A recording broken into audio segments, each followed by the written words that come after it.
Aha. Okay. Is it good?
صبحكم الله بالخير جميعا. بسم الله الرحمن الرحيم. الحمد لله رب العالمين، والصلاة والسلام على سيدنا محمد وعلى آله وصحبه أجمعين. Ladies and gentlemen, distinguished audience, ladies and gentlemen, good morning. Peace be upon you all. Welcome to the second day of the fourth edition of the Real Estate Future Forum. We translate the vision into a fully integrated society for all those interested in the real estate sector through providing this space every year to further communicate and network and share knowledge in order to enhance the real estate sector. This forum also enhances shedding fresh light on different real estate topics and themes, starting from the market trends, the investment strategies, all the way up to the asset and sustainable management and the role of digital transformation to make the journey easily facilitated for the housing ownership, also enhancing regulations, decisions to further enhance the real estate sector along with the national economy in general. ladies and gentlemen, distinguished audience, to a special meeting here, a second day about translating data. السيدات والسادة، رحبوا معنا وريم ستانلي إلى منصة المؤتمر.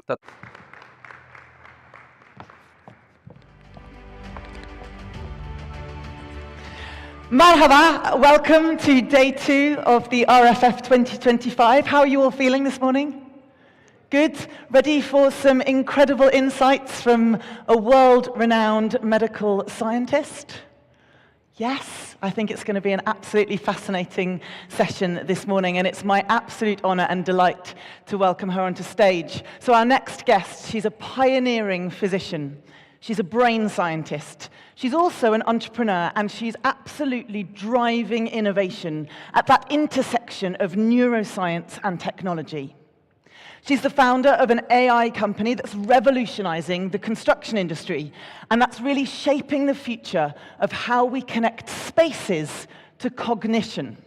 She's got 8 books to her name. I mean, I don't think many of us have even 1 book to our names. So she's written 8 books, and her groundbreaking work has been featured in a variety of publications, from the New York Times to many, many others. She's also spoken at prestigious venues, obviously including here in Riyadh in Saudi Arabia, but also at the UN headquarters in Bonn. She's been recognized with a number of honors, including the Mensa Prize, and she's here to inspire us today with a session called From Bricks to Brainwaves, how to translate construction data to cognition. I've been chatting with her over the last couple of days. She's an absolute bright, shining light in this field, so please open your minds and get ready to be inspired and challenged as we welcome onto stage Dr. Katarina Gospic. Round of applause, please. Thank you so much. Thank you. So I just need the clicker. Great. So good morning, everyone. It's wonderful to be here. So we are going to get started. If I could have my slides, please. Thank you. Okay. So the topic is From Bricks to Brainwaves, and as I have a background as a scientist, we are going to start with an experiment. So, maybe you have heard the song, We Will Rock You, and now we are going to do the clap together, and it goes like this. 1, 2, clap. Okay, so let's clap together.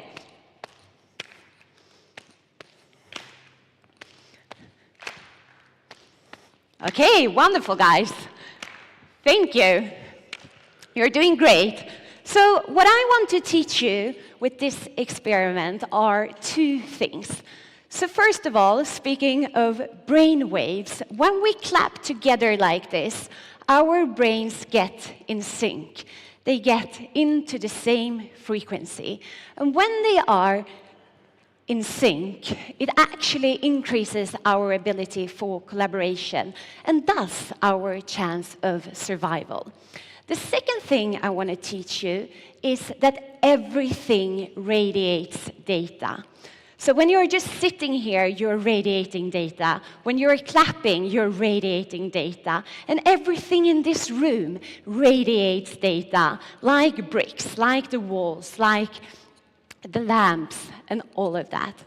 And sometimes the human senses can capture this data, and other times we need the help of technology, like different types of sensors. But as you know, it's not only about having data, we also need to make this data intelligent, so we have the information that we need when we need it. So did you know that bad data costs the construction industry $1.84 trillion per year? So that's bad data. Another consequence of bad data is that there are 60,000 fatalities around the world each year because of bad data. So these things are preventable. And the solution is called a single source of truth.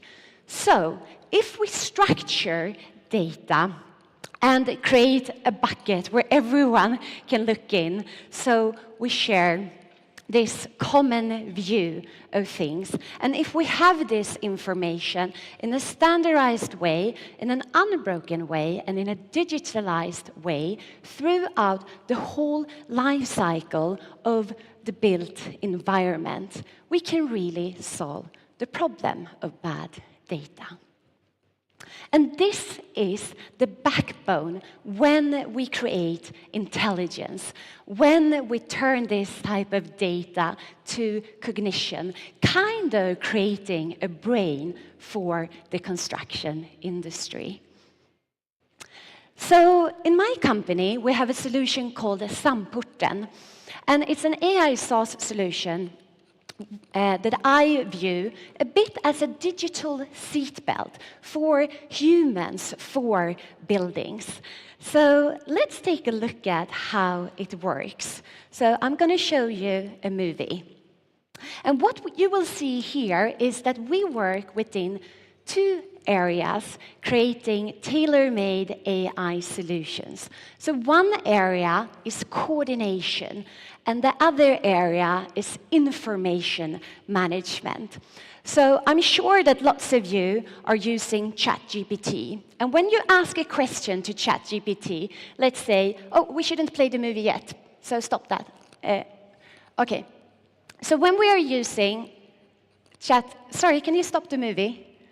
So when we are using ChatGPT and we ask a question, we sometimes get lots of different types of answers. And sometimes we need to apply some brain power to that. But imagine if you had an AI solution that gave you one answer that's really pinpointing exactly what you want, so you don't even need to think about it. This is what our AI assistant, Charlie, can create today. And as you know, the development is very rapid, so there are also agents. So that means that you don't even need to think. The agent will kind of tell you what to do, alert you, and is even able to take actions. So let's play the movie again, please. And I will take you through what you just saw. So, first you will see a geese map. So when you are coordinating complex construction places, this map, this solution, enables you to actually tell other stakeholders where you are, who you are, what you are going to do, and when you are going to do it. So everyone can really be aware of the information that other stakeholders have. The AI assistant, Charlie, also allows you to chat with your projects, with your buildings, with your documents. So as you may know, sometimes when we need information about a building, let's say a ventilation system, it can take days to find the technical information, the inspection protocols, and so on. But here, you will really have this information at your fingertip. It's also based on Watson X. So working together with IBM also gives you the security that you need to also protect your information and also give the right people the right access to data. So that's something when it comes to security that we see is key within AI. So how does it actually work if you just deep dive a bit into the nitty-gritty? So this is a schematic picture of how it looks like when we train the AI to create these tailor-made solutions. So what you see here is, if we take ventilations as an example, that we take all the technical information, we put it into the AI to really train it so it becomes specific, so it really learns what type of language that is spoken within the construction industry. And of course, the AI speaks Arabic as well. And then you also talk to the technicians. So you really generate the output that they need, that they want. So that's also a very important part of creating a good AI. It's to start with the end in mind. So, summarizing, when it comes to bad data and all these costs and all these fatalities, we can actually solve that problem by structuring data, by creating one single source of truth. And what's very cool with this is that different types of stakeholders, no matter your profession, you can look into this single source of truth and get your information. So you avoid misunderstandings, you know, when things are divided into silos and people have different information that collides. This is prevented by these types of AI solutions, and this is how we build intelligence, cognition, creating a brain for the construction industry. And the KPIs, the results of this are many. So we can reduce administration time with over 80%. We can see a 50% reduction in deviations like accidents. And we also see a 30% reduction when it comes to different types of costs related to maintenance.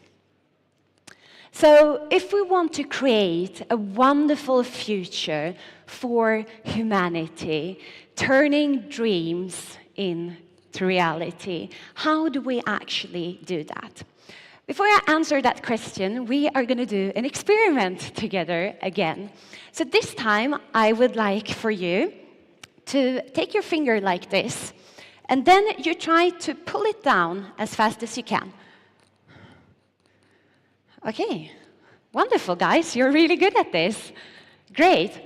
Okay, so now I want you to take your finger like this, and when I say ready, set, go, I want you to pull down your finger as fast as you can. Okay? Yes? Okay. Ready, set, go. Now you understand why I love my job, because what you noticed is that when I say go, you have actually already taken down your finger. And what I want to teach you with this is that people do not do what you tell them to do. People do what you do. So if we want to drive transformation, we really need to walk the talk. We need to get started. Because once we get started, other people will follow. So with this said, I want to say thank you, and I want to invite Miriam to the stage, and let's have a discussion about this.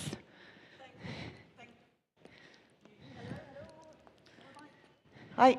Thank you. Thank you so much, Katarina. Can we have a massive round of applause for her presentation?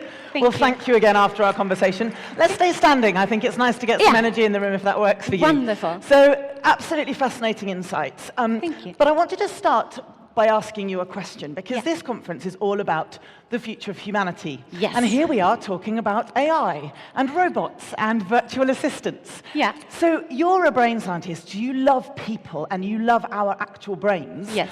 Can you talk to me a little bit about the parallels and the similarities between our human brains and maybe what AI is doing, so we don't just feel like we're outsourcing everything, we still feel like we can use our own brains and the magic of our brains to create the future that we're trying to for humanity? Yeah.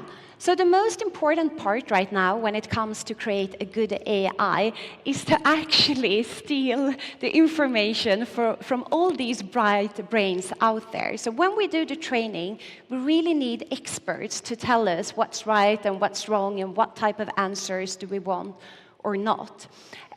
So that's kind of key. So when people are worried about their job and so on, I always tell them that the best will survive, because that's the expertise that we are copying, replicated into the machine.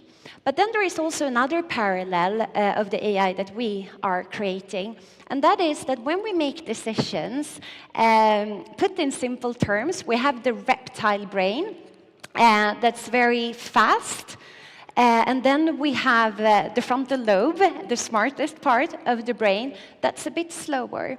And what's very important when you create an AI is actually to replicate a bit the reptile brain to get it very, very fast. Because if you use these very large language models that have everything within them, they will actually get slower the more information you put in, because you need to go through so many things before you come to construction. Whereas if you just take everything from construction and putting it into your AI, that's when you tailor-make a solution. And that means that when you train your AI, it will be so much faster with time rather than slower. And that also kind of cuts cost, and it's more sustainable. That's a really interesting way, isn't it, of looking at those overlaps between the way our own brains work and the way that we're developing and training AIs to work. And you talk a lot about data, and Yes. You talked about this sort of idea of a single source of truth. Yes. How can we trust, because it's all about trust, isn't Yes. it, that what is going into these AIs Yeah. and the output that we're getting from a robotic cognition Yeah. is worthy of being trusted? Because I would imagine that's something that, I don't know, would concern me. I don't know if it would concern any of you, in terms of how do we trust the data that's going in and coming out? Yeah, so that's probably the most important question of all when it comes to AI. So first of all, the experts that you have, you really need to validate them first. And then I love the word benevolence in English, so that these experts also have their best interest to create the best type of AI. But then from the technical side, there is a very important part around security. So a new buzzword within this world is shadow AI. Shadow AI. Shadow AI. Shadow AI. And that is related to that someone can actually hack your AI and be a shadow in the background. And that enables, how to say, them to both steal your data, steal intelligence, and they can also put bad data into your model without you noticing. So then you can get an output that may be really bad. So if you go to the field of medicine, imagine that an AI tells you that you have cancer because someone hacked your AI, and then you act upon that. Then it's very dangerous. Or within construction, that we are told that this bridge is safe in terms of how much weight we can put on it, and then it's not, and so on. So that's why it's very important to have a good backbone where you can connect different types of security solutions and also match it towards governance, so you are following different rules and regulations and so on. It also sounds to me that this is a bit of a plea that we don't ever check out as humans, that we don't ever completely devolve responsibility to an AI, that we always maintain some of our human integrity and empathy and cognition and knowledge and truth in order to sense check and to make sure that we're not just, you know what it's like with a sat-nav in your car? You know, back in the days when we first started getting the sat-navs and we'd just plug in the destination and then we'd end up in the wrong place sometimes because we forgot to check. And it sounds like it's a similar scenario now with AI. Exactly. So sometimes I even tell people that we need to be smarter than AI so we can really evaluate the output. So in terms of your analogy, so if we know that we are going here, for example, to Four Seasons, but the navigation says that we should go somewhere else, I mean, if we have some sort of knowledge and sense of direction, we can also, how to say, be empowered to say that it's wrong. But to do that, you need to have the knowledge, and that's why we need to get smarter and not kind of losing it to AI. And I also think it's very important to remember that probably just in a year or two, basically all the content on the internet will be created by AI and also moderated by AI. So with that said, we really need to have this type of knowledge within us so we can always evaluate and, We're living in a brave new world, that's for sure. And talking about living in the world we do, let's just translate some of these messages into cognition and real estate, because that's ultimately why we are here. Yeah. And moving away for a moment from the AI, are there some of your insights and understandings about human cognition that might help all of us to design and build and develop and invest in better cities and better communities? Do we need to find tools that enable us to understand the humans who we are serving in a better way? Yeah, for sure. And it's said that we are spending approximately 90% of our lives in buildings. So with that said, we all know if we were to live in a basement without windows, without ventilation, it's pretty obvious that that affects our mental capacity and abilities. And if you think in the opposite way, if we are in a building, a beautiful building like this, where there are huge windows, lots of daylight, beautiful decoration, also biophilia, including nature, is something that's very important, and also to the indoor environment. So if you have plants, it has actually been shown that we can perform better, you get better air quality, and so on. And it's the same thing when we design cities. If you are able to walk, to bike, and so on, you kind of get your exercise for free. So that's also good for us.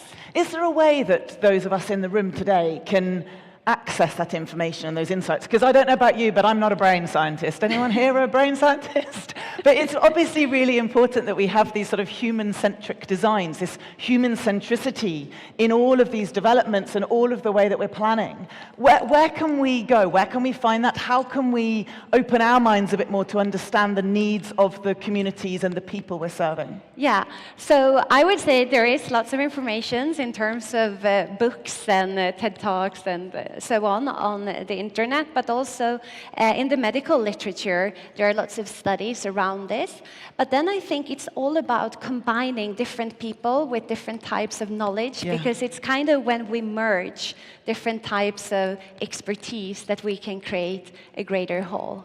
I think it's such a great idea in general about having diverse teams, having diverse inputs, having diverse experts, because we tend to do things in the way that we know or we want or we're drawn to. But you're right, we're very diverse, disparate people, aren't we? And therefore, if we're designing for humans, maybe we need to accept that humans are incredibly diverse. Yeah, for sure. And there is this fun quote stating that the mind is like a parachute. It doesn't work if it's not open. So by including people that may think a bit differently from us, we can kind of open our minds.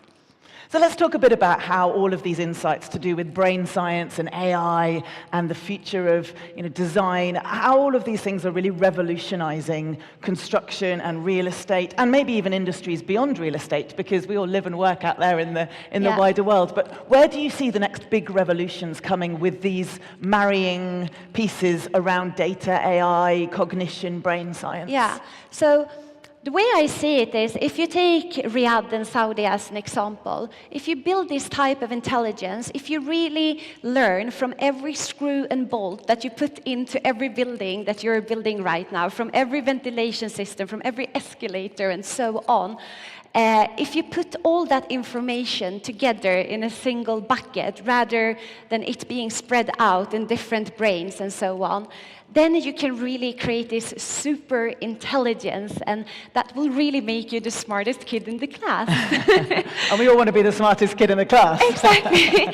So that is what I think is so amazing today, that it's easy, or how to say, the common way to do it is that it's in someone's brain and then they quit or go somewhere else, and then that information is lost. But with technology, it really allows us to become smarter and really keep that knowledge so it doesn't disappear just because someone quits their job. And I also think it's beautiful that it means that everyone contributes, every little screw and bolt can contribute to a greater whole.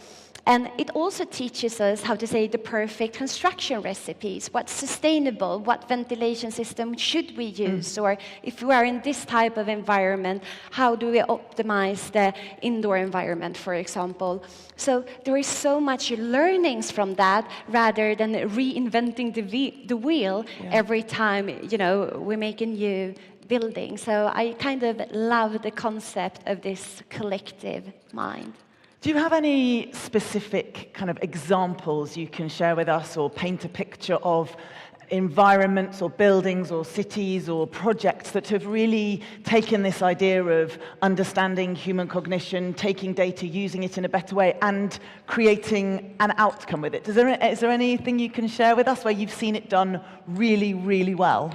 Yeah, so I think there are, bits and pieces in different parts of the world. And I really love, the trend of biophilia, bringing back nature into cities. And I know that there is a huge park being built here in Riyadh, the King Salman Park, for example. So I think that's a wonderful example how we need to include the green in our city environments. Great. What I'd like to do now is just understand a little bit more for everybody in this room what we need to be doing next. Yeah. Because you've opened our minds. Hopefully our minds are going to be more like parachutes now, nicely opened and ready to receive more information. But I don't want this knowledge and this learning to end when we walk out of those doors and when we go back into our day jobs. What are the best next steps that we can all take to make sure that we are continuing to just do a little bit more on this journey towards understanding human cognition, how to leverage these tools a bit better? What do you recommend? Yeah, so the most basic principle for learning when it comes to the brain is trial and error. Yeah. So applying it to this, it's all about trying. So if you tried, to do a small AI project where you try to learn everything about escalators or elevators or windows or whatever you like, then there is a learning process to that. And then you can extract, okay, this is working, this is not working. And once you learn that type of process, it kind of opens so many doors to your mind, because then you have learned a principle that can be applied to different types of areas. And you also have this, concept within tech to fail fast and early. So it's so important to just get started rather than creating the perfect plan for 5 years, because what we know from this field is that it's changing so rapidly. So what's new today is old tomorrow. So it's all about running and keeping up with the pace. And trying. I think that's a great encouragement to us all. Yeah. I just want to bring us back as we finish this session to one of those first slides you showed, which is the idea that bad data is responsible for a number of fairly major issues like loss of money, fatalities. I mean, none of us want to have those on our, on our hands. No. What can we all be doing to make sure that the data we're using, the data we're accessing, the data that we are, we're looking to, is as good and as accurate as it can possibly be to avoid these issues that bad data brings up? Yeah, so that's why it's so important to have a digital supporting system, because what it replaces is actually meetings IRL, where 30 people meet in a room and maybe you're drinking coffee or not listening. And I can take, a very tragic example from my own country, where there was a blaster that stood under a ceiling where another entrepreneur had placed steel beams. So as an explosion went off, she got the steel beam in her head. So it was super tragic, but that accident could have been avoided if she would have known that there were steel beams on this ceiling. Of course, she wouldn't have been standing where she did. So it's so simple. And by having this digital tool, you can really get a tailor-made solution for you. So when you come to your construction site, you can see what's valid for you.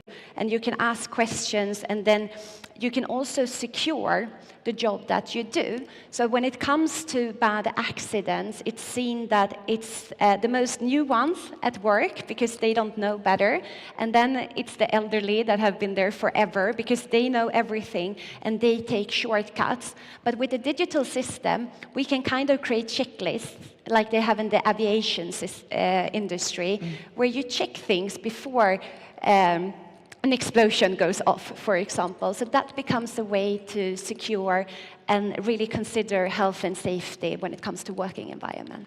So many uses of data, of brain cognition understanding, of the tools that AI is making accessible and bringing into everybody's ability to use in this brave new world. Dr. Katarina Gospic, thank you so much for your insights. I think you've encouraged us all to go and explore a bit more, to go and investigate those tools that exist, to be aware of the data we're using, make sure that we have support systems in place.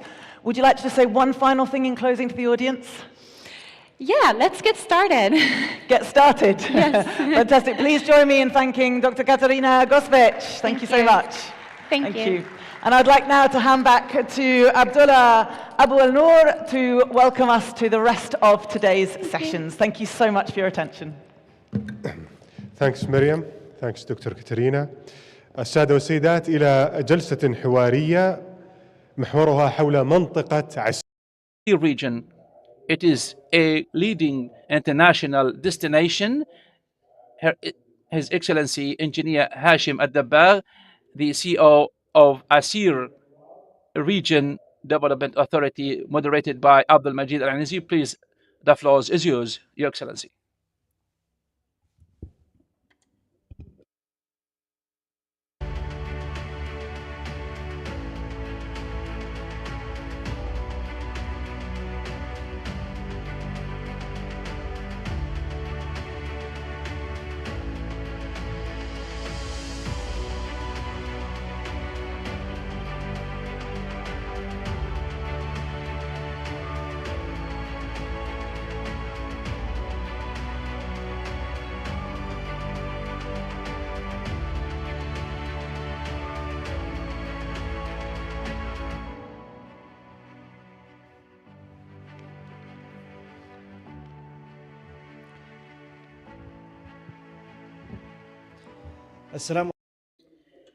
Mercy, peace, and blessings of God be upon you all. Good morning to you all.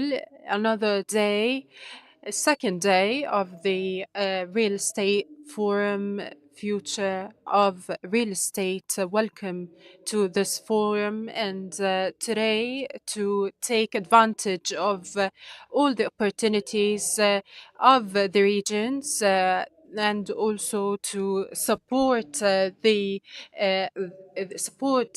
creation of opportunities, new opportunities, and leveraging these chances and these opportunities.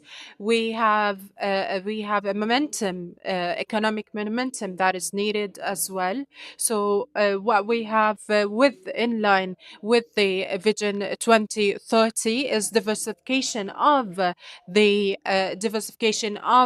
the economies, and this has given us more room for the different regions to have the opportunities to expand and prosper.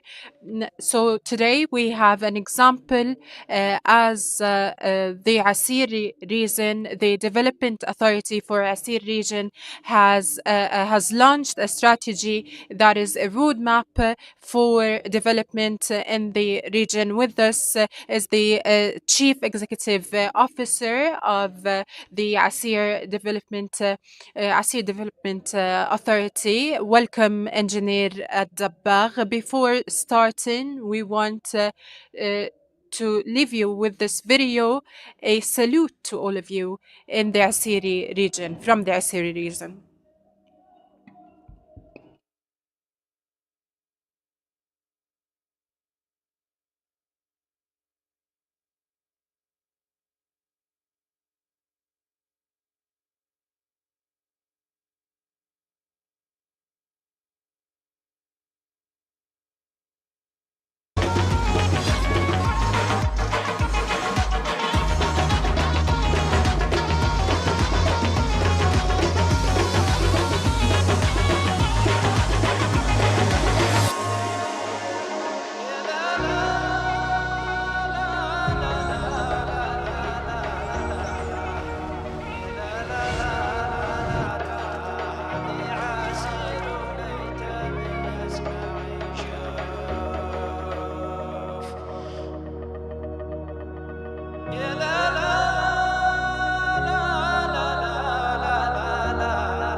يستاهلون تحية على هذا الفيديو الجميل والتحية الصباحية. Have viewed. I would like to renew my welcome to Engineer Ad-Dabbagh. Thank you, Your Excellency, Engineer Ad-Dabbagh, for all the efforts exerted by the Development Authority of the Aseer region. And you have launched a strategy recently in order to have a year-long tourism and year-long destination. This is one of the objectives of this strategy, to have a year-long destination for the Asiri region. Of course, you have many unique aspects that enhance all that. All right, thank you.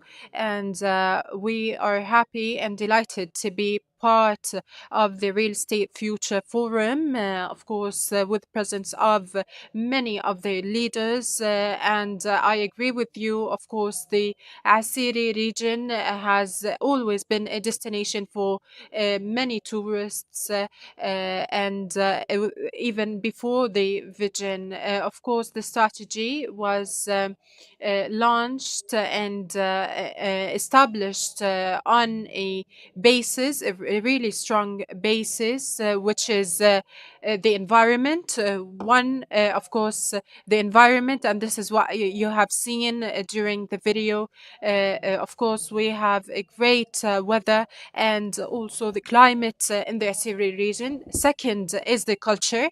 Culture is one of the pivotal elements. Of course, Assyri region is linked with the human factor and the culture, with between the energy, the environment, and the culture. We have a strategy that has been launched in order to support the services provided, in order to have a year long destination for the Assyri region. Of course, there is a cultural heritage of the Assyri region. We have seen and witnessed also an expansion of the cultural heritage, tourism, and the cultural sites and tourism sites. We have also the food culture. Today, how do we look at the cultural heritage for the Assyri region? How could we support the cultural heritage and the culture in general, and also to support it for the future generations? This is a great question. Assyri region is rich culturally, cultural heritage wise, and of course, any tourist that witnesses this is going to enrich his or her journey and touristic experience. Many sites for the tourists are open for them to look at the different cultural aspects, also engaging the communities, the local communities, in order to revive these different sites. Also, the UNESCO has selected many sites in the Assyri region to be part of the to be UNESCO listed as a cultural heritage site. Assyri region has been selected and chosen from many sites in the world to have a culinary world culinary site and destination. So we have a great, a wonderful, marvelous, and spectacular destination in Asir. Today, could we leverage the cultural heritage in Asir in order to have an identity for the real estate and housing? Yes, of course, we have directives from the government in order to have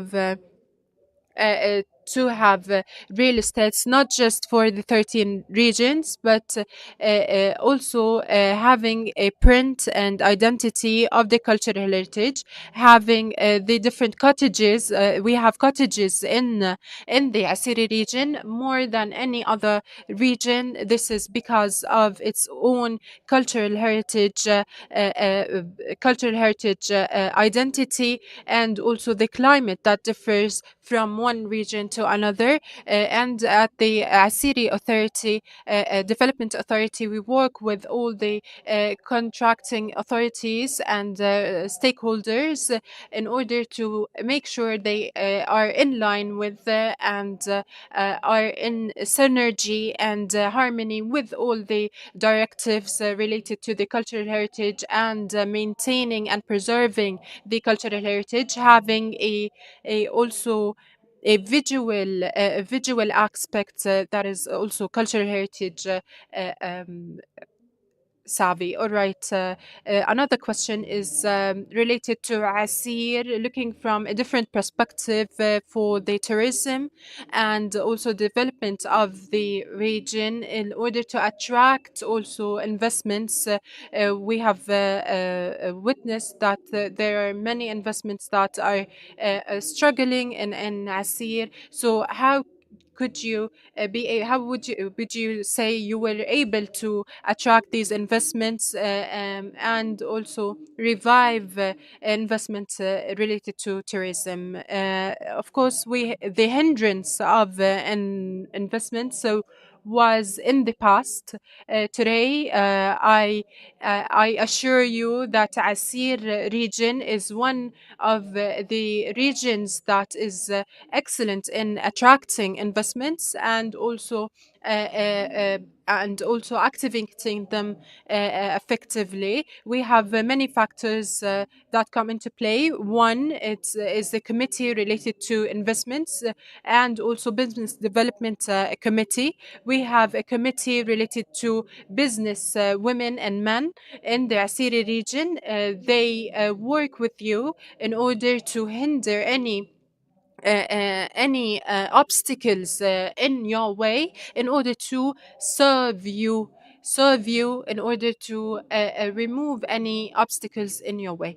The third element is the investment is investment and attracting investment. So we have embarked in this journey, in the investment journey, and we are being able to overcome all our challenges and all our obstacles. So the investments in the Assyri region are praise goes to Allah, are confirmed. We have 20 billion. We have 20 billion in the pipeline. So this is from the private sector, and the private sector does not invest unless they have full trust and they know that these investments will come back to them. So they are investments from the Gulf region and also international investments, and also the fund, the public fund. If we added up all these private private and public sector, we have investments in 60 that exceed 60 billion. So we have the public and private sector working together in investments. Yes, we have a quantitative investments that are going to have a tangible results. One project is the Wadi project. For Kandara and Abha. So His Royal Highness says that Asir is the bridge, then Abha is the heart. Abha is the heart, and Al Wadi is the vines of the heart, and that pump blood to the heart of Asir, which is Abha. So this project is really close to my heart. So Al Wadi is a great project. Because of and thanks to our leadership, we have developed this project in a unique way, in a unique way, and whether from the real estate aspects, agricultural aspects, and also having open spaces, vast open spaces. They are all for visitors, supporting and enhancing the visitors' experience. Abha is going to be a destination not just as the most beautiful city in the kingdom, but in the whole world. God willing. This is just one project. I'm going to talk about the Abha Airport. Abha Airport is a great project that is going to serve a lot of tourists, and also the World Cup, one of the destinations and the stadiums are built in Abha. So the Abha Airport is going to also act as a marketing engine for Abha. So yes, first of all, we have a perception that Abha is a top-notch city and destination, and it is going to be one of the hosting cities in the World Cup 2034. Abha is one of the cities that is going to host the World Cup 2034. This is because of directives from His Royal Highness the Crown Prince in order to develop the airport. The travelers are 4.5 million. 4.5 million tourists yearly. So the first phase is 10 million, 10 million visitors, and the second phase is 20 million visitors and tourists. So His Royal Highness has given directives in order to have an airport with a cultural aspect in hand or in mind. So the Abha Airport is hosting the World Cup 2034. I've talked about the Wadi project, and one of uh, the arenas is called Al Bihar Arena. It's going to be a fan zone, and there's another fan zone in Al Dabab.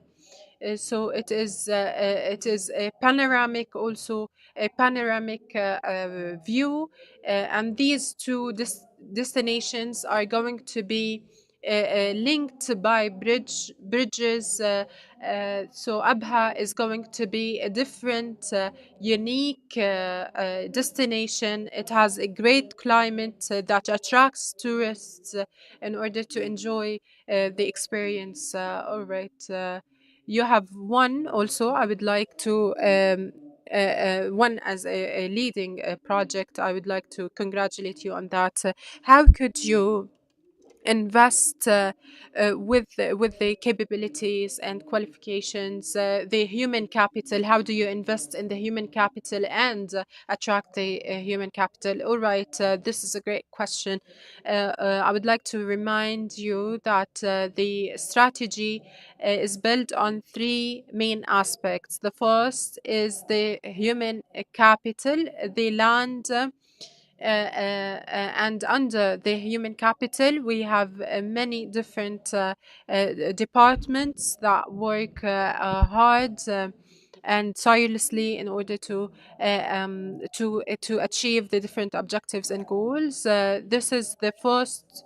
The first one is Aseer challenges related to education and the support of the responsibility the community towards the community, and also to conduct a study in order to know the demands and requirements of the human capital, to build capacities of the tour guides Aseer is going to be a world destination. This is as per directives of His Royal Highness, world destination year long. So we have chosen people from the local community that have been selected after thorough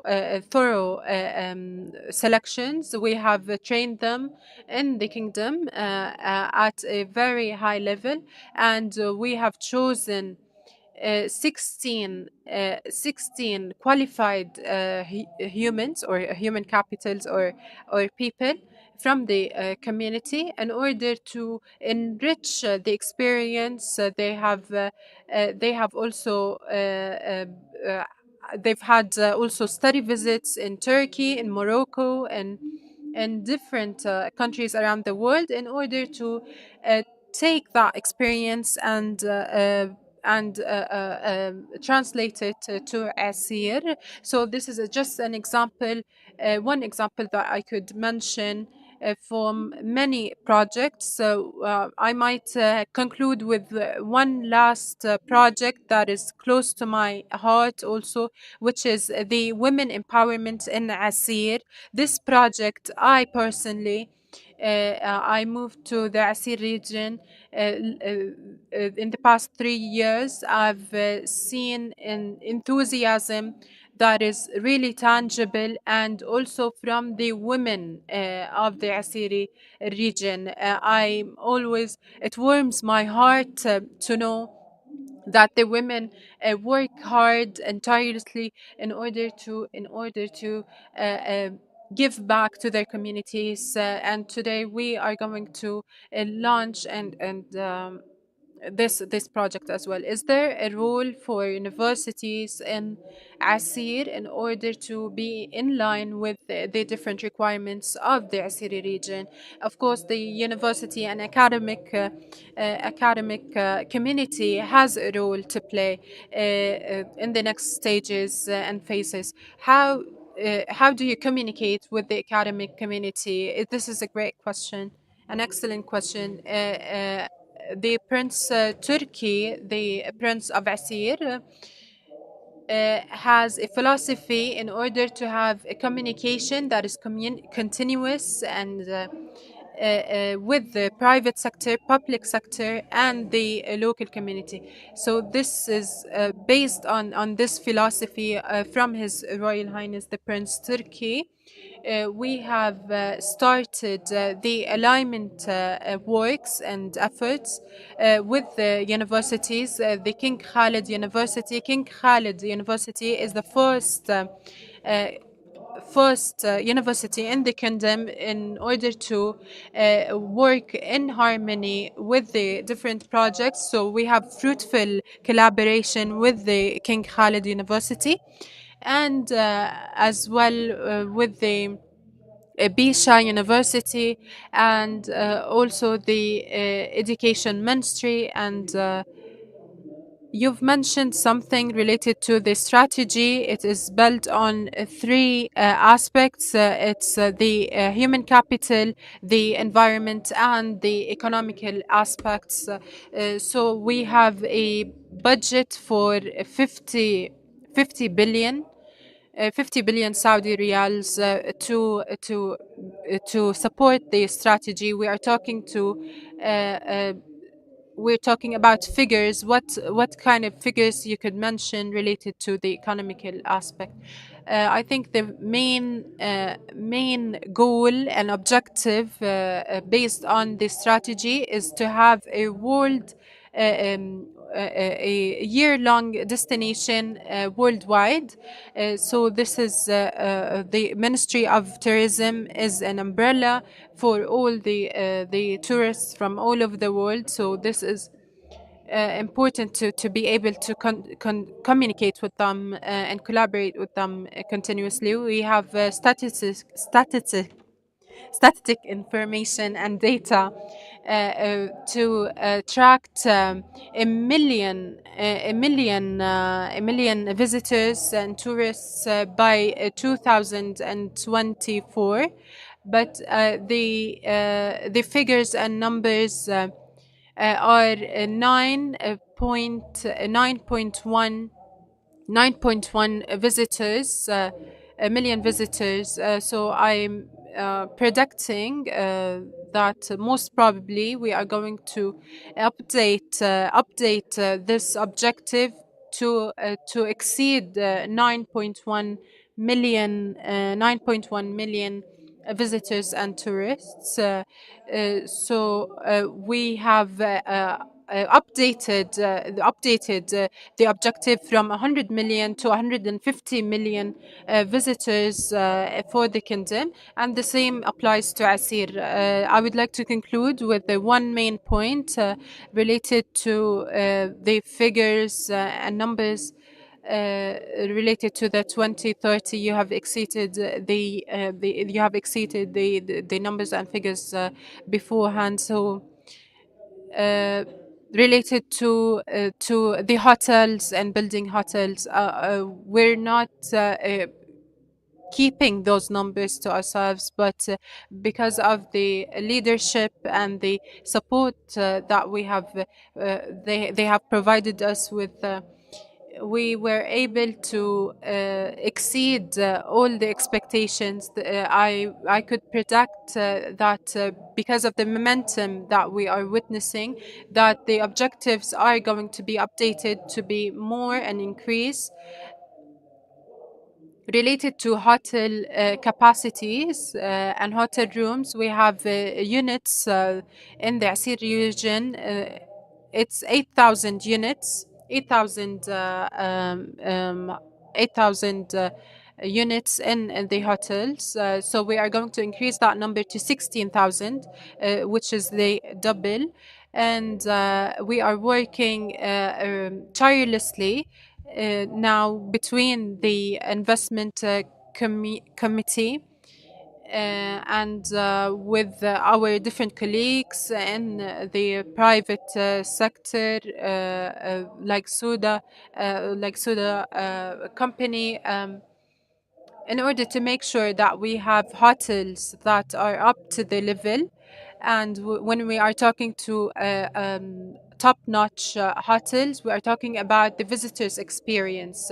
The visitor, whether visiting a 4-star, 3-star, or 5-star hotel, we are expecting that the visitor experience is going to be the same as any of the best destinations in the world.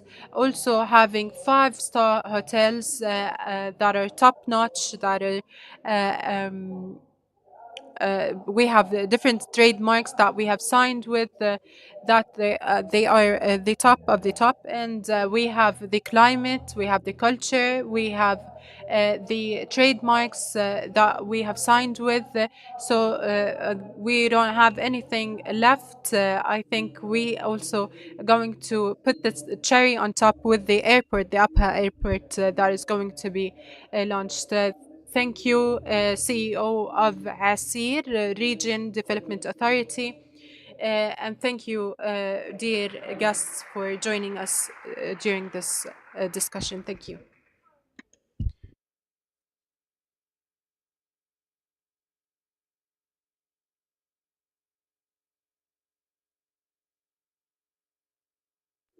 Thank you, Mr. Al-Anizi, for being the host for this great discussion. And next, we have a session related to the investment in real estates. With us is Mr. Joe Jbour, Mr. Ibrahim Al-Alwan, and Mr. Thamer Al-Yusuf. I call them to the stage to join us on the stage for the beginning of this session, next session.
Peace, blessing, mercy be upon Prophet Muhammad, household and company. Ladies and gentlemen, distinguished audience, in this session, we'll talk about approaches or innovative approaches and tools for financing in the real estate sector.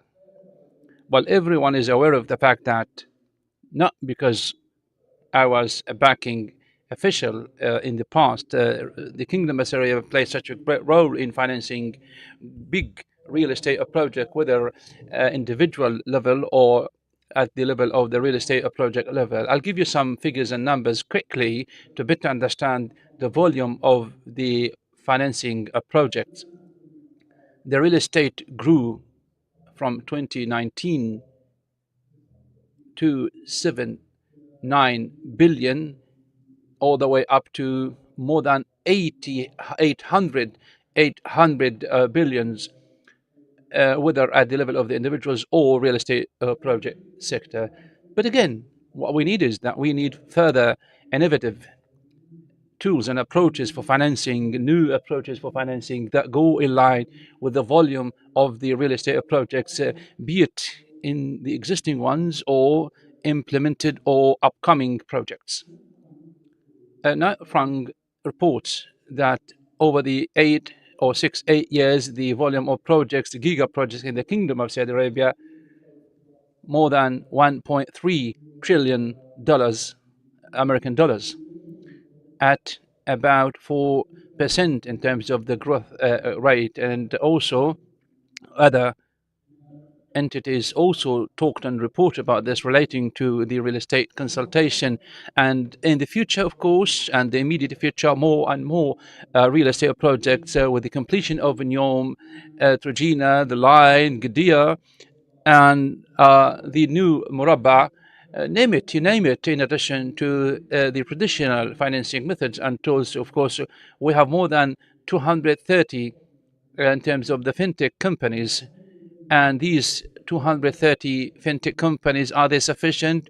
We need like more and more. Do the banking or the banks carry out their job efficiently, or do we have to create new financing tools and approaches? Of course, innovatively, this is something that we need to discuss. I will start with welcoming Dr. Ahmed Al-Maghamis. He is the CEO of the Saudi Authority for Certified Accountants. We have also Mr. Ibrahim Al Alwan, and he is the co-founder of Wathiqa Financial Company. Mr. Ibrahim, welcome on board. And also I have Thamir Al Yusuf. He is the CEO of Operations in Damanat. Most welcome. We also have ولدينا السيد Jabur Wahwa, and he is the managing director in Boston Group. Joe, pleasure to have you there. I'll speak in English and in Arabic with Mr. Joe on board. Let me talk to you, Dr. Ahmed, about one question.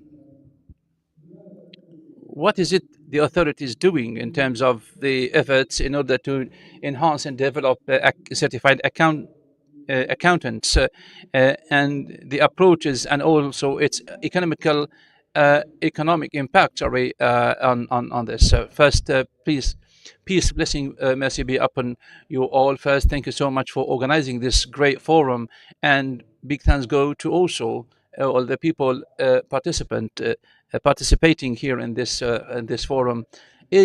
As everyone is aware of the fact that the real estate authority is based always on financial precision and accuracy, which means that the real estate or the asset itself or property and also the development itself.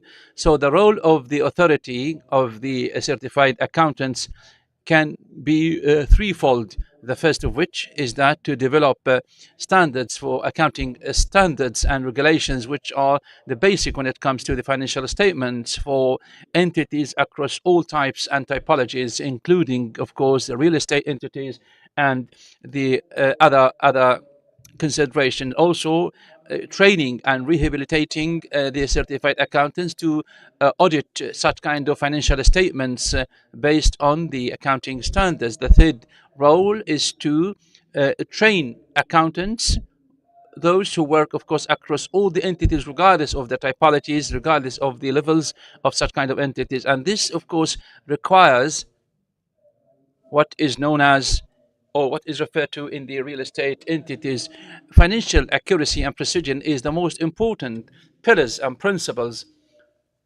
in such real estate project.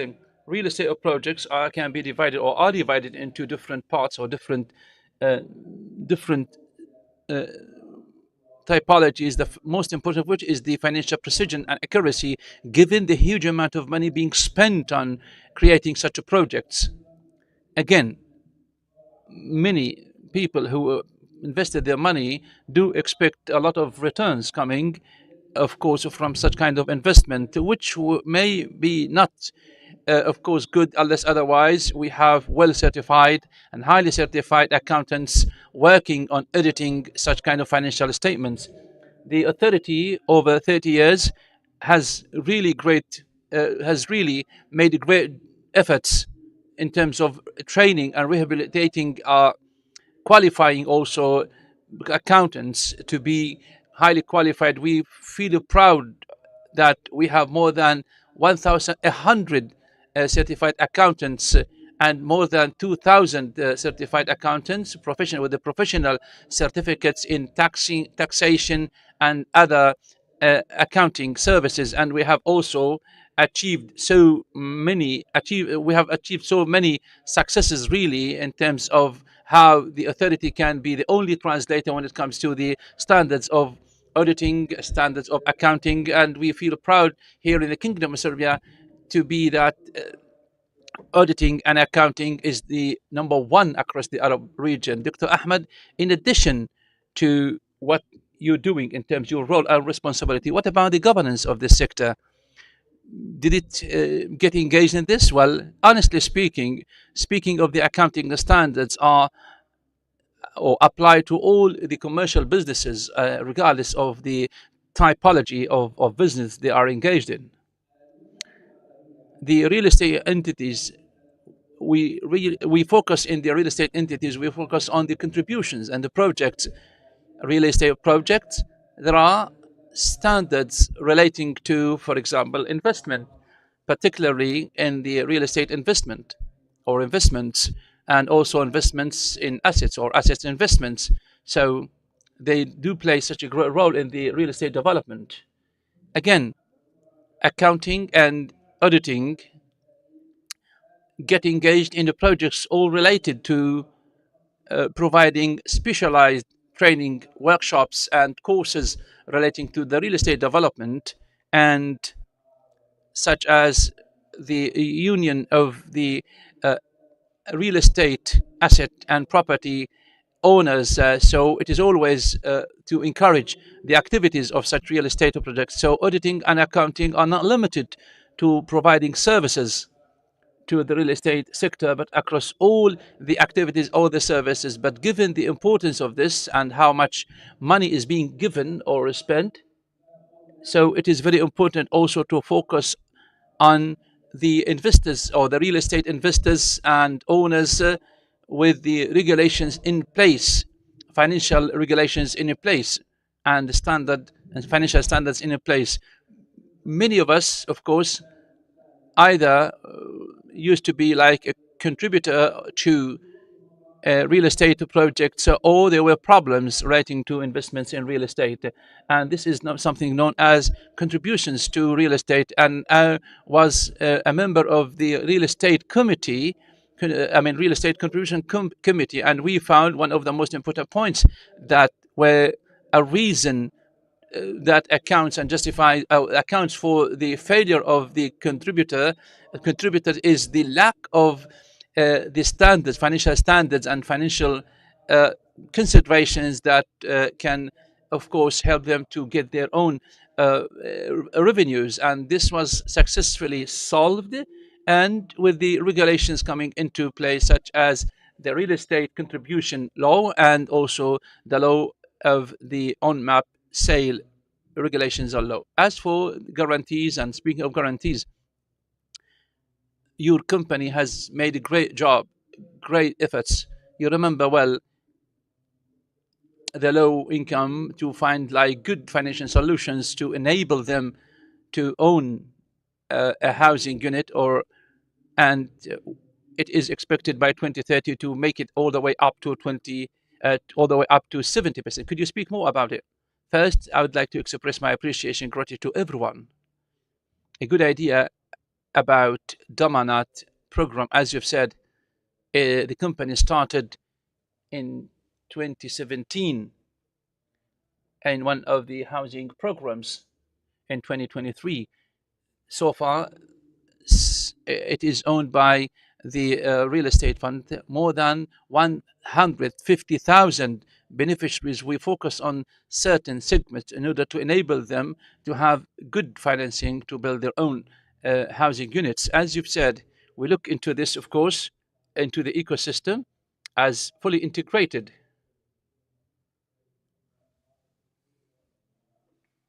so that we don't leave anything to fill it.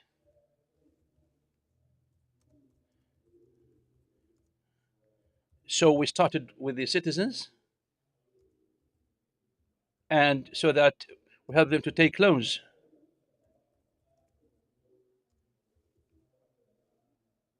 So we have demand and supply. And we worked, of course, with the different financial banking entities and organizations so that we provide them good solutions, even for companies, for we give them the good and appropriate loans to build the new houses. Also, we worked with different companies,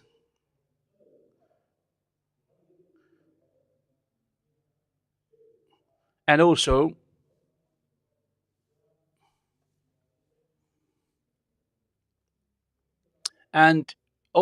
we have seen good results. And we also still work with different companies, different housing program, the housing program, so we can develop it continuously. What is your relationship with the banking system? You always refer to banks. I always feel motivated, but what's the relationship with the bank and the refinancing, Saudi refinancing company? Well, for banks, they have a type of a degree of risk acceptance or appetite. We like to work with banks so that uh, we can bear some kind of, we can take some risk, and also we work with them, with the banks, with the SRC, to refinance again the portfolios so that we continue for the sustainability purposes. So for banks are part and parcel of our own ecosystem. So our relationship with the banks is strongly established, and then we can talk about a program that we later developed. We worked with Riyadh Bank, and this is a good opportunity, great opportunity actually. We invite all the banks to benefit from this program, and I personally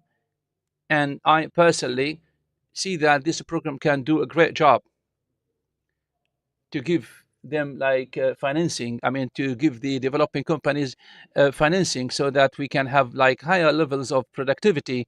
We have a sublime goal to enable the developers. His Excellency Minister has seen this. We made it all the way up to 60%, and our target is 70%. Me and the team members with the all initiatives, we see that it is not far away. So many things we'd like to do to reach the 70% all the way up to 2030. So we're speaking about something that is internal and externally. So we're not talking only about one, but we are talking about, there are also contracts with Kingstream and other companies, contracts with foreign companies to bring capitals into investment channels and pipelines. So this is very good because they help us to have more liquidity, more cash flow, and so that we provide the residential and housing units for citizens. Again, we work closely with the government, with the public sector, so that, and we work with the different investors.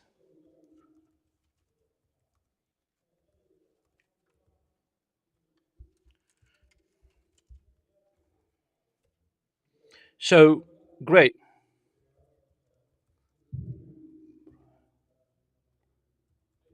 You have different skills and talents.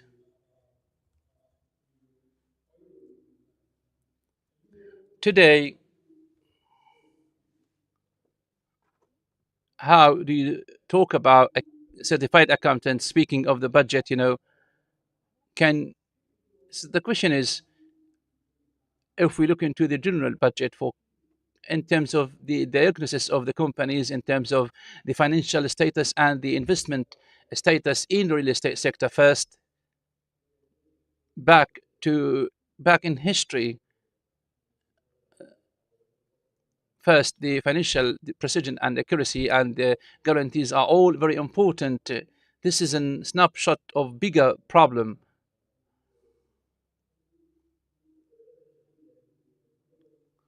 Before 2006, we didn't have any financing tools that were clear to the sector, the real estate sector.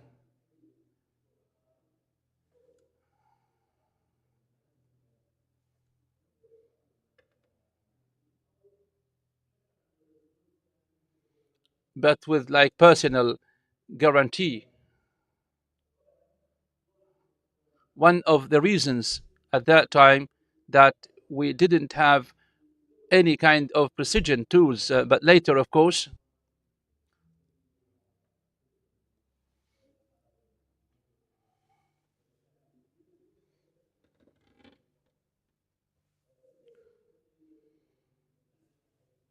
okay, with the first regulations coming into play.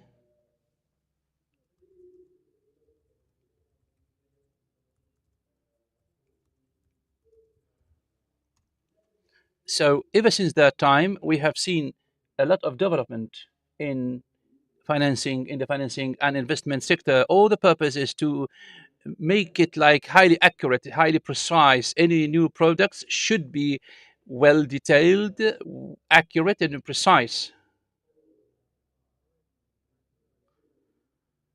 So all the way for like financing anything for individual. So precision and accuracy are very important here in this case, because they have come the most important financing tools, even for banks.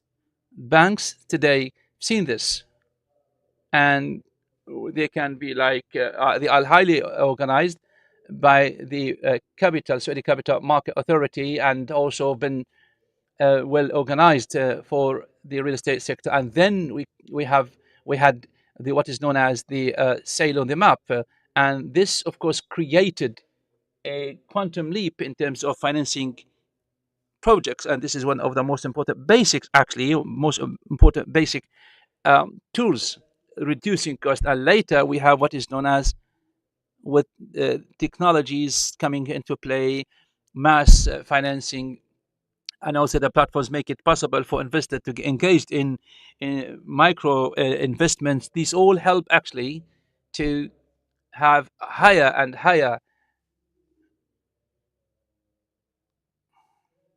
Again, we have not just like even like in renting, for renting purposes. For example, some of course were by Proptic to make installments much easier for the people renting or leasing, and this was very important. So this all helped. Today we see, are these products produced or established? The good thing here is to make them well managed. We see some countries actually, one of their problems, they have tools but they don't have like management or precision and accuracy.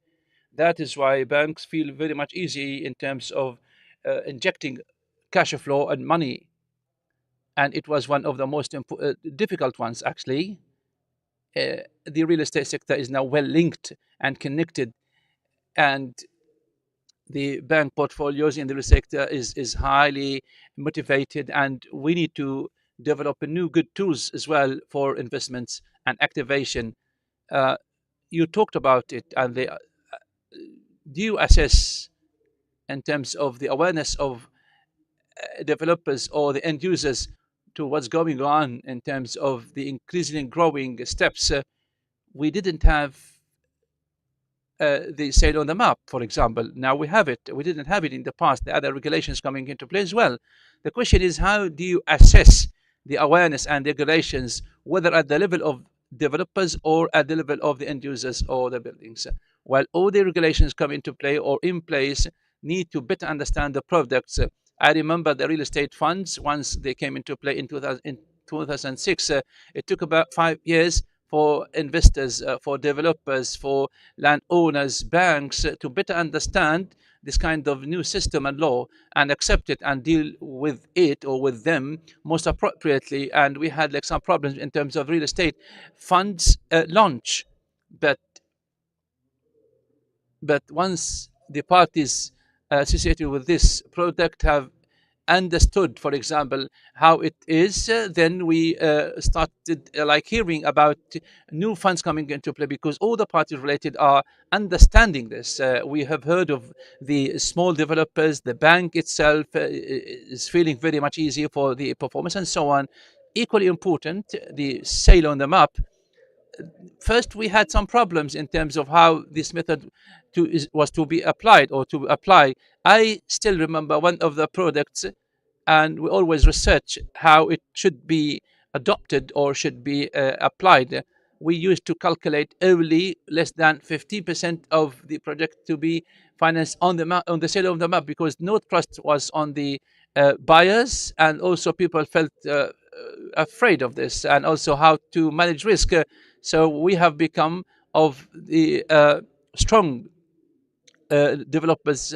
Before it was like, if it was not like 100% financed, then people wouldn't venture actually. But now people try the value because the cost will be much reduced on the developers and also on the end user, and also a good tool to make no further addition or addition. So these tools and products, once launched, they take time to better understand because they will be a good tool. I'll get back to you with another question about the REITs. Are they financing or financed? I'll get back to you. Joe, I'll come back to you.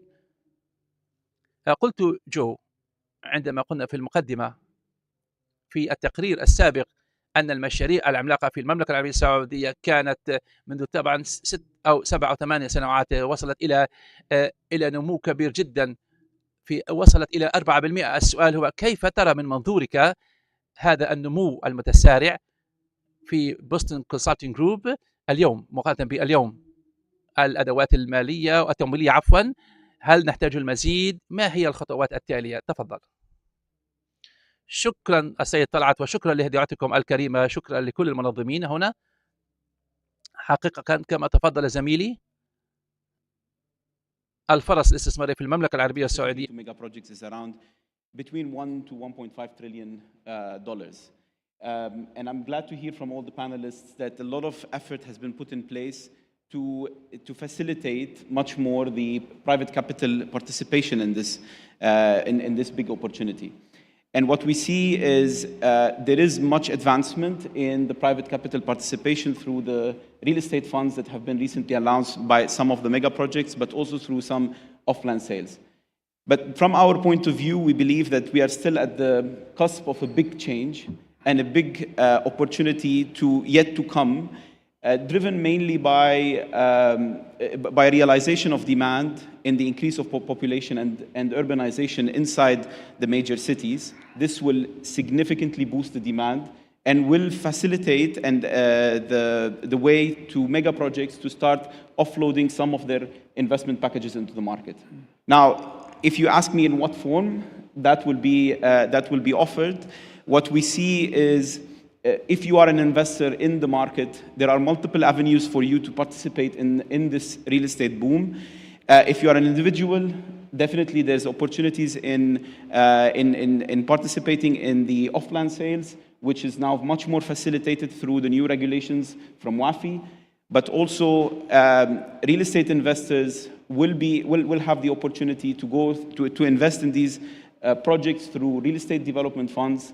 This will allow many of the mega projects to pool in investors that are either family offices, which are large in the kingdom, but also institutional investors. At the beginning, we believe that it will be mostly local investors coming in, but then as the momentum grows, regional and international investors will start pooling into the investment. And finally, we see a lot of opportunities for PPPs, specifically in the utility space and the social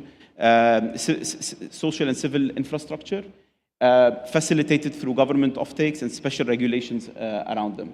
The investment opportunity is very, very big, and we believe that at a minimum 50 to 60%, even not 70% of this 1.3 trillion that you mentioned will be realized over the next 5 years, and significant opportunities for CIOs to attract investments into their projects and into the kingdom. Well, one of the vision goal is to reach 5.7% FDI to the GDP.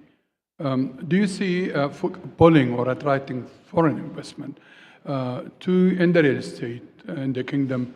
Would it be attractive enough to attract some foreign investment, whether being FDI or just a normal investment, please? Look, I must say that most of the investments that are being structured and are being prepared for the market have the foreign investors in mind, and are already planning to target their risk appetite on the first side, but also their profitability targets. Most importantly, there is a big push towards attracting international developers and regional developers as well to increase the development capacity in the market. And we're seeing that happening in live transactions. It is very common for a local family office to do a JV with a local developer, but also bring in international experience into that investment. Is it going to happen? It will increase It will increase at an increasing rate over the next few years. Oh, very good, excellent. عودة للدكتور أحمد. دكتور أحمد، كيف نقدر نحن نشخص حقيقة دور هيئة المحاسبين of the Saudi Certified Accountant Authority and further enhance this? But the question is based on enhancing the trust based on the standards of accounting, governance, and the ability of the Saudi talents and the skills. Thank you for this question. As for the role of the job or a profession of auditing and accounting to support the national economy, any decisions, any strategic decisions for investments that is based on data and information, financial information and data, can be divided into two. One that is related to preparing such kind of information and data, which should be prepared based on standards, certified accounting standards, and should be based on qualified people, and should be reviewed by certified accountants so that it become, or the trust can be higher and higher. The role of the authority is to adopt these kind of standards, international standard, and this is very important, and this should be at the higher level. We depend on this, of course. We depend on the international standards, and we are active entities in terms of the development of standards and in terms of the research studies, in terms of everything, and even the translation of standards, and also the introduction of these standards to get them into the educational or curriculum courses at universities for accountants, in terms of translation of textbooks that apply or they apply the accounting standards and auditing standards, so that the graduates are fully aware of the standards accounting and auditing standards applied across the kingdom of Saudi Arabia. With this in mind, of course, Afterwards, the authority also stresses on the training and building of capacities of the human capital. We examine them in different exams that they are required to conduct in the financial aspects in order to make sure that the human capital is qualified enough, and the fiscal lists are up to the standards, and the auditors are also accredited by, of course, after passing the different exams required, they can practice their daily jobs with also trust and confidence. So these exams and qualifications that we make sure are a requirement is going to help us in making better decisions related to investments, whether going ahead with an investment or withdrawing a certain investment. These information are critical for the investors, for them to make a decision, a right decision, whether to move forward with the investment or withdraw that investment. So us as a authority for auditors, we make sure that the different standards are applied with also accredited auditors that have lists, fiscal lists published regularly, and we have different stakeholders that act with us in order uh, uh, to enhance these standards. Continuously, of course, we've talked about the standards, the international and the Saudi. As an investor, uh, is the foreign investor more keen on the international standards, and the Saudi investor on the Saudi. We've moved from local standards to international standards, so we don't have local standards nowadays. We have only international standards. So the investor, whether a local investor or international investor, we have standards that are applied, that are international. So whether you are here in Saudi or wherever you are in the world, the same standards are applied. The auditing standards are the same.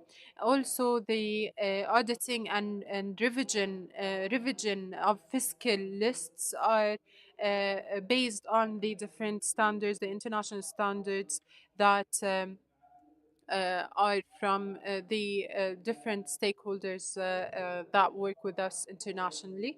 In 2017, we moved from applying local standards to international standards. So this is what we have witnessed and witnessed also tangible economical benefits because of that.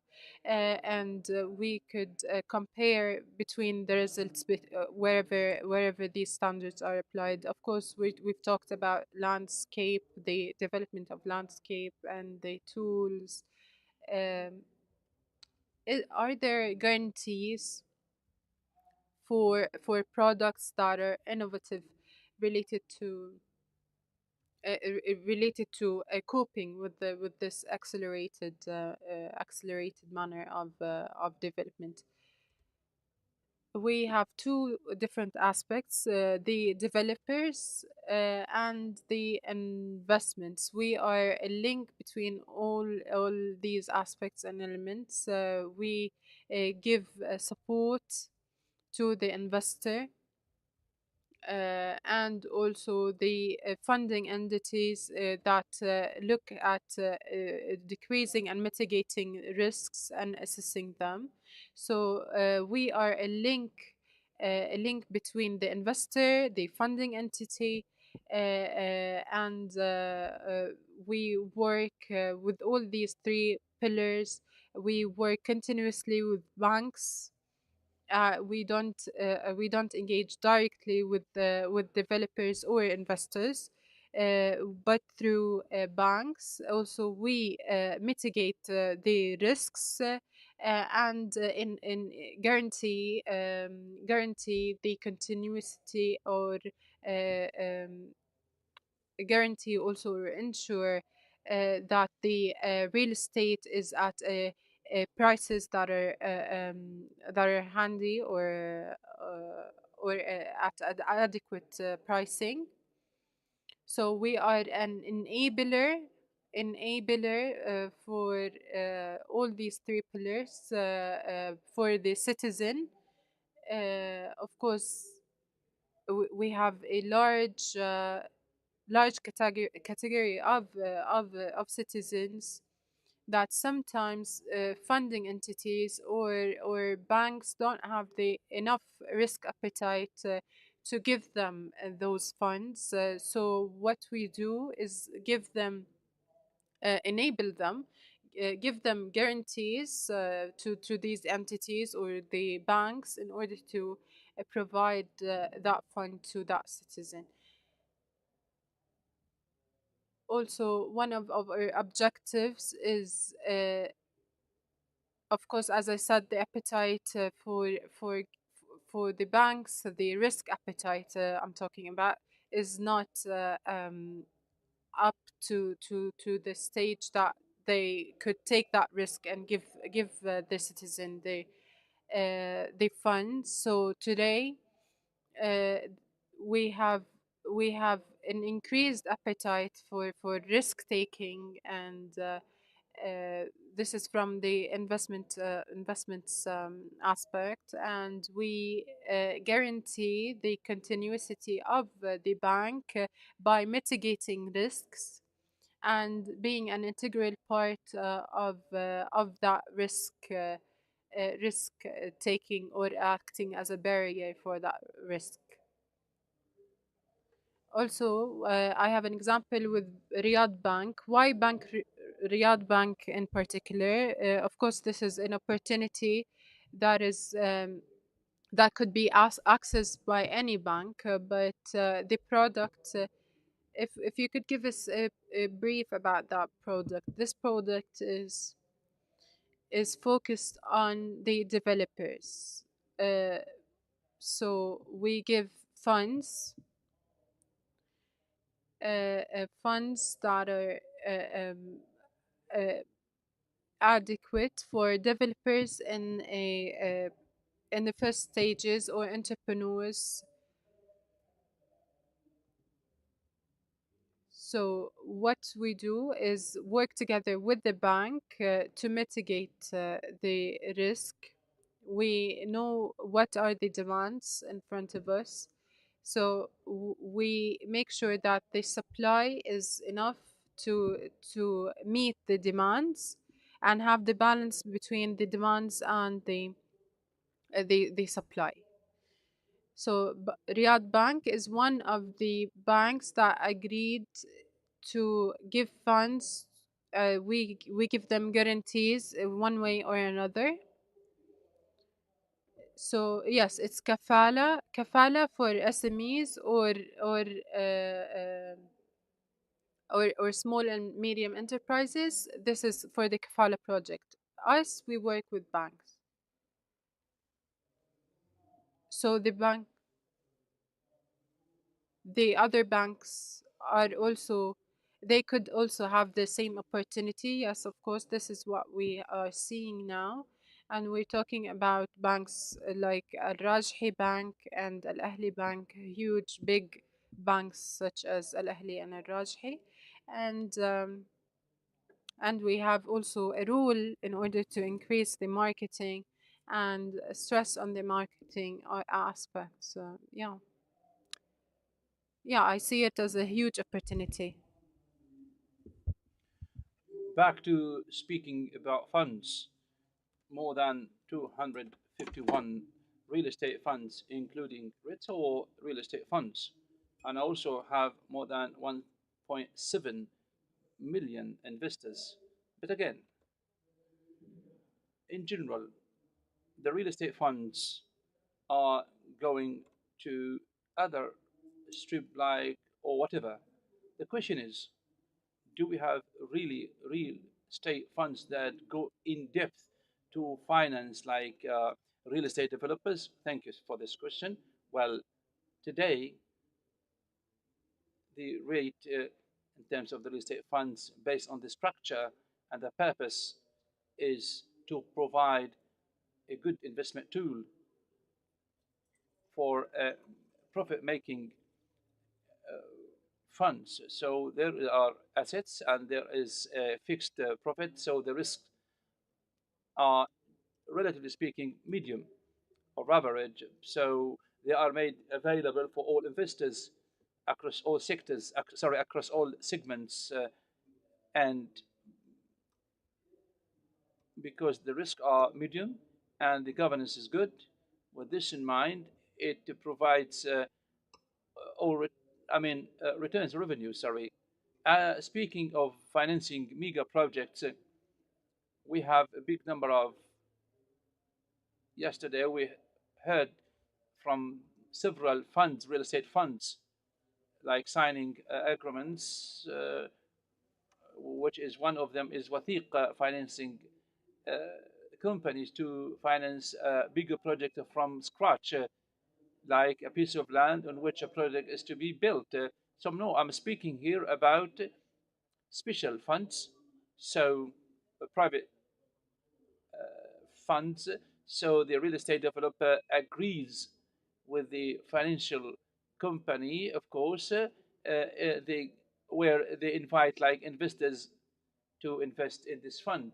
Again, they get financing from banks. So the structure we are talking about, that how you get financing from bank and not from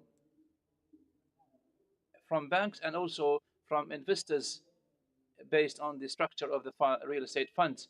The basic thing here, speaking about the real estate funds, because they are like at high risk or featured and described as high risk. With this in mind, mostly they are made available for all investors or institutional investors or those who have good experience in investments. How any kind of connection between venture projects or venture investor. We're still talking here about anchor investors or real estate investors, or their investors are so huge, so big, that they are all made available for big segments or many segments of investors. One of the things that we need to talk about is that some of these funds need to be well directed to bigger segments of investors rather than just like to be limited to some investors.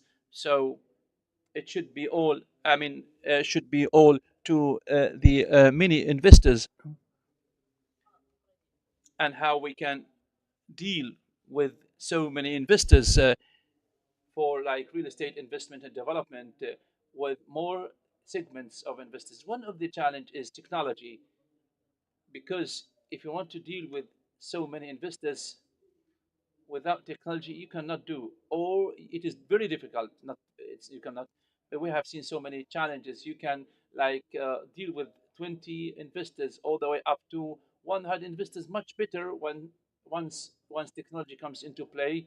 So the headache will be on the financial company will be very less, very few, and very few, or very less, and so creating tools for investors, how like to open investment account using applications QRC and transferring to their own bank account. It is all with the press of a button. So today, one of the things that we have actually 2025 half or mid-year, we will have the platform to be launched so that we can direct some funds, real estate funds, to bigger or more segments of investors. سؤالي الأخير لك جو، رأيك الخاص حول Given the growth in the market, What sort of financial, if you will, instrument vehicles that would you see could be upcoming to help that and to back up the growth from the financial point of view or financing point of view? Something like fintech will do, something like crowd lending will do.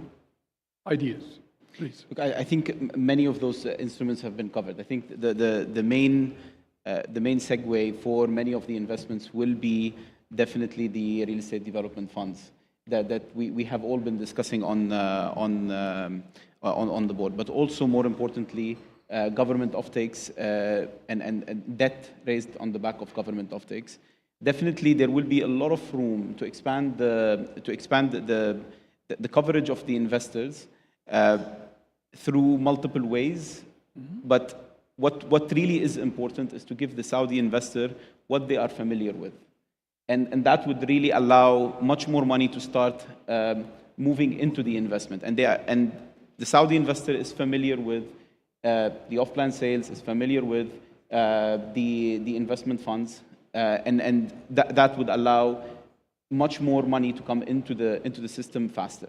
That said, definitely there will be a lot of opportunities for tokenized sales and for other financial instruments, but they will, at the beginning, we see will be marginal in the market until and unless the market will understand them a bit more and they can become. So you see basically there's a lot of opportunities coming up. 100%. 100%. أنا دهمني الوقت حقيقة وتعديت الوقت المحدد، ولكن قبل ما أشكر ضيوفه لا أحب إني بس ألخص الجلسة. دون أدنى شك إنه القطاع العقاري في المملكة العربية السعودية نما نمو متسارع غير مسبوق حقيقة منذ انطلاق رؤيتنا الطموحة 2030 بحجم زي ما قالت نايت فرانك أكثر من 1.3 تريليون دولار أمريكي بنمو متوسط 4%. غير كده ستاندرد بورز in terms of the growth rate in addition to the other pools. What of course requires a quantum leap that goes in line in terms of financing, in terms of guarantees. The Manat company plays such a great role. The Saudi Authority for Certified Accountants also play a great role, and other companies also financing, and the big consulting companies. The question is, can we accommodate this? Of course we can. The bigger project we have seen, Red Sea, Neom, the first city ever that operates from green fuel and energy. So we've seen how we have these kind of competencies, capacities in Saudi Arabia, and the direct investment, also the foreign direct investment attraction and invitation. We have seen the great development coming into play across the real estate sector, and also the big appetite also shown and displayed by the investors. Also, I'd like to express my appreciation, gratitude. Big thanks go to Dr. Ahmed, Mr. Thamir, Mr. Ibrahim, and Mr. Joe. Thank you so much. Your attention is highly appreciated. Thank you too.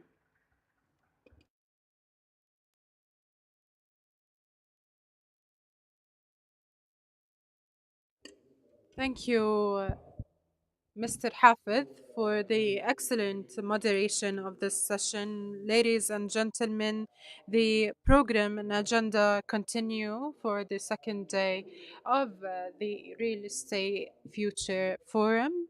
The next session is about, or titled, The Role of Digital Transformation in Facilitating the Journey of Owning a Real Estate. With us is Asaf Saeed, Suad Bajbir, and Ala Mashti. The moderator for this session is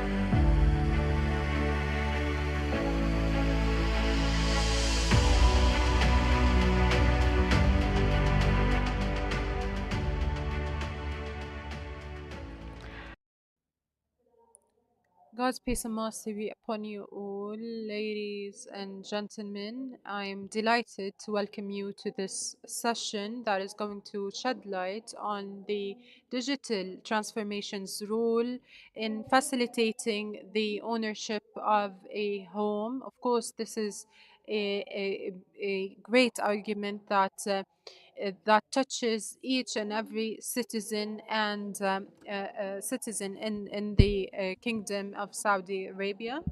And we are witnessing also a digital transformation. Of course, it is not a choice, but it is mandatory. It is a not a choice, but a something that is necessary for us. And this journey of digital transformation has become easier and easier by time, and it also facilitated the ownership of homes and real estate. With us our esteemed panelists. Please welcome them. I'm going to start from the left, Mr. Asaf As-Saeed. He's the executive manager for citizen experience at the Real Estate Development Fund. With us also is Saud or Ala Al-Mashhadi, which is vice president at Sama Company for the business development, and also Saeed, president of the retail business group at Al Ahli Bank. I'm going to start with the fund, the Real Estate Development Fund. With you, Mr. Assaf. Lately or recently, you have stated that in 2024, 12 million digital interactions have been done on the application. Of course, this is because of the digital transformation. This is an outcome or result of this digital transformation. So 12 million interactions, digital interactions. Name of God, the most gracious, the most merciful. I would like to salute all the participants, and also I would like to thank all the organizers, of course, and also His Excellency Abdullah Al-Hgail, His Excellency the Minister of Mamra, and also this is an excellent platform for us as stakeholders and collaborators in order to gather under one roof. Coming back to your question, I would like to go back in time 50 years ago when the fund was first established. The Real Estate Development Fund has served a lot of citizens and beneficiaries uh, related to real estate. Of course, in 2015, we have launched a platform. مشتري العقاري. This platform, مشتري العقاري, is a platform that enables the citizens in order to own a home that is suitable for each and every citizen. Of course, under this platform, we have many funding entities. And the beneficiary or the citizen could enter to this or log into this platform, and based on different indicators related to the financial state of the citizen, he could of course choose a real estate, whether a ready unit or in the pipeline, a real estate in the pipeline, and the citizen or the beneficiary could uh, be able to also select or choose one of the funding facilities And also we have different recommendations. These recommendations are linked with the stakeholders in order to make sure that the beneficiary gets what he needs or what she needs. So this is the journey, more or less. So the waiting list from 10 years to immediate approvals. So it's a couple of minutes, yes, through the approval to the fund could be given through the application in a couple of minutes. So this platform, this application is a quantitative leap in the Middle East and North Africa. It's some figures and numbers I could mention. Beneficiaries have exceeded 1,800,000 on the platform, and also recommendations that are given are 700,000 recommendations have been given. Also, the beneficiaries that benefited are 970,000. And also, we have supported the ownership of a home to up to a greater percentage. Uh, you have mentioned the collaboration between different stakeholders, partnership. What's the importance of a partnership in your platform? Recently, in the recent past years, we uh, we have we have stressed on linking the different platforms with our المشتري العقاري platform in order to cut time and for time's sake, and as well cut also efforts exerted. It's a one-stop shop that links between the different solutions, real estate solutions. All right, as Mr. Assaf has said, uh, as to start this and ignite this discussion, how does SIMA company joined or embark on this journey? SIMA company and the fund work together in order to enable the digital transformation in the real estate sector, especially for the real estates that are funded by the real estate development fund. SEMA company and all its company like Qarar. We have a model for 20 different funding entities in order to facilitate and make that journey easier. We have different products also that are also on the platform.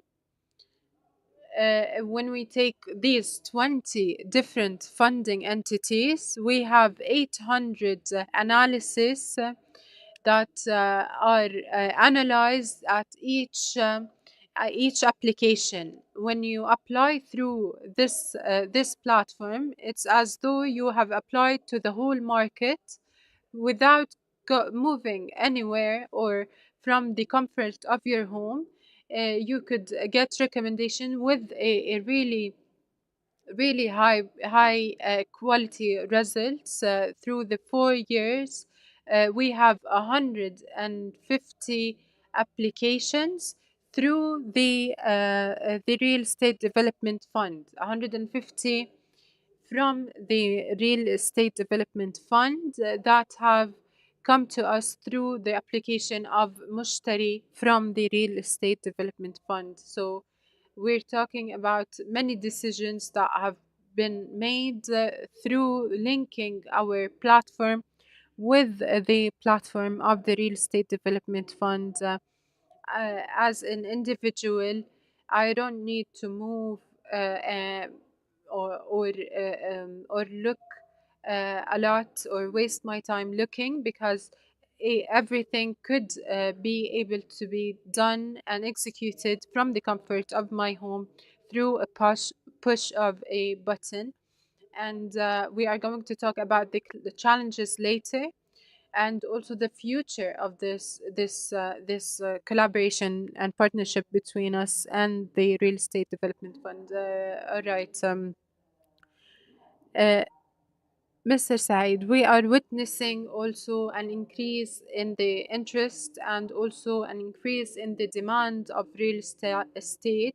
How could Al Ahli Bank be able to cope with this increased interest? What are the different digital tools? I would like to, I think that my colleagues, the brother Asaf, brother Ala, have talked about the benefits of the digital transformation, and of course the banking sector is also part of this journey. And of course we have a high competitiveness in order to facilitate the customer experience that is transparent and secure. And today we assure that there is a, um, a quick response and a quick response to the demands of our customers that has accelerated the infrastructure of the digital transformation in order to make sure that the customer experience is better. So today, in the Ahli Bank, we have a number of services through the application Real Estate Al Ahli. Real Estate Al Ahli could allow customers for them or beneficiaries to get funding to real estate through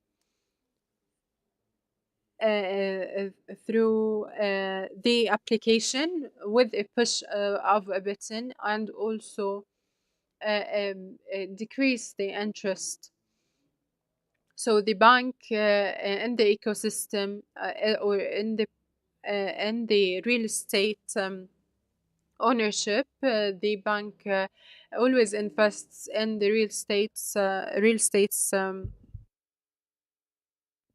sector, and also analyzing data is important through a number of companies that we partner with. They invest in data, and they invest in the data that comes or is a result of the customer experience. So last but not least, today we are looking to the direction towards investing in the experience, the customer experience, beneficiary experience. We have reached to a destination where we could conclude all the different activities through applications and through digital tools. So this really enables the customer or the beneficiary in order to facilitate the ownership of ownership of a home. With every transformation, we have a challenge. What are the challenges that face you related to the digital applications? All right. We've talked about the positive side and the cup half full, but today we are going to mention also the empty sides of the cup and talk about the challenges. We have the infrastructure, digital infrastructure, the coping with the accelerated manner of which these digital tools are developing and changing rapidly. So we need to keep pace. And second, I think this is also a challenge that is also there and continuously there, which is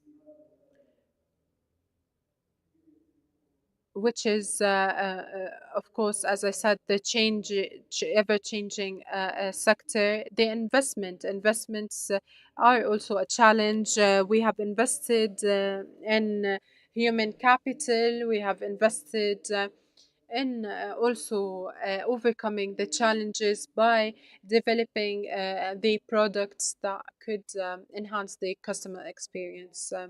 Mr.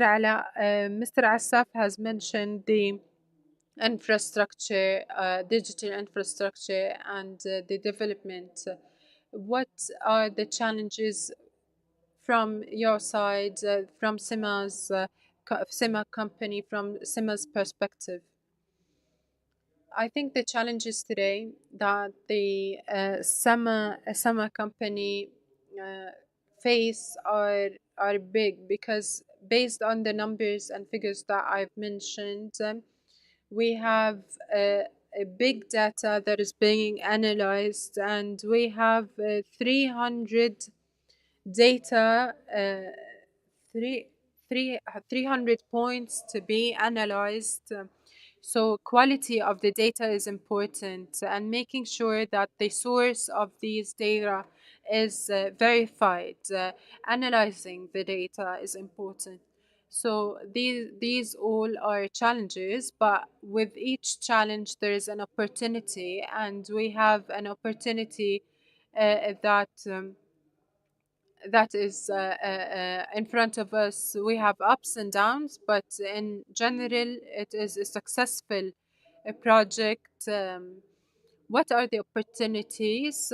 We have many customers that do not have their profile well set, or they don't have all their information on the platform or the application. So we need to increase transparency, and we are talking about data from all different aspects. We are collaborating and partnering with third parties in order to increase the trust of the customer, in order to analyze these data for the benefit of the individual or the beneficiary. Yes, we are talking about taking more information from the beneficiary, yeah, because we are talking to open funding companies in order to get open source data for the beneficiaries or the customers, for us to analyze them and enhance the customer experience later. So having these banking information and banking data will help us in order to analyze that report and analyze that information to use them later on. We refuge to third parties as well to help us in that regard. We are going to move to you, Mr. Hisham. I think the main challenges that face the banks,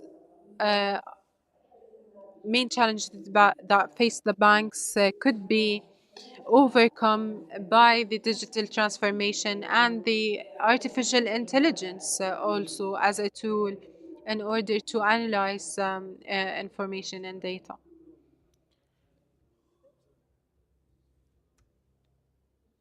related to the customers. We have two different phases that we have worked on related to the artificial intelligence, or what we call robotics. The different notifications that come to the customers have helped them, and this is because of data from robotics or analyzed by artificial intelligence, and we give notifications based on that data that has been analyzed. So based on data also given to us by SEMA, we work on notifications of early notifications or early alerts in order to for the customer to keep up to date with his or her financial commitments and responsibilities.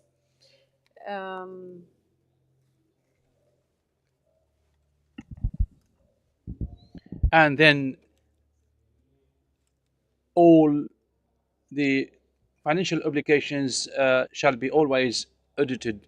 And this, of course, can be done by connecting and working and linking with with SAMA, particularly with all data being digitized, all the information that we need really digitized and digitally accessible with the, of course, sales team members.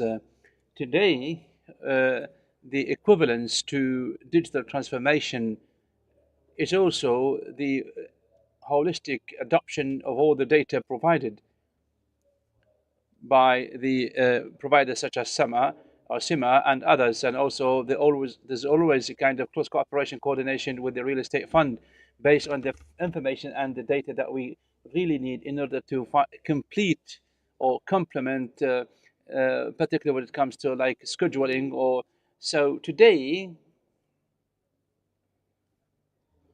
digital transformation is not just limited to the decision of granting, but also it is anchored to something that is based on installments, loans, and sometimes like refinancing clients. So, as Mr. Ala said, it depends all on data and the refinancing and the fee financing entities.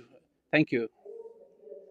Today, digital transformation is a continued one, and new products come into play, technical products come into play. What is it that is new in the fund for 2025? Well, speaking of the continued development, as my friends well said, that we have data that can or that are really analyzable for the end users, for the beneficiaries when it comes to land and housing ownership, so that we can at least address and also correct the market. And we try, of course, to create and come up with new innovative solutions and tools, be it like digital or non-digital ones. And at the end of the day, it is all for the good and common interest and public interest. Thank you. Great. Sima, what is it that you have on new? We have talked about some new ideas, but what is very new in Sima? We provide different services to different sectors, such as like the real estate sector, but and also like financing individuals, credit cards, financing vehicles, and also corporate. So what is new for the real estate sector in Sama is a new real estate assessment or appraisal today, and there is a kind of credit assessment which is holistic that looks into all the credit transactions. But what is it that we're doing, and it will be launched over the upcoming months, is something that is a real estate credit appraisal or assessment, because the accuracy and the precision is so high. Why it is important? It has one function. I mean, the credit assessment. How possible, for example, Ala can face any kind of failure or inability. So the question is, how can we create a real real estate or a real estate appraisal for assessment, appraisal or assessment.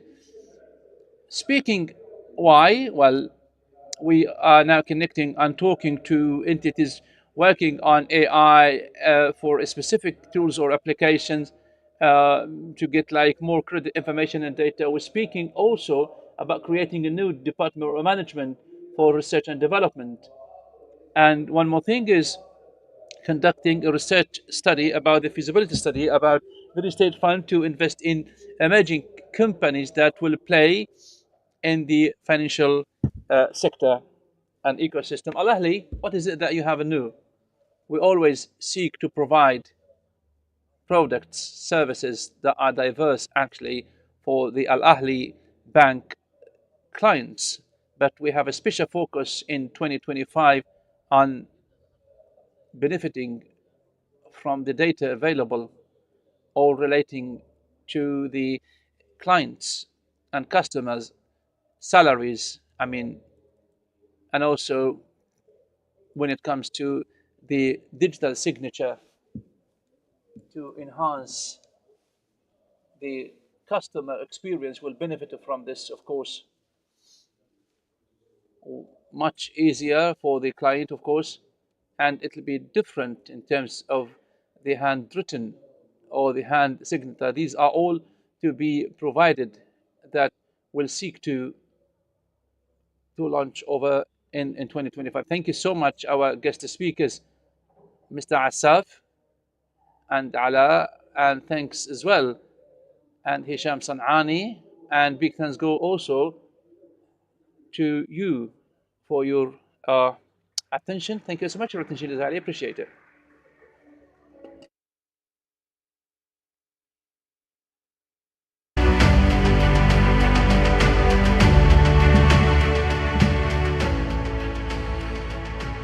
شكرا جزيلا أستاذة داليا ولضيوفك.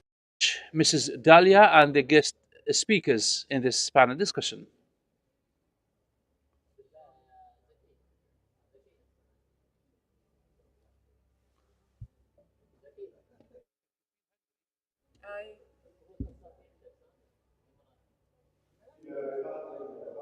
To a special discussion about technology and redefining real estate. This session is by Rayan Al-Aqil, head of the real estate solutions, to be moderated by Nels.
Okay.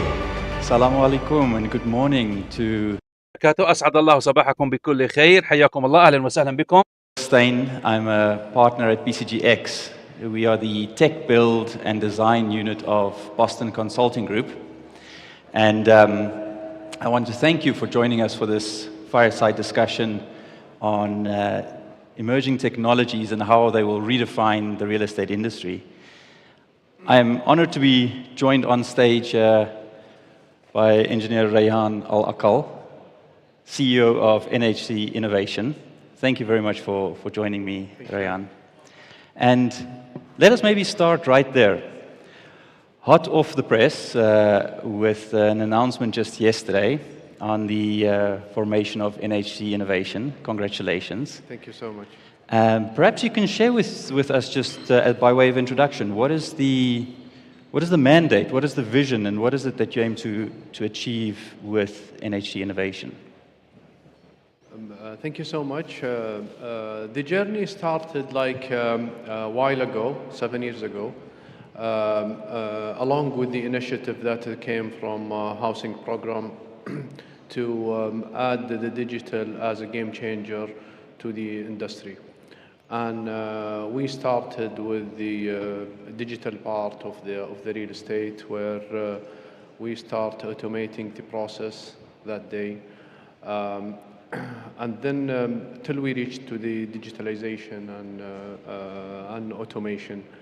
The process started with building a couple of platforms, Sakani, Ijar, Mullak, Farz, in order to either execute regulation in a digital manner and adding real disruption to what's going on at that time. Till we reach a level where now NHC Innovation is running 10 platforms with different ages and reaching a level where we really need to add the smart technology and the innovation solution to the industry. Now new regulations, newcomers became a lot easier for us to execute, to implement, to help the industry. Excellent, got it. Congratulations again. So, our topic here today is about, technologies and redefining the real estate industry. So I was wondering if you could share with us a bit, what are some of the innovative tech initiatives and advanced technologies that NHC is actively driving or deploying here in the Kingdom? Major initiatives that I'll highlight a couple of major initiatives that innovation is working on as Sakani, Ijar, Baladi, Farz, Mustadam, and I'll take everyone and having more detail on it. And a total is 10.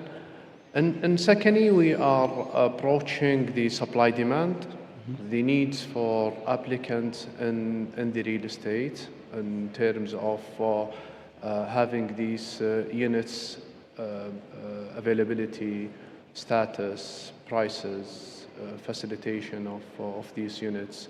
That includes even mortgages, maintenance, progress. All these stuff and information will be available in this first part of the platform. The other part is EJAR, to authenticate the relation between three parties in the transaction. And this generates a lot of information, commitment, reducing so many paperwork, having information instant for the decision maker, reduce the amount of unclarity in that industry.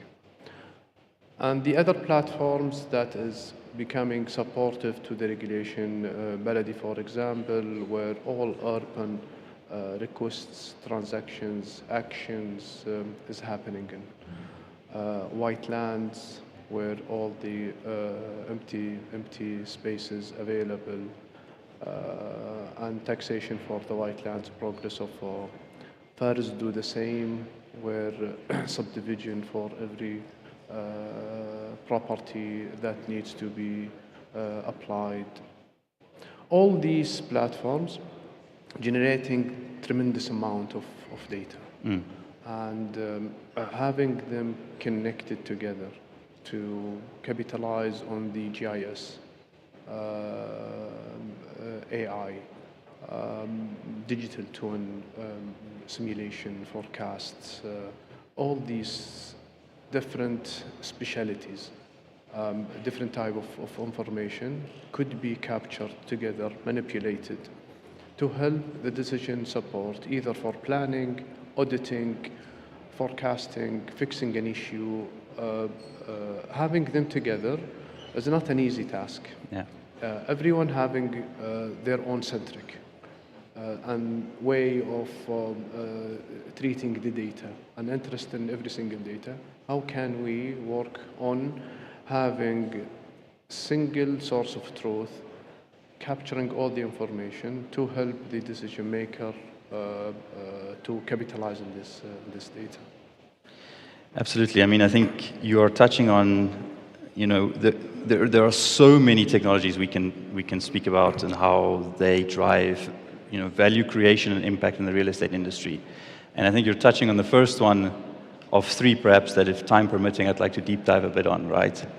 So you're touching on AI, right? And I think, AI-powered solutions are changing all major industries at the moment. Real estate, not excluded from that, right?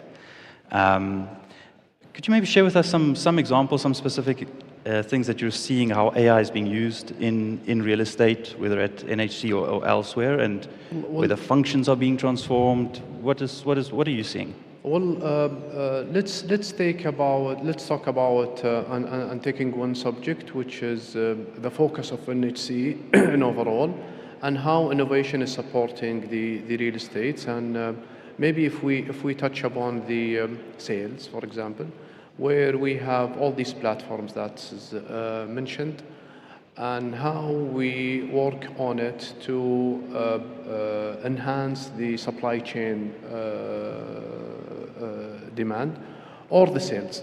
So we know a lot about the real estate in terms of ROI, demand, and purchase capacity, and purchase power for the applicants. And this could help also the developer to provide the proper planning for their own projects and in the study phase. And then we move on to the sales phase, where we utilize the AI and reducing the cost of the marketing, where rather than going to a mass with low convergence rate, go to less complexity applicants and raising up the convergence. And we managed to reduce the or to raise up the convergence for the booking in the early stages from 30% to 80% convergence by approaching the right information, right applicant, adding those platforms' data together. We know the purchase capacity for the applicant and the preferred location based on the other information that we have. Rental, for example, could give us an indicator where the applicant could live in the district of the city. How much can they afford to pay compared to what they are paying now as a rental, in addition to the other factors related to the applicant himself, like the salary, DBR, and all this stuff. So this helped us a lot, and at least approaching the right, serious, capable applicant for the right property that is available. Yeah, highly personalized, targeted sales efforts driven by AI, even in the real estate industry, right? It's fascinating. Now, you also mentioned, data capturing, single source of truth, stitching platforms together, right? Easy things to say, very challenging to execute on, right? Yeah. So maybe you can share with us a bit more, elaborate on some of these challenges with regards to really getting the full benefit of AI in real estate. Would say that the biggest challenge is maintaining this tremendous amount of data. I mean, maintain it, keep it secure, up to date is a challenge. Capturing this information from those different type of sources is a challenge. Cybersecurity and privacy is really a challenge where you cannot, stay away from this data, but you need to respect the privacy and as long as you have this data, you have to keep it secure. So, and different sources of sensors, I would say, either platforms, social media, unstructured data, sensors that is around the city or the applicant, the timestamp for this data and its availability, its way of how they store it and maintain it is challenge. And then how to present it in a proper way for the right applicant. Auditing needs different shape of data, marketing needs different type of data, sales, decision maker, planning, all these clients, I would say, or persona, need a way to have access to this data in a proper way. I would say this is maybe today is the challenge. In addition to the trend where everyone is talking data, and it's a congested area to play on. So many vendors selecting the right solution, right tool is really challenging. And is there, from your experience now at NHC, is there some learnings that you can share with other real estate companies in terms of how to prepare themselves for these challenges? I would say the base is the less expensive stuff to start with, but it's always a forgotten place. We're capturing this information properly, having the right sensors to put, the right checkup to capture. It might be costly to capture everything, and it might be also costly not to capture anything and coming back. And usually building forecast for data needs a proper shape of data, enough age of the data in order for the analytics to do the prediction and forward discussion. The beauty of the data, it's eliminate the emotion, where number is number. So regardless of what you feel, this is fact. You have the gut feeling about something, but numbers will convince the audience on the decision. Yeah. You earlier touched on a second technology that I'd like to deep dive a bit in more in the context of real estate as well, and that was digital twins, right? So could you maybe share with us some of the benefits that you're seeing from deploying digital twins in real estate projects? Digital, we in innovation start investing in from early stages in digital twin. It's an upcoming technology that we believe in, and our portfolio pushing us more to go with digital twin, where we have Baladi, for example, is the main item that we have started in utilizing the digital twin. We have the flood simulation, we have the traffic simulation, we have the urban planning case. Among these case studies, we are running this to simulate the changes that might happen to the city.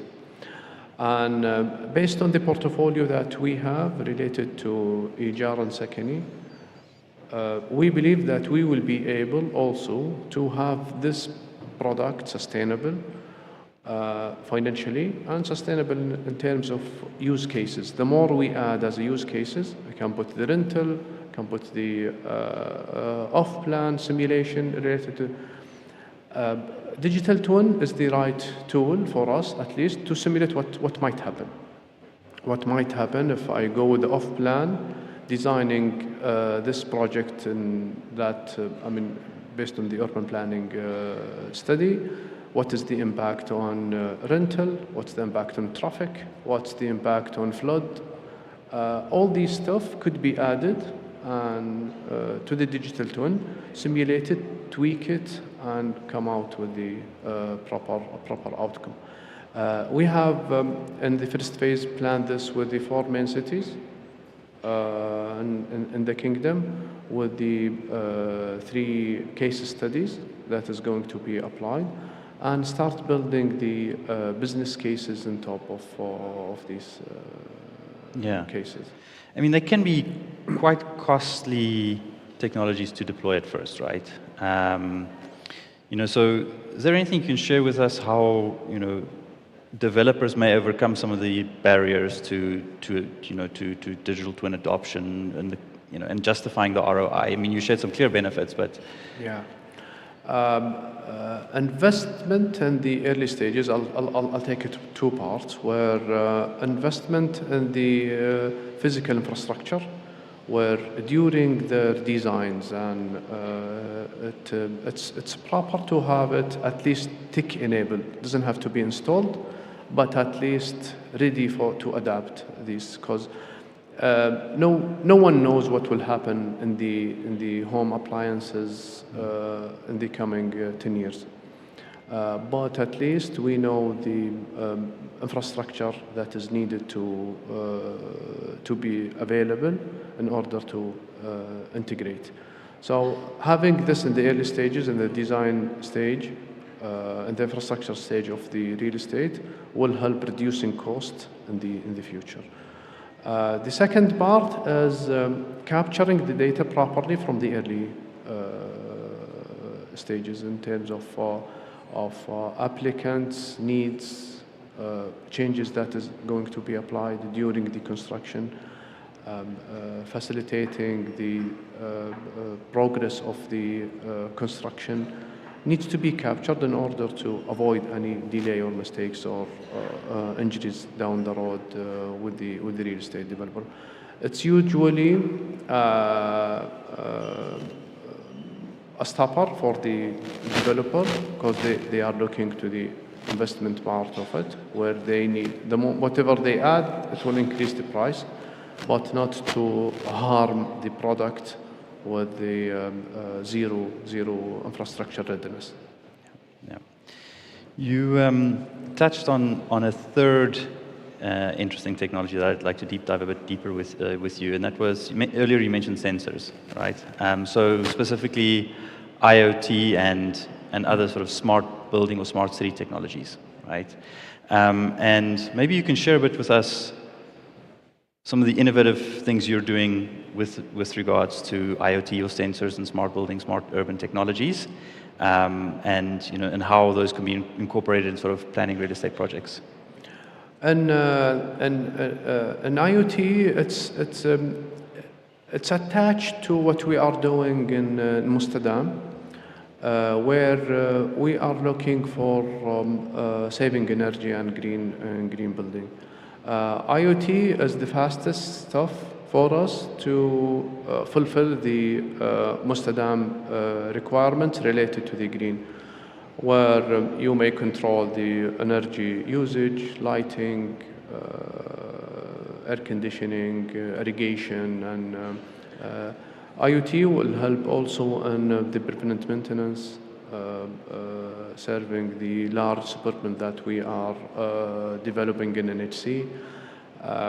All these stuff, it's again going back to the convincing the developer to have these in place for the long run. It's the right tool to reduce cost of operation and also of cost of energy and keeping the buildings green.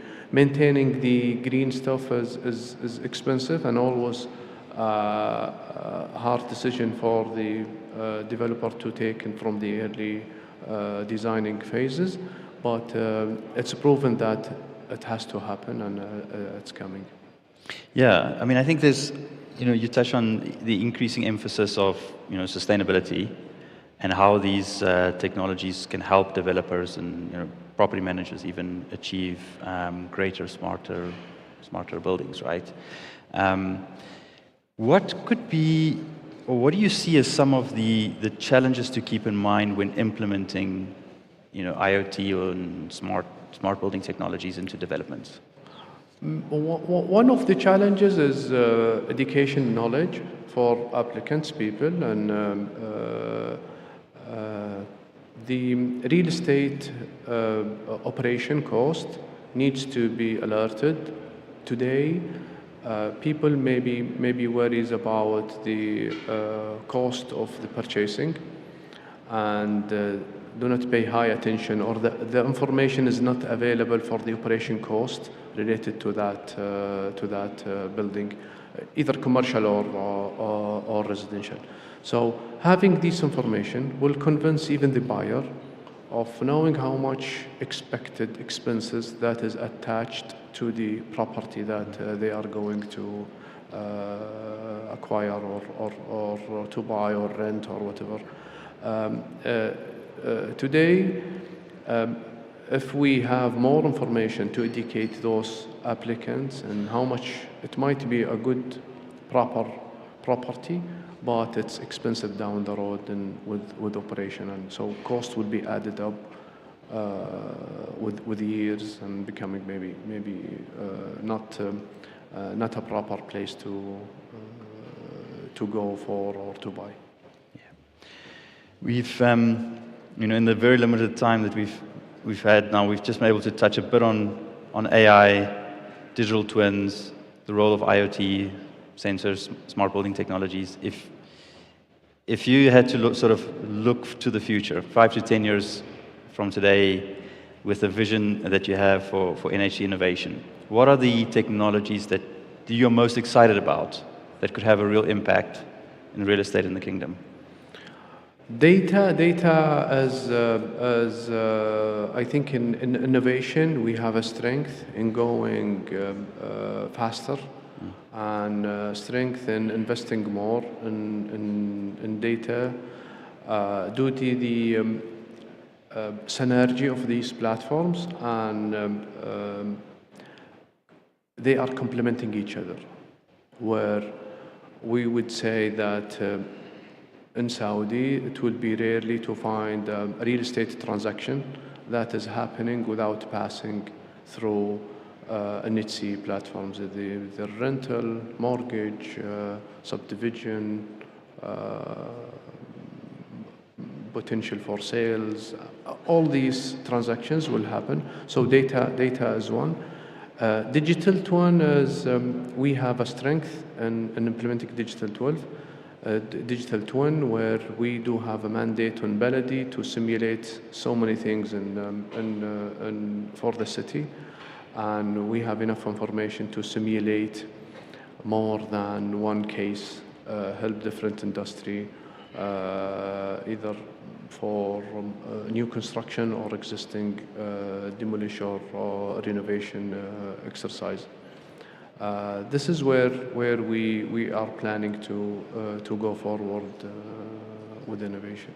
Excellent. And then would there be any concluding advice that you would have for other real estate professionals and businesses looking to stay competitive in in this rapidly evolving technological landscape in real estate?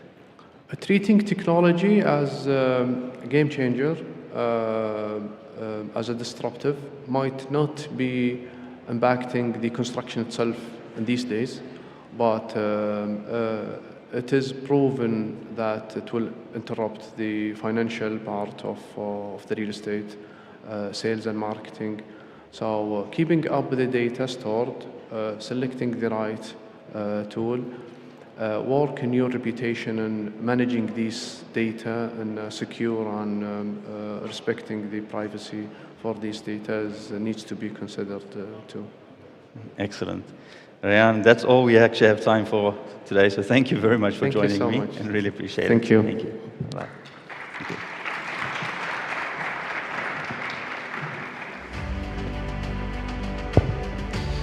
Thanks.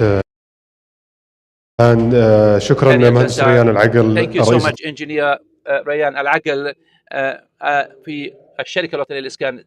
Ladies and gentlemen, moving ahead to the next panel discussion about government partnerships in the real estate development. This is to be by His Excellency مساعد Dawood, Secretary General of the Holy City, Abdullah Al Jali, Governor of Aseer region, His Excellency Abdullah Al Hamad, CEO of the General Authority for Real Estate, His Excellency Saad bin Shail, Secretary General of the National Committee for the Saudi Code of Building, to be enumerated by Naif Al Alayyan. Please, the floor is yours.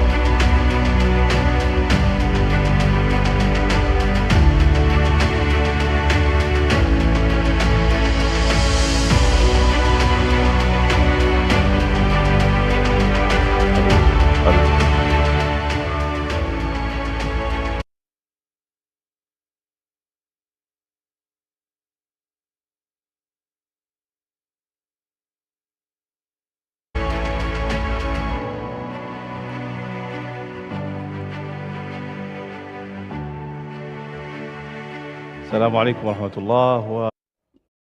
Peace be upon you all. Good afternoon to you all. I am delighted and honored to be the moderator for this session at this marvelous platform, the Real Estate's Future Forum. Of course, this platform is a hub for the world. We are speaking in an international language for the real estate. I would like to congratulate the organizers for such excellent organization. I'm going to tackle this discussion with really insightful discussions and this session is titled Success Scheme, Public Partnerships in Developing Real Estate. With us is His Excellency Musa'ad Dawood, the head of the Holy Mecca Municipality. With us also His Excellency Abdullah Al Jali, the head of the Aseer municipality. With us also Saad bin Shail, the Secretary General of National Committee of the Saudi Building Code. With us is the municipality of Mecca, His Excellency Musa'ad Al Dawood.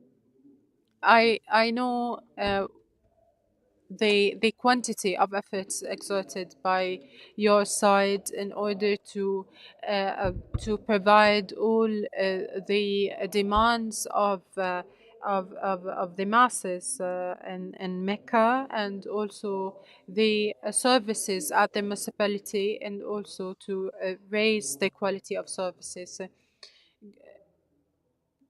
Bless you all, and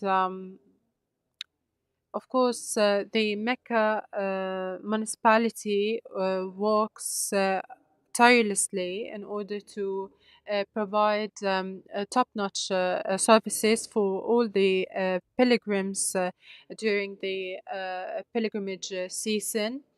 Of course, we have masses coming from all over the world, and Mecca is a city with attraction from all over the world because of its religious religious state, and the numbers of pilgrims is also managed year long. We also try to develop the infrastructure and support the city with the prayer facilities, and this city is with a religious aspect, and religious tourists visit from all over the world. Of course, we have changed the strategy. Uh, we have directives from His Royal Highness the Crown Prince to combat the visual distortion, or the uh, enhance also the cleanliness of the city in Mecca, particularly. To change the concept of waste management. We have a million and a half of pilgrims visiting during the pilgrimage season, and second, we try to plan ahead and plan continuously. We have these masses that need to be managed, and we have a great demand that is continuously increasing. So we need to increase the planning, and we work with our partners and stakeholders in order to establish plans ahead of time for 50 or 60 years in the future. Excuse me. All right. Second, as another point or third point, we have also partners in success with the community, local community. We look at the local community. We have activated also the role of committees that communicate with the local community, because they are the real voice of Mecca. Last but not least, we have also control and monitoring of sanitary services and health services, the control and monitoring of health facilities, the health providers that could, if not up to the level, they could risk the lives of the visitors of Mecca. So we have the identity, the architectural identity of Mecca. Is going to see light in the future months. Of course, I'm going to move now to His Excellency Engineer Abdullah. Today, we are witnessing a new Aseer. Aseer region is being transformed as we speak, and when I see His Royal Highness speaking, the Prince Turkey speaking, it inspires me, because each time he speaks about Aseer, it's as though he's speaking for the first time about Aseer. He speaks with enthusiasm, and this enthusiasm and passion is endless and unlimited. By His Royal Highness Prince of Aseer, Prince Turkey.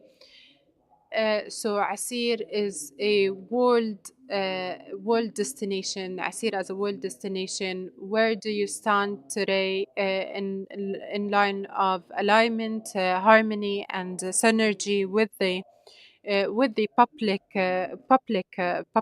sector, in order to attract these projects, or embed these projects. All right.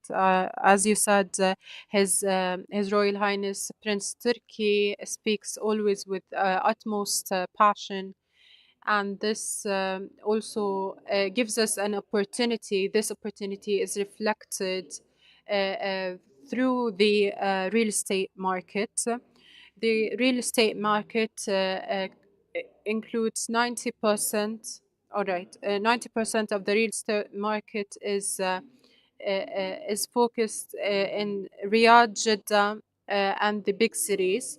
So the other regions are 10% of the market share of the real estate. So what we are witnessing today, the opportunity, the demand on tourism in the Aseer region, and therefore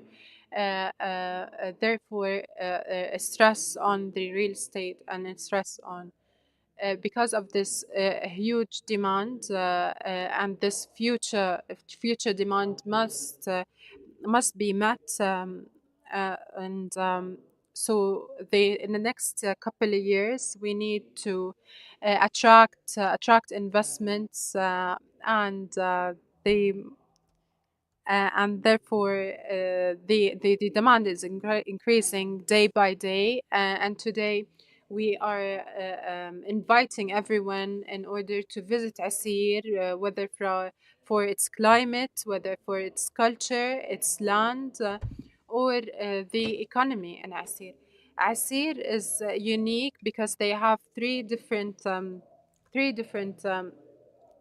climates. You have the desert, you have the sea, and each and every aspect of Aseer has its own different requirements and demands. Are there investments that are enthusiastic about investing in we're talking about Amani. Yes, we have a sea.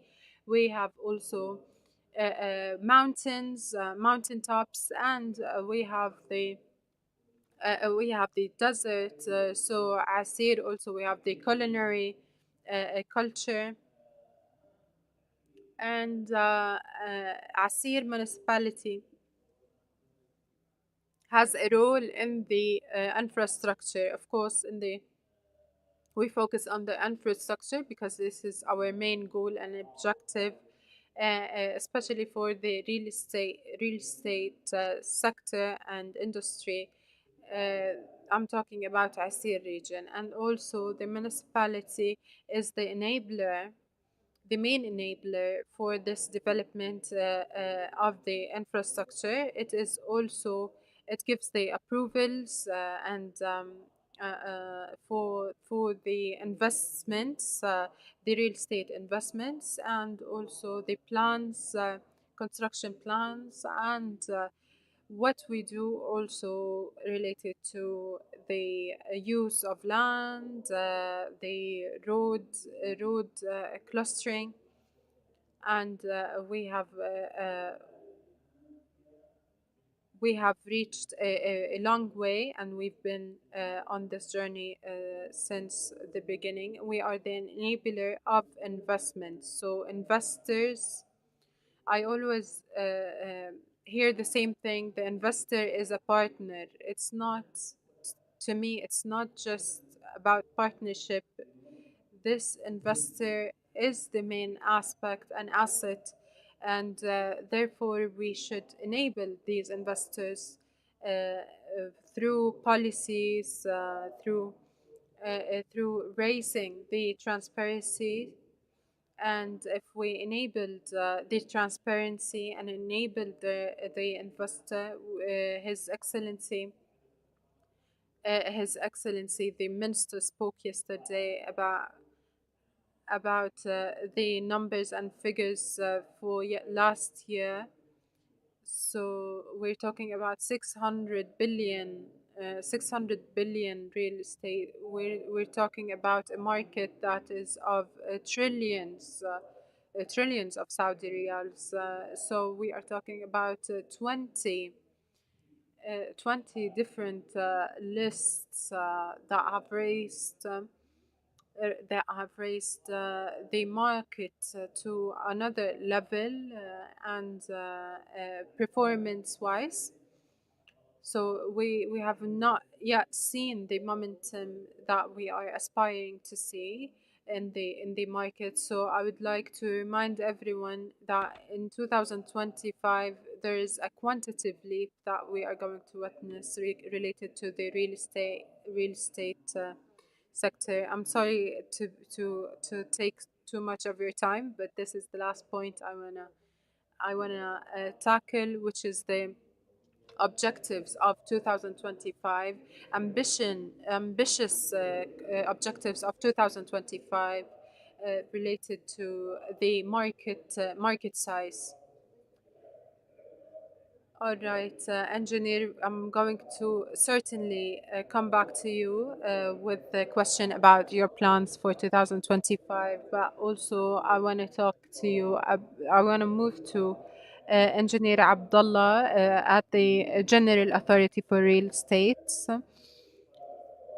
Look the content, local content, and what's the importance of the strategic partnerships and all that. All right, thank you, and good morning to everyone. Everyone, I would like to thank my colleagues, the organizers of this great forum, and also the participants, whether with us or in live streaming, tuning with us in live streaming. Of course, the partnerships is the key to success as a policymaker in the real estate. We have one model, which is partnerships with the private sector, partnerships with the public sector, and also with the investors, and enabling them with policies, and also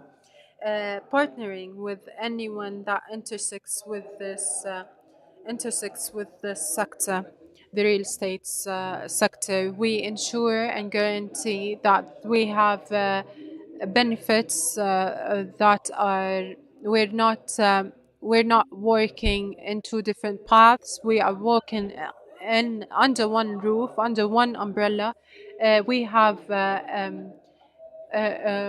common interests, and we work upon these common interests in order to arrive at our goal and achieve our common goals and common interests, and watching them come to life.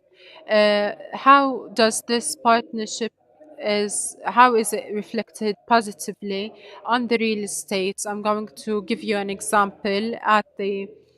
At the General Authority for Real Estate, we coordinate and establish policies. We make policies for coordination, for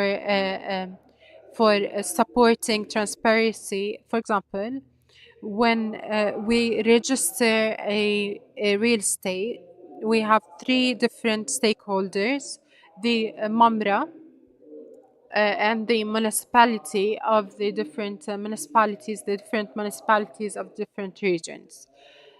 Second stakeholder is the Justice Ministry of Justice, and the third to register a real estate are the beneficiaries, whether public or private or individuals. We have this harmony of partnerships between the different stakeholders. We have a goal in order to enable the registry of this real estate. What's the main goal and main objective is to know what's there on real ground, by looking on the registry, having the plan, and this partnership is going to facilitate all that and give me that data. In order to activate such model, we worked with the municipalities. If His Excellency allows me, we worked with them at great efforts at Mecca municipality, of course, because it is I think the best experiences that we had is with the Mecca municipality, the holy capital municipality, and tons of projects have been an outcome of that partnership. This was because of this partnership we were able to enable and facilitate. We have a governance between us and the municipality, and in case we cannot find a solution, we move to another stakeholder in the municipality. So partnering could hinder could help us overcome all the challenges and overcome any hindrance that could face us.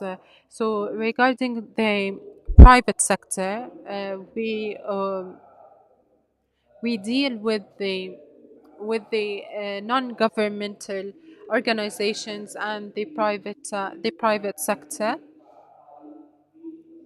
and also to measure the KPIs and this have this ability in order to manage the policies and make policies from the market to the market. So this is what His Excellency the Minister emphasized, that us as a us as a private a public sector, we enable the private sector. So we are always keen on partnerships and that the beneficiary is close to heart and close to home. When it comes to making policies, we keep them in mind. We listen closely to all their opinions and take their recommendations into consideration, and in order to make policies that are that support the market. The General Authority for Real Estate is also really keen on the different recommendations and suggestions that on WhatsApp or any social media platforms. We take any suggestion or any comment into consideration. So this is in general the concept of partnerships at the General Authority for Real Estate.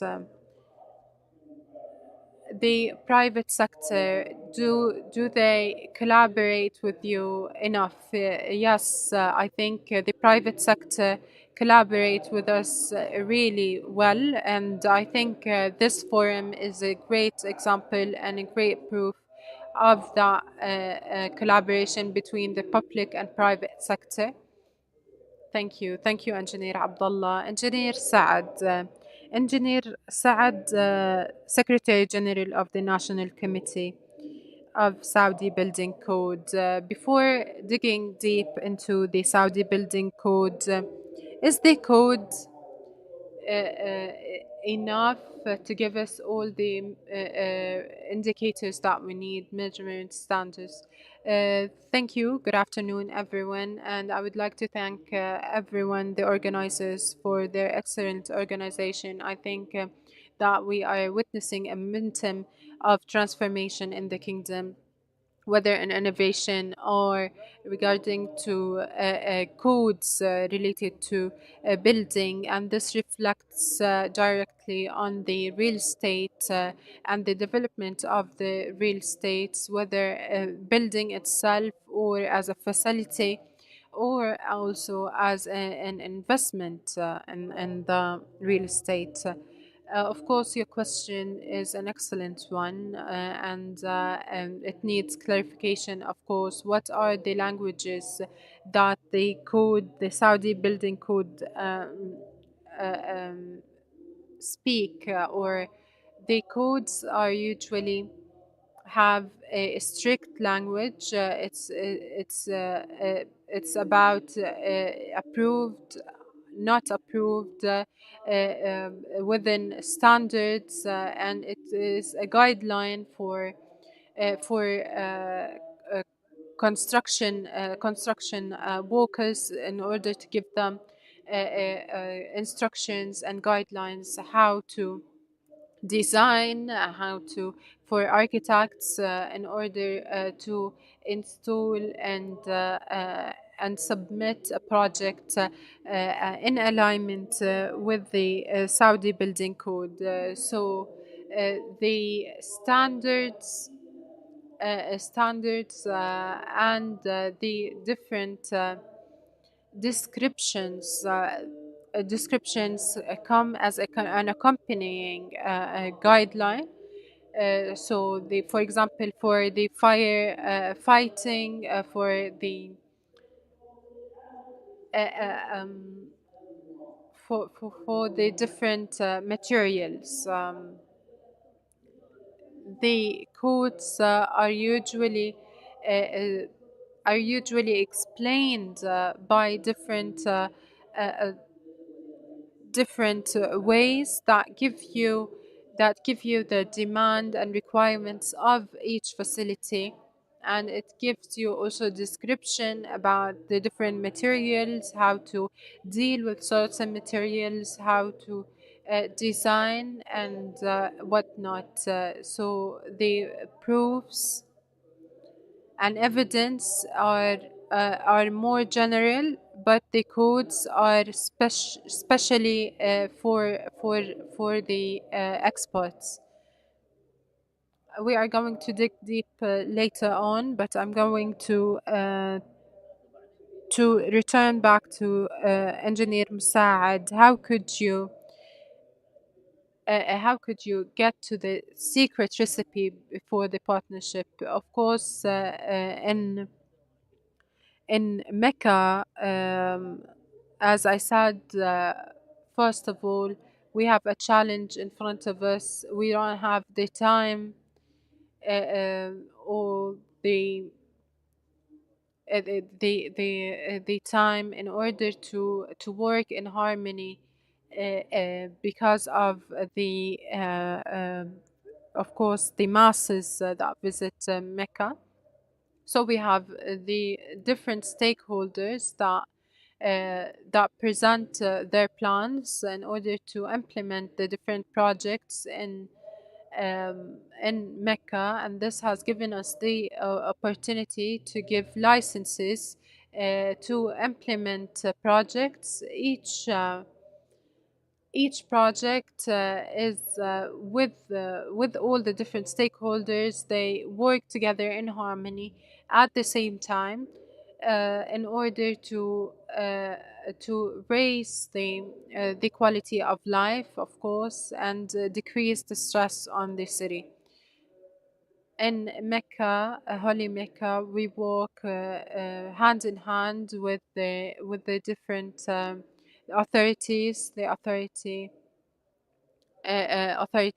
different authorities in Mecca. We work with all the stakeholders in order to develop the holy capital, and we're working as an orchestra, working as one in harmony.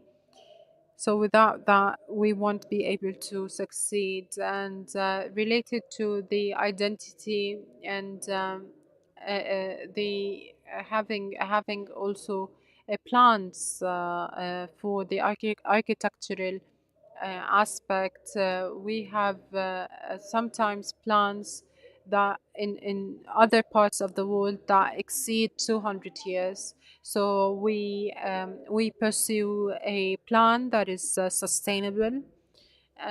In order, I'm talking about sustainable plans in order to be able to have facilities in the city in the right place. We are trying to and working hard towards having these plans beforehand in order for this city be attractive to living in and prospering in. Of course, we work with developing also the healthcare sector and the entertainment sector, because we have also 2 million citizens that live in Mecca. Therefore, we must provide also facilities for entertainment, facilities. Yes, I understand that has a religious identity that prevails, but that's not also that does not mean that our citizens do not deserve also a great quality of life. All right, in Aseer, as we said, moving to you, Engineer Abdullah. Let's talk about the initiatives with the municipality of Aseer in order to develop the real estate. Aseer region is one of the regions that have a good infrastructure for the transport. Aseer has 26. And of course, the infrastructure is also prone to destruction, but it's still one of the best. So we have these two contradictories that we need to face and overcome. The citizen likes to focus on the positive side, on the glass half full rather than empty. Therefore, in Aseer, we are talking about enhancing the infrastructure, especially in Abha, Khamis Mshet. So each project of these, each one of these projects would enhance the real estate development. Of course, since we enhance the infrastructure, all these real estates are immediately raised. The prices are raised, and we have road construction and whatnot. We have also projects and initiatives related to developing the municipality services. We have the when investing in a certain region. I think usually he or she has a worry in order a worry in order to make sure that the project is working day and night without any delays. So today, I ensure to you that the process is easy. It's it's enabled. I am betting that today any delays is usually handled with care, and I am responsible because of the economy. So investors, please, I invite all investors, because please come and invest in Aseer, because we can facilitate that investment, and we can enable you from the first phase. We have also mixed use in the pipeline, and we have also other investments related to the year 2025. We have hopeful hopeful hopeful perspective for the future. We have a third initiative related to housing. We have 62%. We reached to 69% of that objective. So the housing is important. We're talking to about units that are 300 meters square. Also luxury units, housing that are also attractive for many in the world. Many of you are looking to invest in Aseer for them to have a summer home. And the second thing, or another thing I want to mention uh, is managing and the visual distortion. And of course, this is an objective that is not easy to achieve. So we have in Riyadh. Riyadh is ahead of us in that regard. So I am inviting everyone that to to manage the waste. Please work with us as a municipality in managing wastes. Please consider that your home is also the road is part of your home, and this visual distortion must be managed and must be combated. We also have different ways in order to deal with the combating of visual distortion and managing wastes in the Aseer region. In 2024, I think when you visit any region of the kingdom, you could see and witness with your own eyes the cleanliness and the enhancements in the quality of life. We're proud of that, and that is because of initiative that focus on increasing and enhancing the services of citizens and visitors. Of course, there is a platform also for the visit Aseer and invest. And I want you to visit all the regions in the kingdom. Don't stay just in Riyadh, but visit other cities also in other regions. I have also a message to give to investors. When you develop your project, make sure that the product is up to the level, whether in units and residential housing. It's something that is not going to benefit you just for the day, but it's going to be beneficial for you in the next years. So we need to enable you as as an investor, and you as an investor have a commitment and responsibility to come up with products of high quality.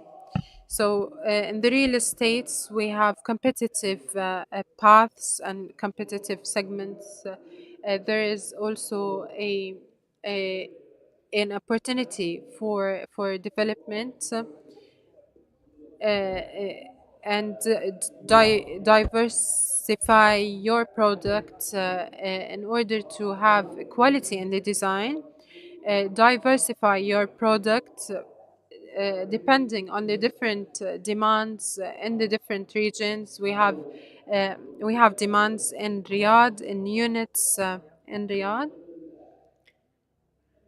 So the language has changed. Having a spacious units is much needed now. We have 250 meters squared, and the building is 300. So it's the opposite. Rather than building rooms and whatnot, today the perspective is the opposite, total opposite of that. We focus on vast spaces and having infrastructure also for the projects is important. In Riyadh, we have different projects. If I gave you I gave you the choice to choose between the different projects, you would choose the projects with more space. So the culture is shifting, and one thing in Aseer that is different than in Riyadh, we we do not just our target audience is not just the Assyrians or just the citizens, but also I'm competing Singapore, competing with Spain, with countries around the world and with cities around the world. So we need we need to accelerate the pace in order to be able to compete with such cities. I wish you all the success, of course. And Engineer Abdullah.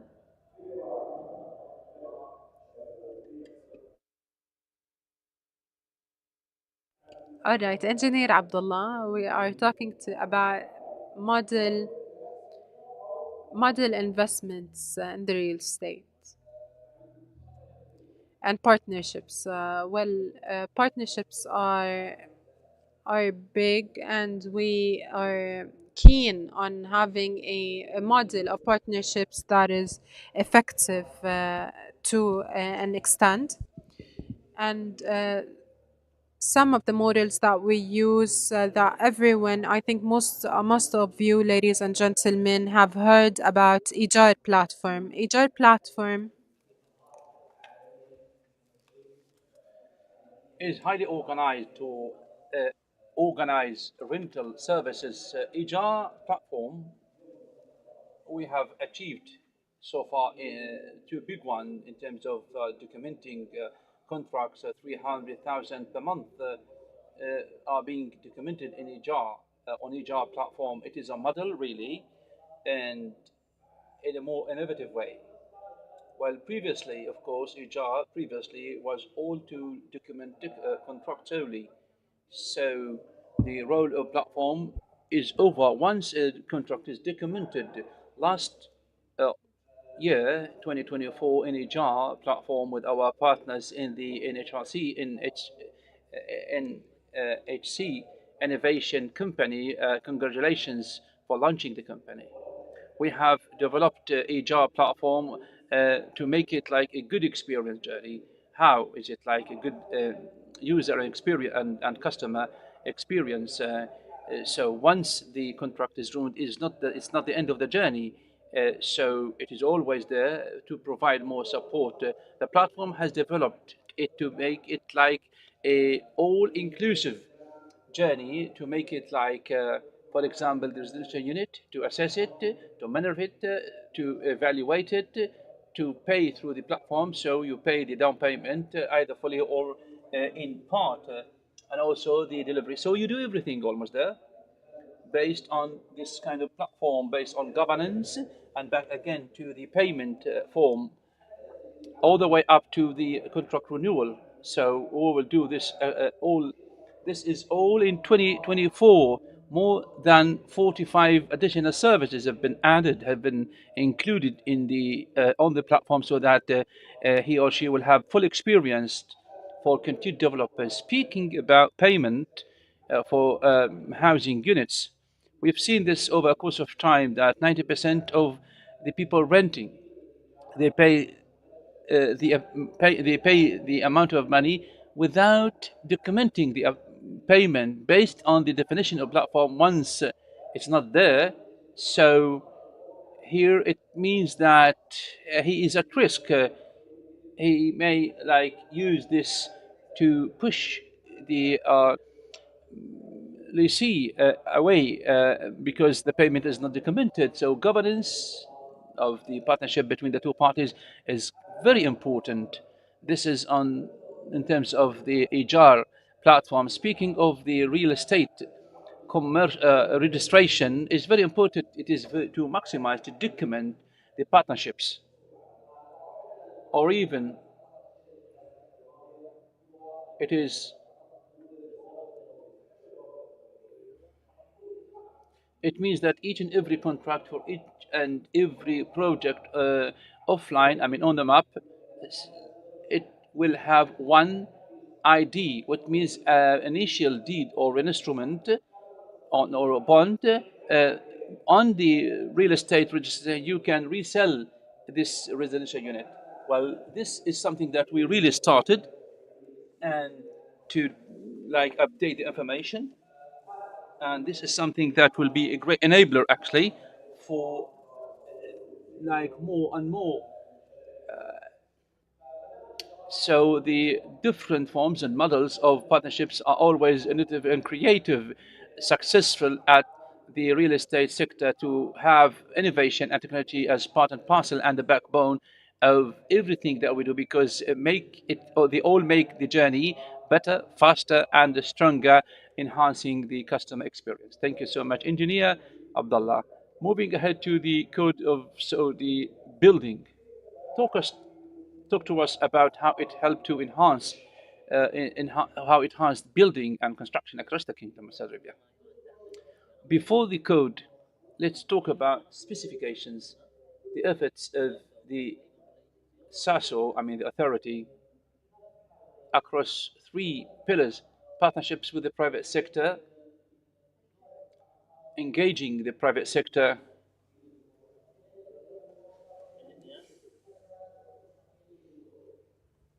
because we cannot like differentiate between or separate the specifications and the code through 50 teams.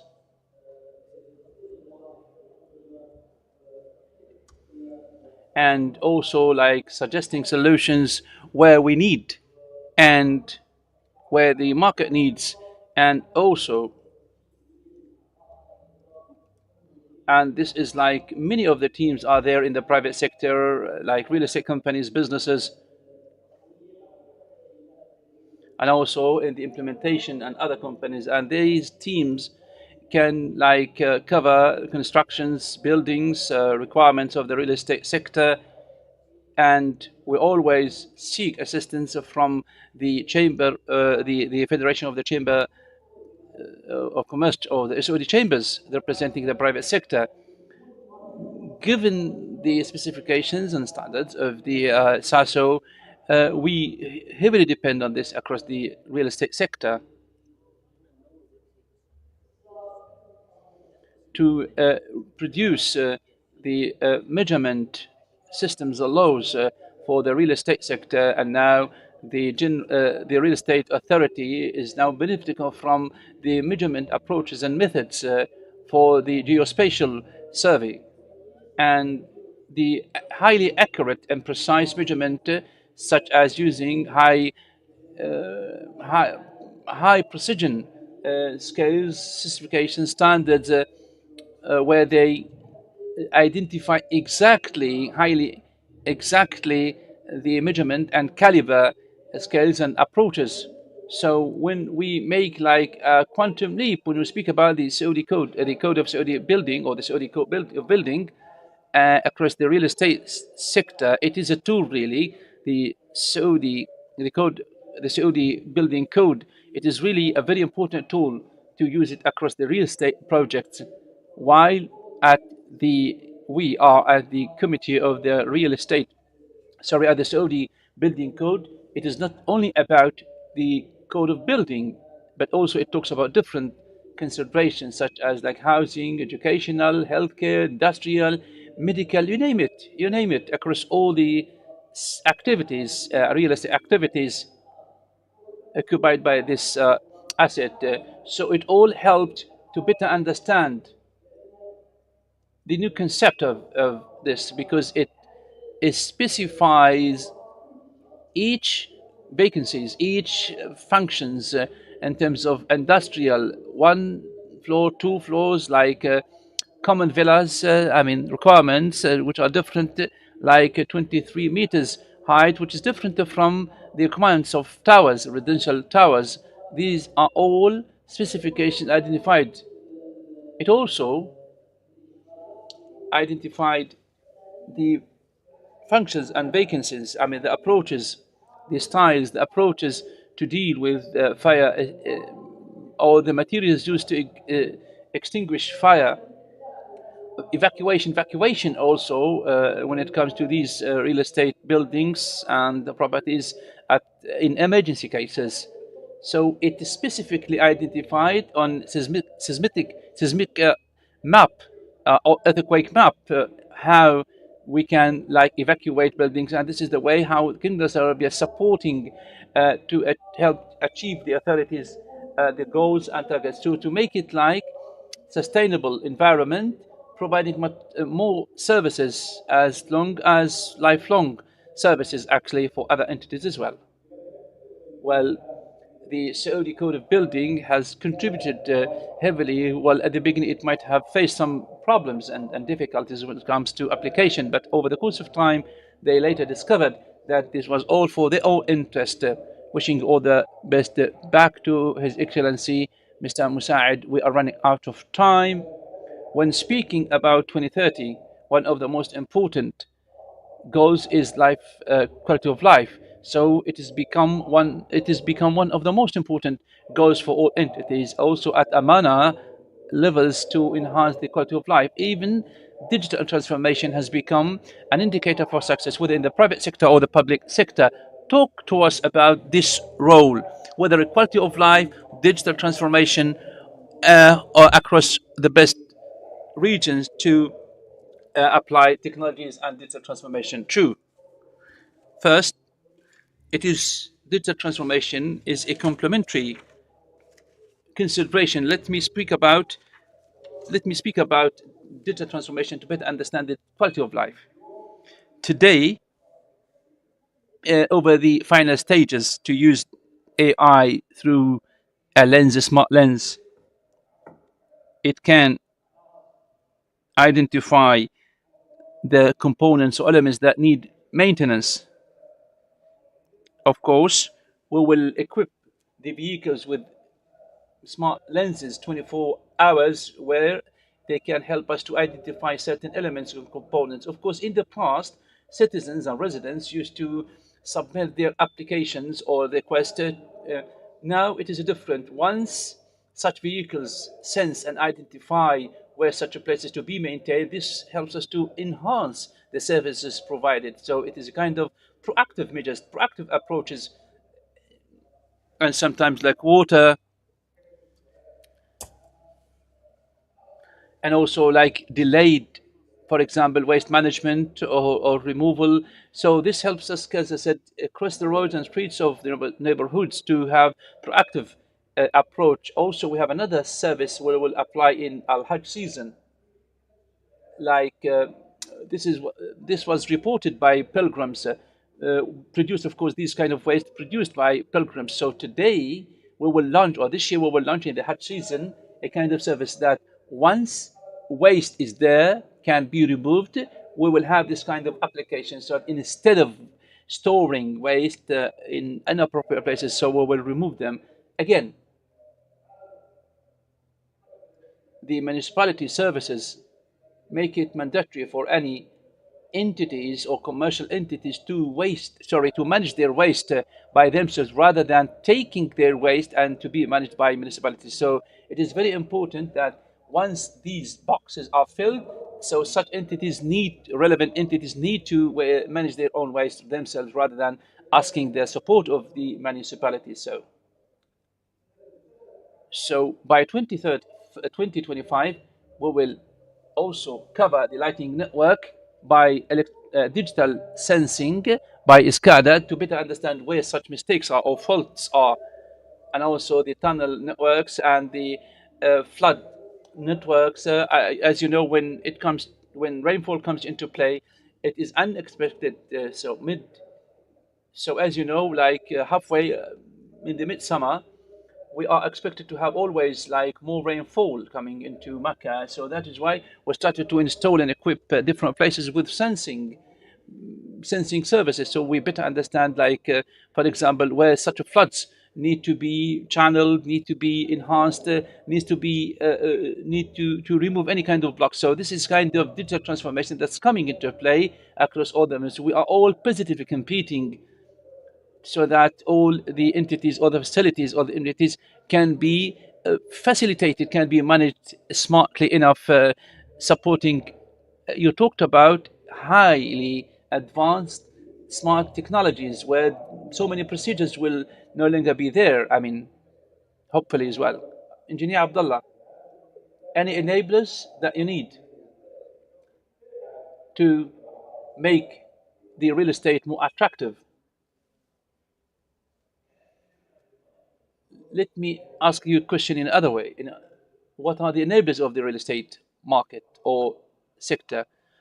Human beings at the end of the day, human beings at the end of the day are the successors of Earth, where we need to provide services or products to all human beings, a decent life, a good life, a dignified life, where they can like practice their everyday routines and activities more efficiently. So it is our must that we need to integrate, we need to work in tandem. So it is more here and there, and we are the key players and the key drivers. And the Ministry of Municipalities and Housing, having a lot of enabling, supporting entities such as Ministry of Justice, Ministry of MIWA, other government entities are all concerned and relevant when it comes to building, constructing buildings, developing projects or development projects as well. So we are all integrated by our own regulations and laws. So there should be no conflicting regulations or not enabling or regulations that do not complete and complement each other. So we have made great leaps, great steps actually, that changed the Kingdom of Saudi Arabia into a better position. So that's why we need to go ahead faster. The second point is that we need to integrate with each other across the platforms. Today, the real estate sector is based and built on data and information. Anything like today, sales, purchases are all connected, interconnected, interlinked, and networked. Also, like real estate sector is connected with different sectors. Data, unless otherwise fully integrated, they will be useless. They will be futile, and transparency will not be there. And also, will not be much easier for investors to be in the market. I mean, to work in the market, and and also transparency and accuracy will not be there across the market unless otherwise we fully use and integrate data. We fully integrated, aim always to support investors, citizens, a good city, smart city, easy to live, livable city, walkable city, smart city. Other countries are not better than us. We are always heading to be always leading, and all at the end of the day enable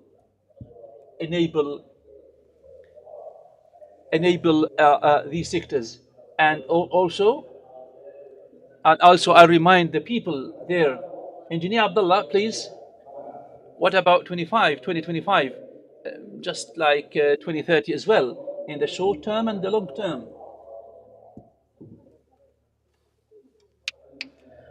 Of course, in the general authority for real estate, we have moved ahead. Our main purpose is to reach to a point of more creativity, more innovation when it comes to like efficiency and efficacy in terms of the regulations that we have recently developed, particularly when regulations are well drafted. It's different from when they put into practice, into place, where different development and improvement dimensions and considerations. In 2024, we've gone beyond it, of course, and we are coming to be more creative, more innovative, actually, in the real estate sector. Our partners in the private sector and public sector, we always have such a continued partnership with you, and well guided by Allah's assistance support, we will provide the best model in the real estate sector and making the Saudi real estate sector to be such a leading one across the world. Engineer Abdullah, it has become a partner in the economic growth and development and a success partner. Wishing you all the best. Mr. Saad, what is it that you may say about the awareness about the Saudi Code of Building? We are running out of time, but what is it that you can possibly share with us? Well, honestly, the applications of the Saudi Code of Building can be either new or existing. So awareness should be first directed to professionals, subject matter experts, and then to the end users. Well, the experts at the SASO, they created a platform to explain the specifications and to train people on, and experts, I mean, on. And they are all based on the code itself. It's a reference. The code is a reference. But the National Committee for the Saudi Code for Building signed different agreements of understanding with Ministry of Health, like the Certified Accountants Association, with different sectors that have partnerships with the building and the construction sector, in addition to the awareness and knowledge and subject matter expertise to have such kind of piece of information from the Saudi Code of Building. With this in mind, the code impacts 4 key levels: production line, design line, implementation level, and operation level as well.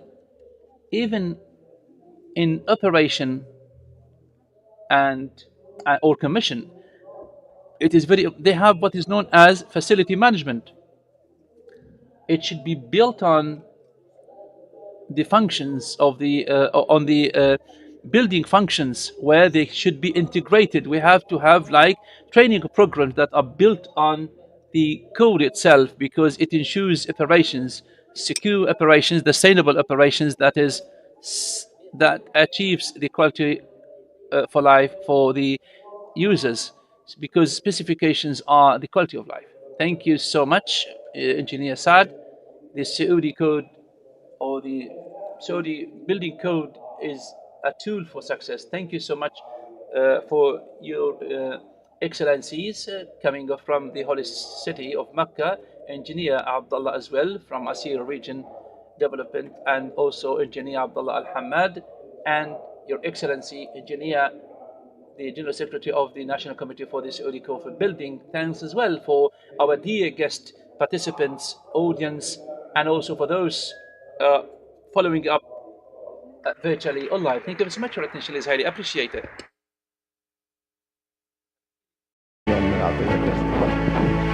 شكرا أصحاب المعالي والسعادة على مشاركة. Thank you ever so much for your engagement and contribution to the Real Estate Future Forum to speak about the contributions and efforts of the government entity. Thank you ever so much for your moderation of this session.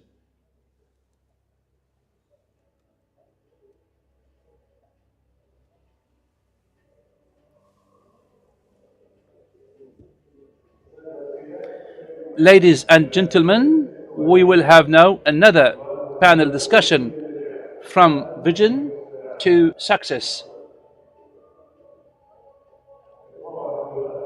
about the development of the real estate industry by Engineer Faisal Al-Nasir, Salih Al-Saif, and Mr. Qasim, moderated by Osama Al-Ansari. Please, the floor is yours all, please.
السادة والسيدات، نجدد الترحيب بكم ويسعدني أن أقدم الجلسة.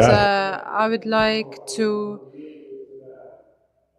introduce the next session about the development in the real estate industry. With us is Mr. Mahmoud bin Ahmed, Mr. Saleh Al-Saif, and Mr. Qasim Daya. I call them all onto the stage. The moderator for this session is Engineer Faisal.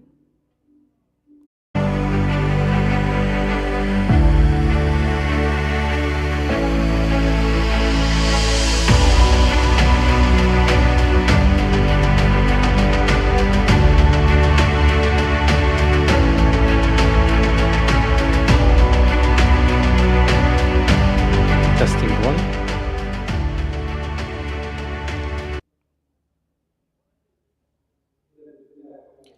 In the name of God, the most gracious, the most merciful, welcome, ladies and gentlemen.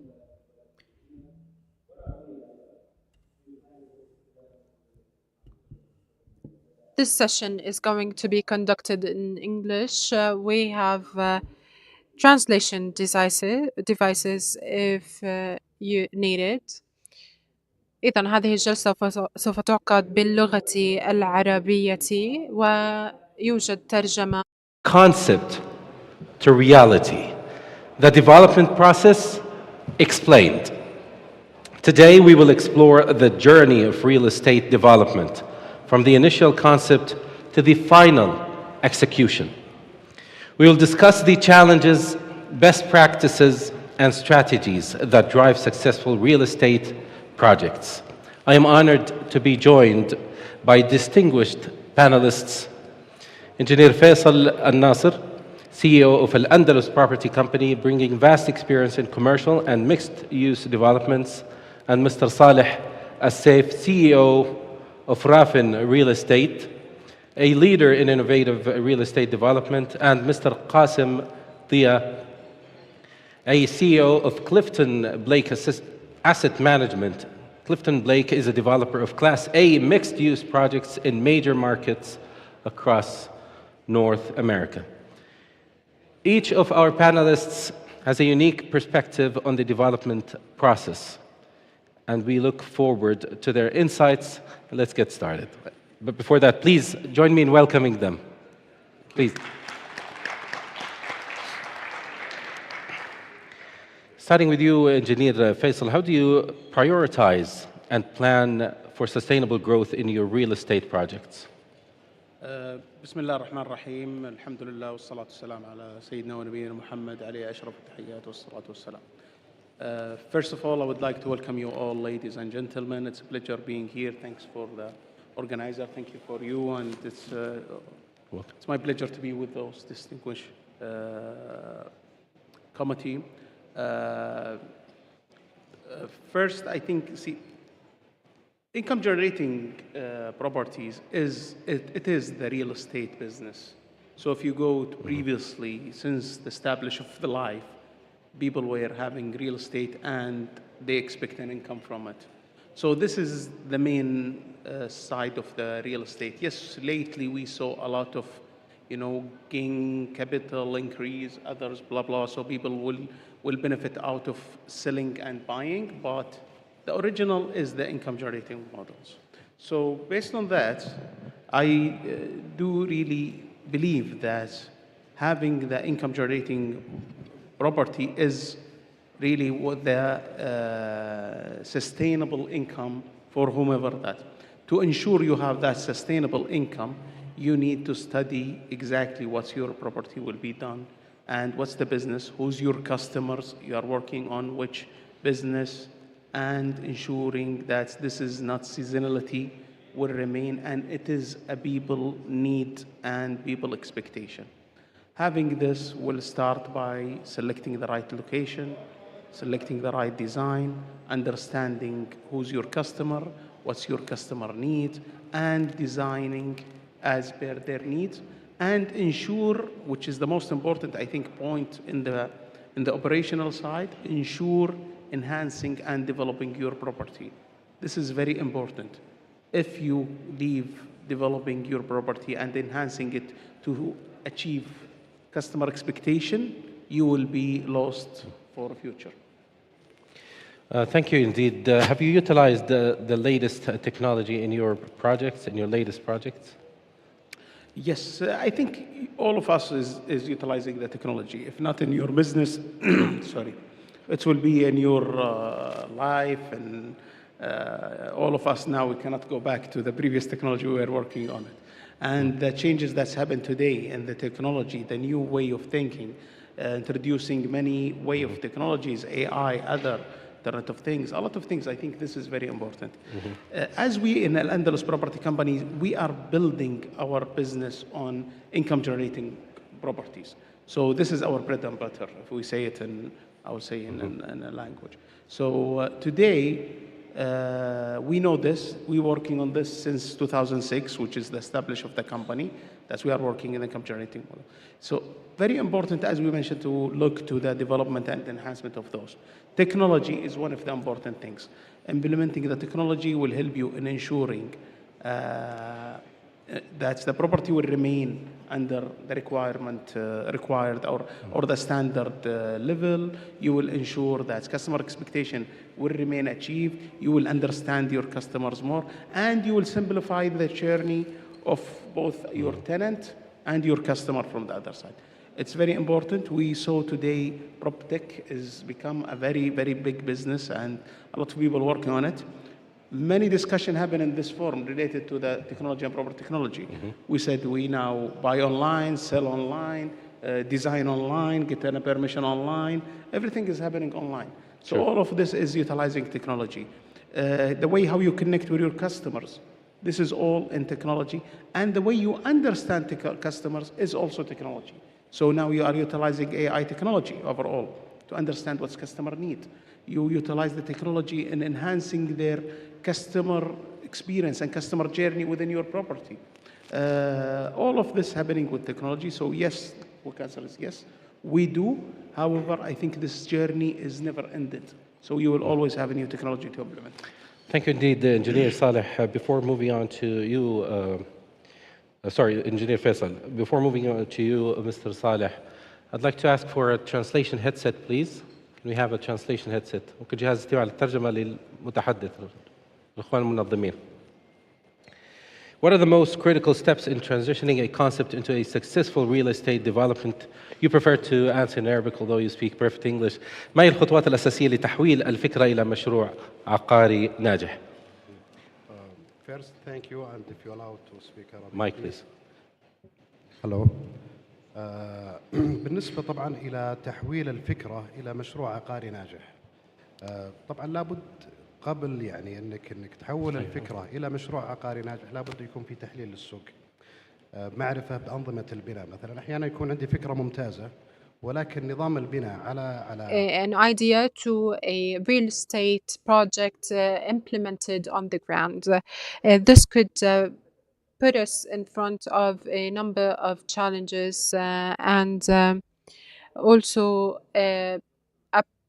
appraisal of assets is important. Evaluating or appraising the asset is important, or the real estate. Of course, after analyzing the market and knowing who is the end user or the customer, this way you put a price on the real estate or for renting, and this, of course, with putting into consideration the construction budget. So moving from an idea to a successful real estate project is knowing the lists. Policies is also a point. Thank you, Mr. Saleh. أما الآن سيد قاسم Daya. We're glad to have you here. What is it that attracts Saudi investors to your projects when there's so much activity here? Thank you for having me. It is a good question, and I've been traveling here for many years. I love this place, so it's not a difficult task. My company, Clifton Blake Asset Management, we develop Class A mixed-use projects in major markets across North America. So this presents a very good opportunity for investors globally to take advantage of a very stable market, particularly in Canada, where we do not see a lot of volatility in real estate returns. And it's very much a Class A portfolio focused on urban environments in major cities, a completely brand new portfolio. So these projects really stand the test of time. As we go through economic cycles, these projects are typically always fully occupied and in the highest demand. So as an investor that's seeking for global diversification, this fits very well within a portfolio as a diversified play that has a very steady return. Indeed. Thank you indeed. Engineer Saleh or Engineer Faisal, back to you. What are the key factors in ensuring the success of commercial real estate development? We're talking here about the commercial, not the urban one. Yes. I mean, the urban, but not the residential. Yeah. I can answer on commercial because this is our business, what we have. And under Landers property, we are working on mainly in commercial property. So this is what I can answer. Maybe others can help on the urban answer. On the commercial, again, we'll start first things by the customer need. What's the customer need? So you will build your property, whatever your property, whomever you will be tenanting to them, and they lease your property or even buy or whatever. It will be based on the needs. Understanding customer is number one. What customer want, number one, and how you will present this to the customer. This will be important. What you are going to present to customer, how you will differentiate yourself, how you will ensure your customer will come to you. So all of this is very important from them. You need, as a property owner or property manager or whomever you're handling this property, you need to help your tenant or your commercial at the end shop or whatever the type of business they are running the shop. You need to help him on this, on understanding the customer. So, and you need also to work together with him or her on ensuring that this is the right things for this location or for your customer expected. At the end, it's a partnership between the landlord and the shop that's in this property, ensuring that this partnership, it's a win-win situation. No way this will be built and one lose. At the end, anyone lose, it is a lose for the game outcome. So I believe understanding the customer and expecting what the customer need, and providing, I will say, as much as you can, a good experience for this customer, this property. This is important. Today, there is plenty of commercial destinations in Riyadh, in every city in the kingdom, in every city in the world. Why people will come to your property will not come to the others? In every property, they will have what they want. So location will differentiate because the attraction area is important. So location is important, but at the end is customer experience. Customer experience is important also here. So you will say, I will go to X, Y, and the customer experience will start from outside. Will start from how you park, how you enter, how you see, what's the internal journey happening. So all of this will differentiate on that. So making the answer on very quick things, I think customer need is number one. Partnership, proper partnership with the shop or the tenant is number two, also important. And three, working taking care of the customer experience and the customer journey internally. Thank you. We will talk about the challenges that you face later. Back to you, Mr. صالح. كيف تدير المخاطر خلال عملية التطوير من How do you manage the implementation from the risks, manage the risks during the implementation of projects? I'm going to give you a concise answer. We have three main risks. First is cost related. risk. Second, for the different licensing and policies in general. And third is a risk related to cash flow and the returns expected from a certain real estate project. First, to discuss the first risk, we have many developers have the same path undertaken, which is, of course, managing the costs. If the meter squared is a certain number, but if I added to that 5%, 5 or 10%, this simplifies the model and cuts costs related to the project implementation. Related to returns, if the price is 10,000, for example, I put it in the study is 7 or 8,000. So I've controlled the income and cost.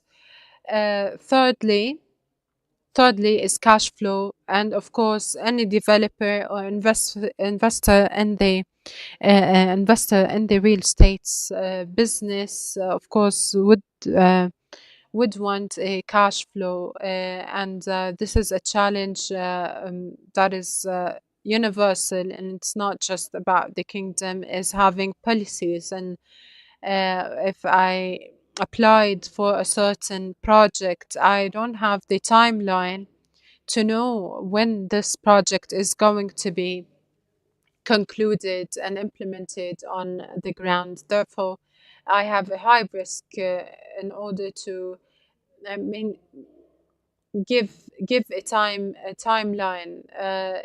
If it's a duration of 3 months, I give myself the luxury of time and expand that timeline to 6 months, for example, or 8 months. We could find also solutions with different entities or stakeholders. We are talking about the different municipalities or the different authorities that provide solutions. The developer, therefore, is going to be able to benefit from such solutions. We are talking to about services such as the civil defense, for example, the Ministry of Transport. If there's as a suggestion, a platform where all the stakeholders could gather in on that platform and find solutions to challenges. And I, as a developer, if I wanted to conclude or implement a project within a month or two, it could be with added fees. As a fast track, I could pay more, and therefore the project implementation is facilitated. Thank you so much, and I move now. When you design your projects, but how do you make your projects future-proof? Thank you. I think before we get into the discussion of design, it's important to think about the tenure of the building, right? In our company, what we're developing are mixed-use projects that are rental properties held inside a private REIT. So we expect to own these properties for a long time, as opposed to some of the projects you see in the other room here today, or many projects throughout Riyadh. They're built for sale, right? So they have a certain appealing design that will generate a sale in today's market. They're designed with trends in mind.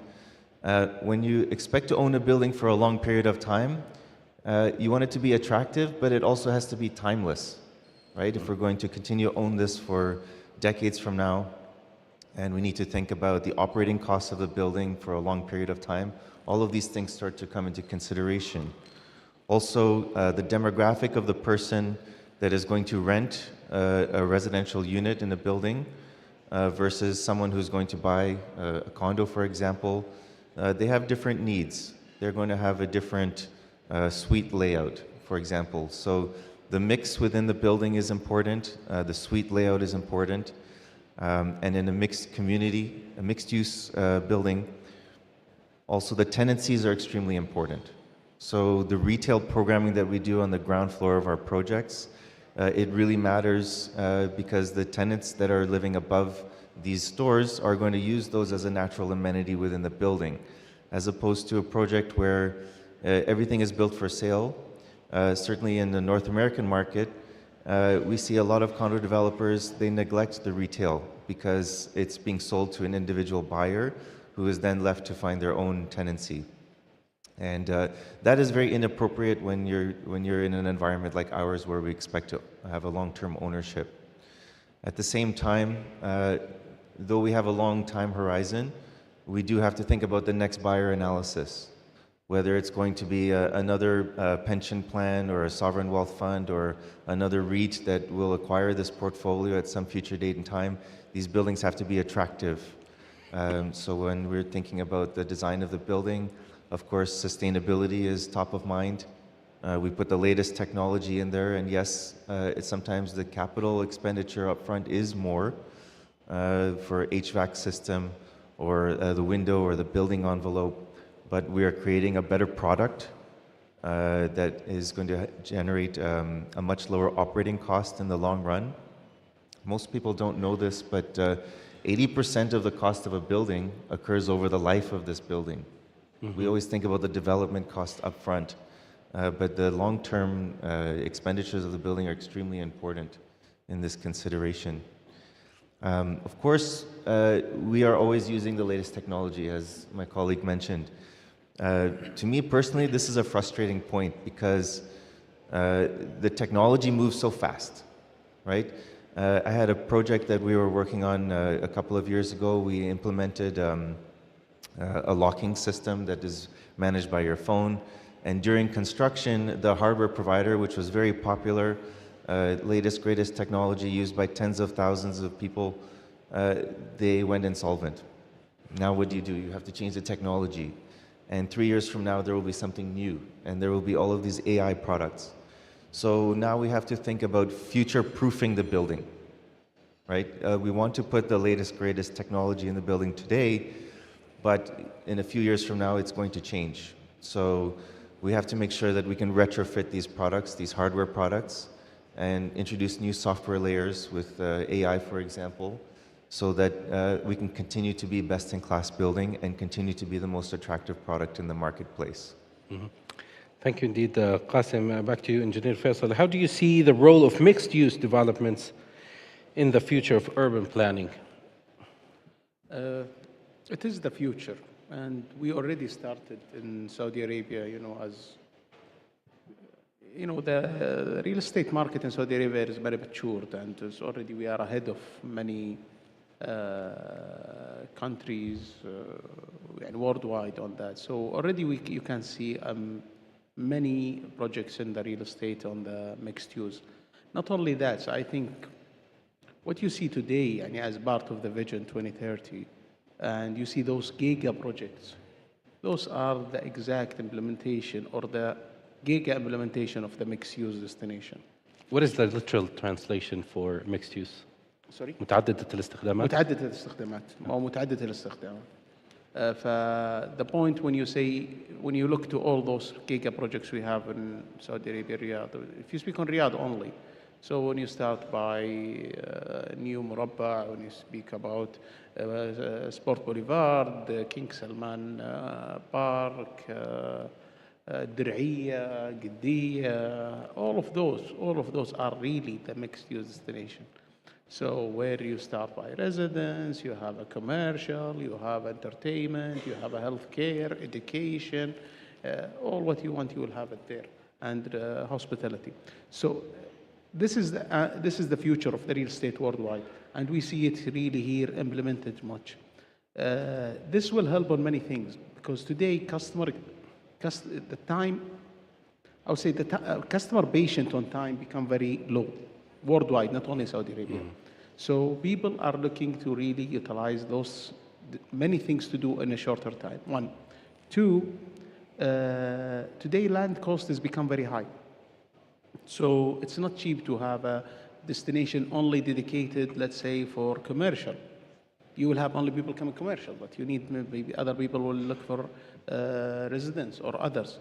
So that's why by having a mixed use, you will have high utilization of the land.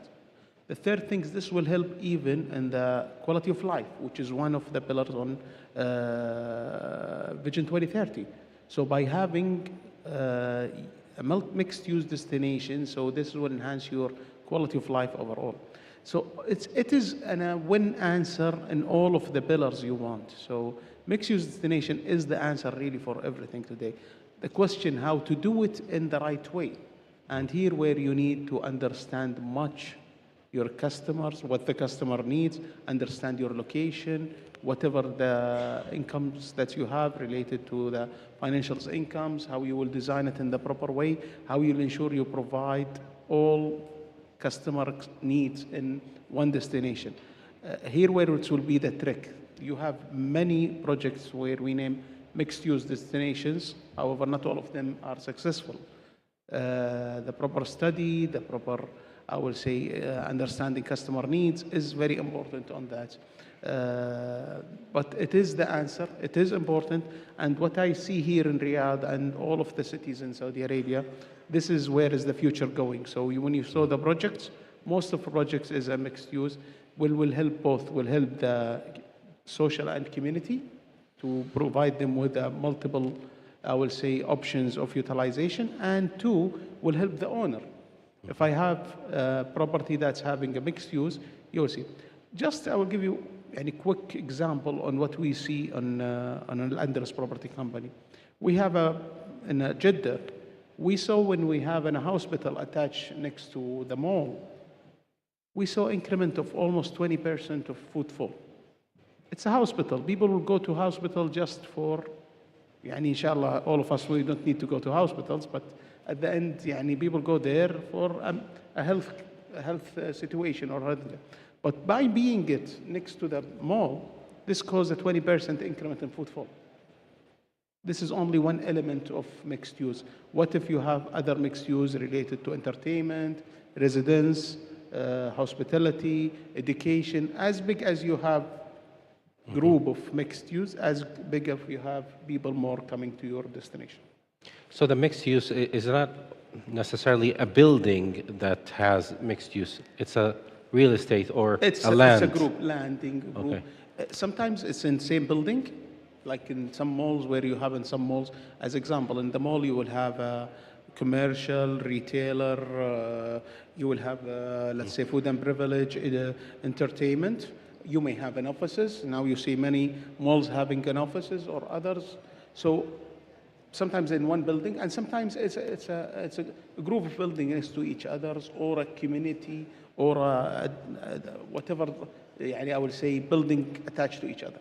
Is there a percentage of mixed use method lately? I mean, does it consist like 50% of the projects now, more, less? My expectation is going to be more than this. But again, the main issue will be the land size. You cannot do a mixed-use destination in a small land of 1,000 or 2,000 square meter. But what I can see, that's all what we name it, I will start big, or let's say mega, all the big projects, what I can see is we'll have some of the mixed-use destination. So maybe they will not have a full mixed use, I mean 7 or 8 different uses, but minimum they will have 2 to 4 mixed use. When you go to the Giga project in Saudi Arabia, mashallah, you see them having a full-fledged of mixed use destination. True. Thank you, indeed, Engineer Faisal. Back to you, Mr. Saleh. What trends do you see shaping the real estate sector in Saudi Arabia? And that's ما هي الاتجاهات التي ترى أنها ستؤثر على قطاع العقارات في السعودية خلال العقد القادم، يعني خلال 10 سنوات؟ أعتقد أنه يمكن القطاع السياحي والترفيهي ممكن حياخذ حصة أكبر، يعني وهو له التوجه وفقا طبعا course, trends based on the events and activities coming, like such as Expo or World Football Cup and others, and Asia um, football cups. We see different events, conferences, forums, all being hosted, and the foreign companies always visit them weekly. And also, we find it difficult to find hotels or vacant rooms across hotels. This week, for example, we have two conferences and exhibitions. One that is the real estate conference. The other one has to do with the franchise.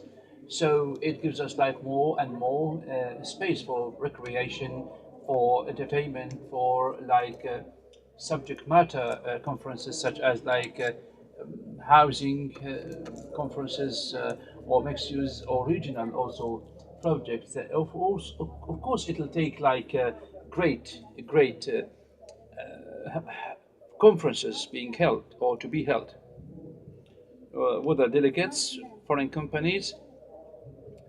In the past, I need to live in Riyadh and I need to finish my own work and get back. No, people now are more accepting, like building a housing unit, whether for employees or for investors. Yesterday, it was announced,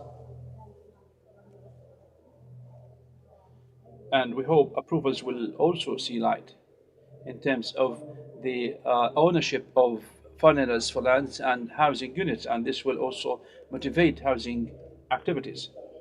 Thank you so much. عودة إليك خلال السنة.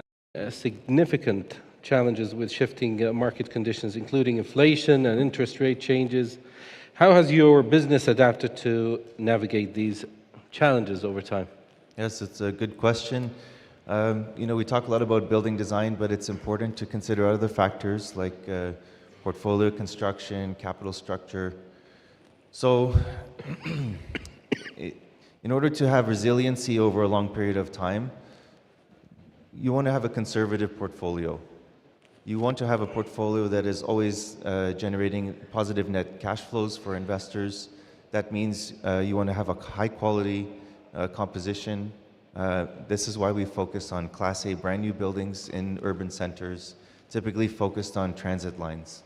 That's number one. Number two, leverage is extremely dangerous. So it's important to maintain conservative leverage, especially as we see the world go through these interest rate hikes, which has crushed many development companies, especially those that are built for sale. And they're struggling right now. And in retrospect, by maintaining this conservative approach to real estate, our company has been quite resilient, and we've continued to construct through our pipeline of development projects. And we have quite a number of units coming on stream every year for the next 3 to 4 years. Sorry.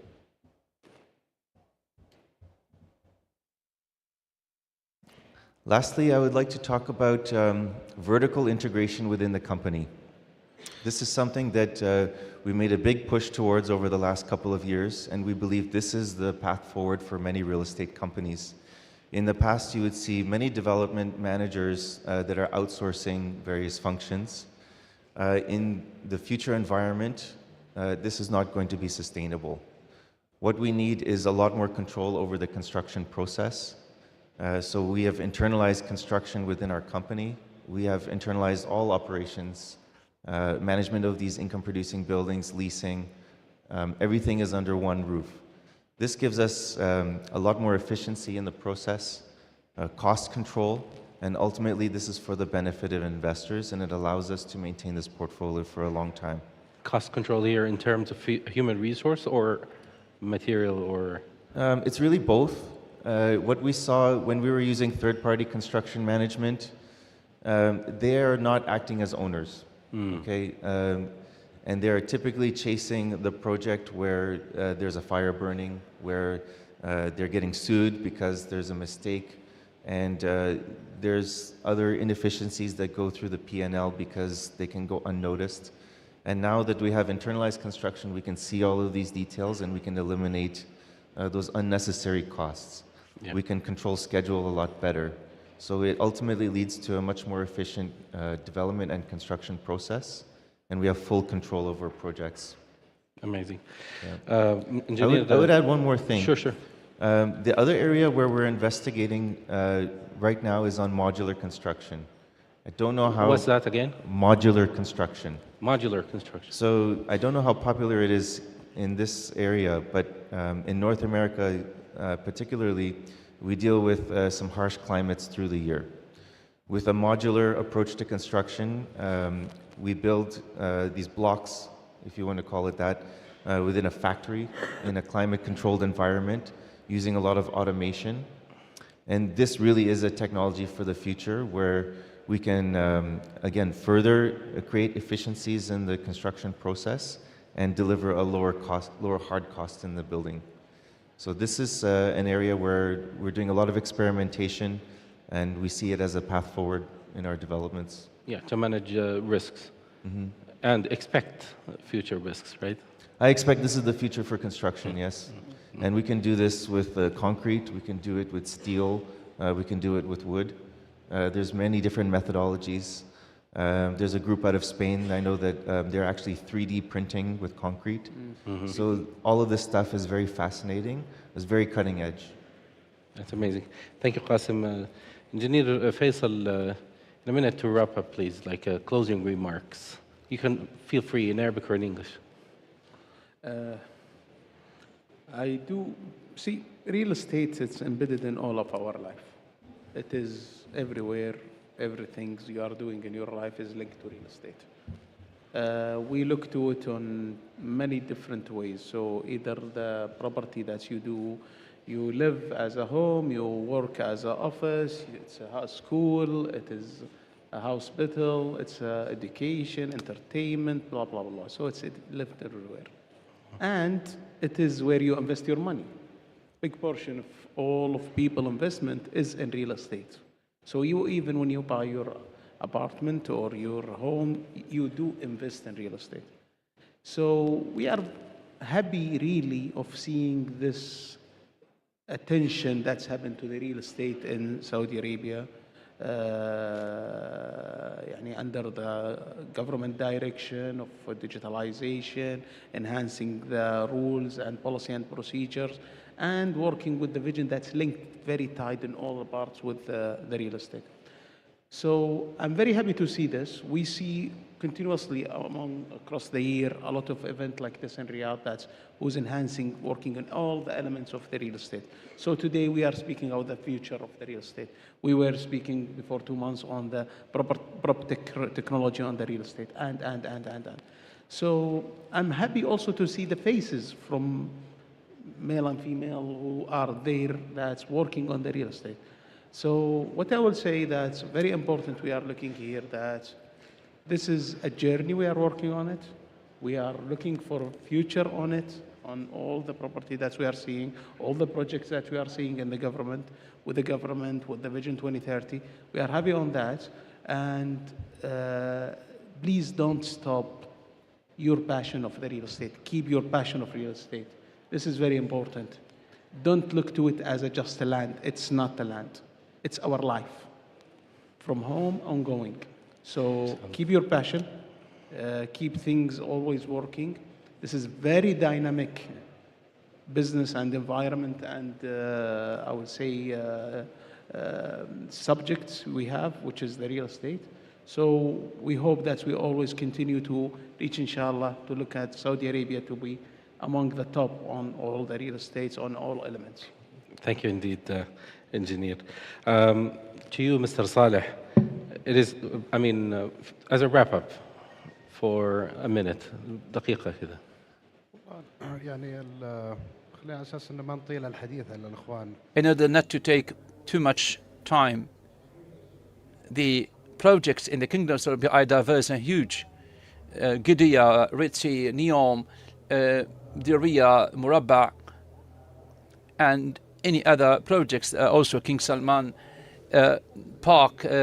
I think the way investors look into it and developers look into it, let's say,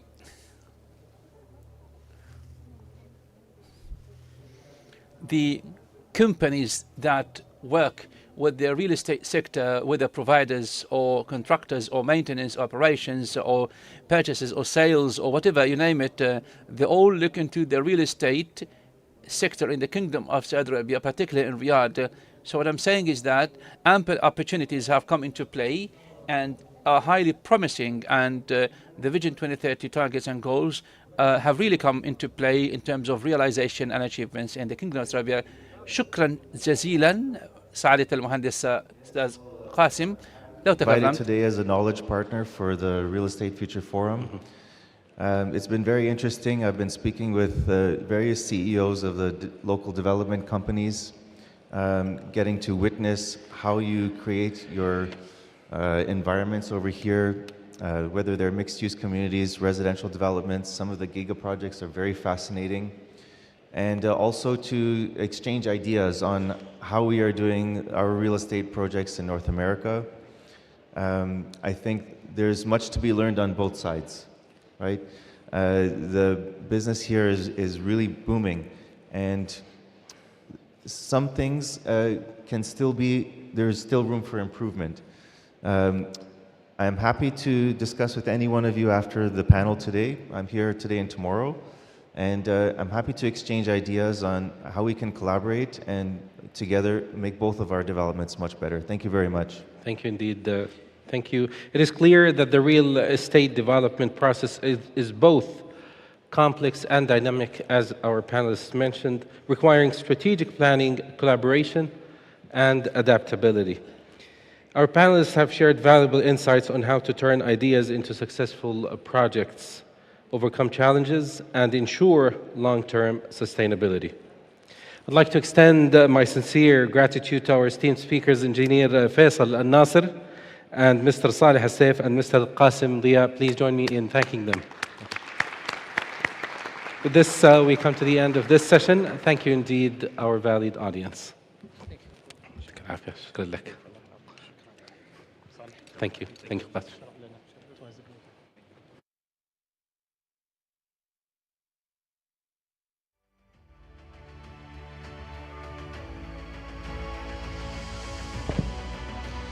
شكرا جزيلا أسامة الأنصاري على إدارة هذه الجلسة ولضيوفك الكرام المتحدثين فيها. From the development of the real estate industry to the perfection of the real estate, now a special discussion with Mr. Arifai with Al Tatweer Company. This is to be moderated. This is to be moderated by Mrs. Huda Rashidi. Please, the floor is yours.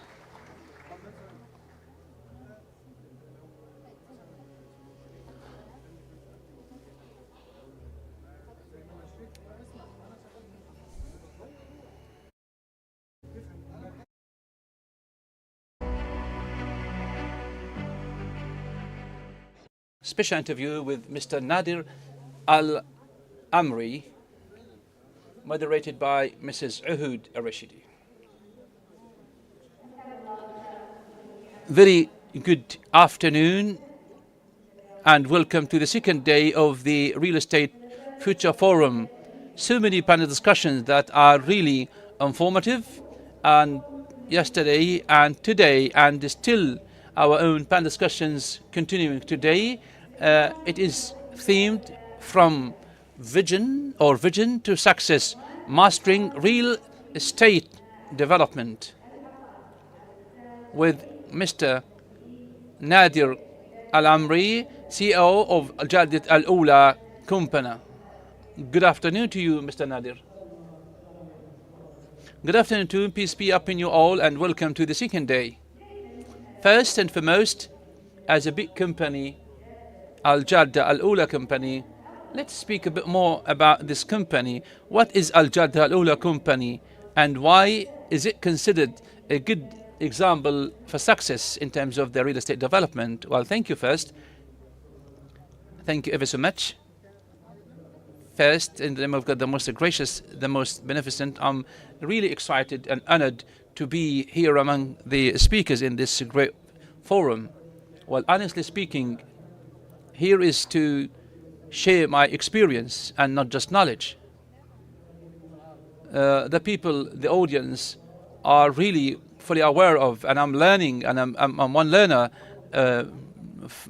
among many others. Al-Jada Al-Ula company is merely a promising investment and an inspiring investment and a value creation that we all seek at the company to build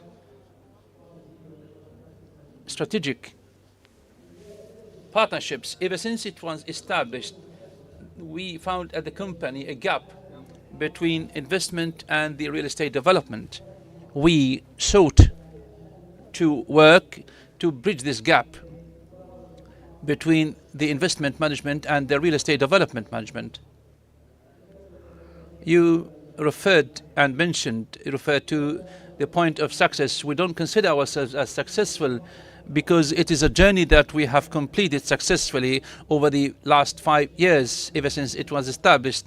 At the company, we were very much committed to ensure of different factors. First, the infrastructure of the company, including capital's governance, also building work team, and maximizing the co-founders' capitals, and also listing it in the capital market. Recently, of course, we have achieved successes, and now our own targets over the upcoming 5 years, we don't say that we have been successful, but we are on a promising track that is promising. That is really promising. Before moving ahead to the next question, I would like to tell our audience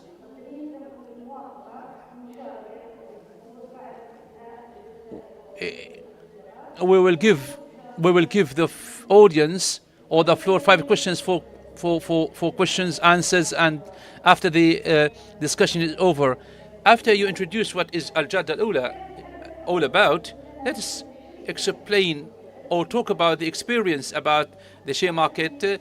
It is a promising market. Why did the company choose this kind of track and did not choose the main one? Well, good. I'm here to share my experience over the last 5 years. The journey of the company to be listed, it was really a rich one and a great one as well. Well, honestly, the experience of the company is the fruition of a government job position, and before that it was a government scholarship, and before that it was a government education. With all the enablers of the government being leveraged and being used, we have come such a great entity that has come into light, come to fruition. It is an experience full of knowledge, full of learning, full of expertise and experience, and thankfully it has been really successful. Today, why not the main market and why the share market? For different reasons, of course. The first one, as a growing market for the requirements of the emerging companies, better, much easier to deal with. Today, the cost of being listed in a growing market as emerging companies can be borne. That's okay for them. It is a promising market. Promising markets always provide opportunities. A good example to quote: today, when if a company wants to be listed, we want to gather and collect 100 million riyals. We collected 1 billion Saudi riyals, and it was one of the biggest coverage in 2024, and this was all due to the success made by Allah's guidance. But all the cost of the consultants were 3 to 4 million Saudi riyals, in comparison with if we want to go to the main market. You're speaking here about 15 to 20 million reals. So the growing market, we felt that we didn't have, or it doesn't have the sufficient liquidity or cash flow that we thought of, that the market developed year by year. And thankfully, we found that investment funds and institution or venture investors started to look into this market and focus into this market. And when we listed the company, we found that the company coverage 7 times than required. It was never expected, but we really thought that the market will correct itself and will further develop. The good thing is that our ideas, our thoughts were very good. Great.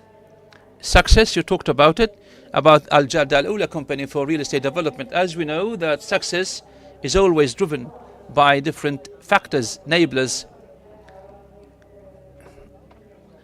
If you speak about, please, could you speak about the factors, enablers that help to realize your success for Al Jadda Al Ula company in the real estate development, please? Honestly speaking, this is a very important question, and I hope the answer will be clear, transparent, and to the point. Some people believe that the journey of the company was exceptional. Well, it was exceptional across some standards we feel proud of. But again, there is no one single scientific factor or reason that we can hide away. First, at the end of the day, it is the success and guidance made by Allah. This is the biggest one, that we were well guided. Also, it is the prayers. We are always equipped and accommodated and furnished by our parents. We always seek these kind of prayers because prayers of our parents make miracles. The support coming from the government as well, the enablement of the government, of the economy for the real estate development in particular, also well contributed to making it successful. I mean, to make the work of the company successful. The strategic partners,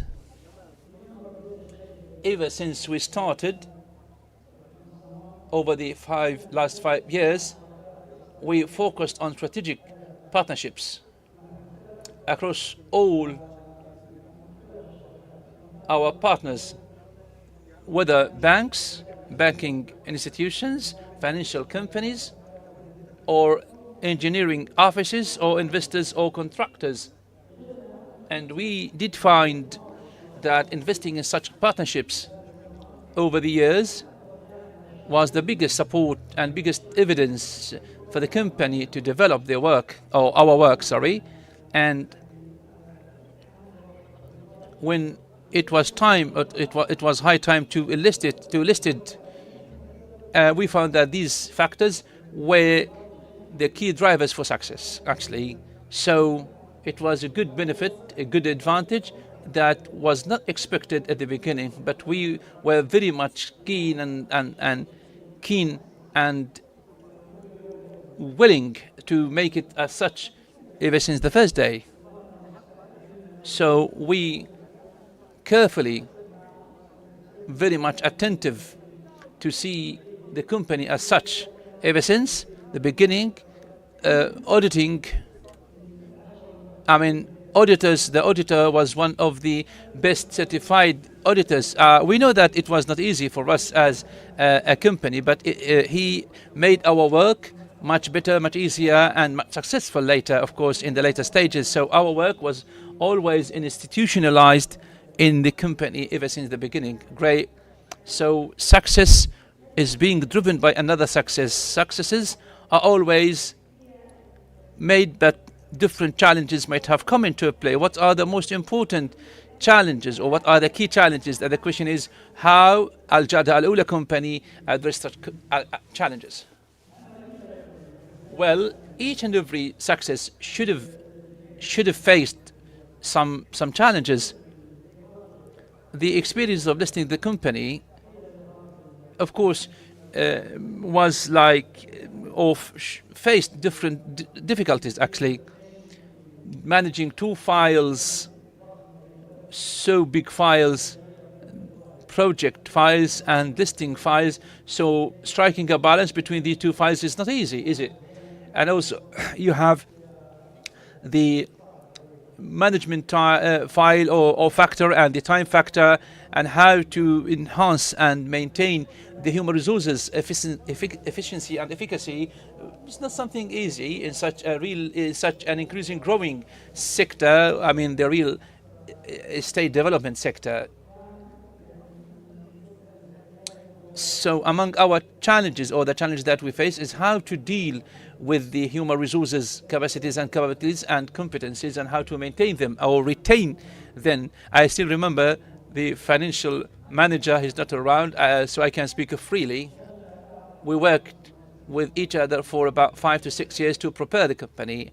I mean, so when it was put and what was listed, but so he said that he wanted to resign if it's like 20 to 30. We are in a critical point.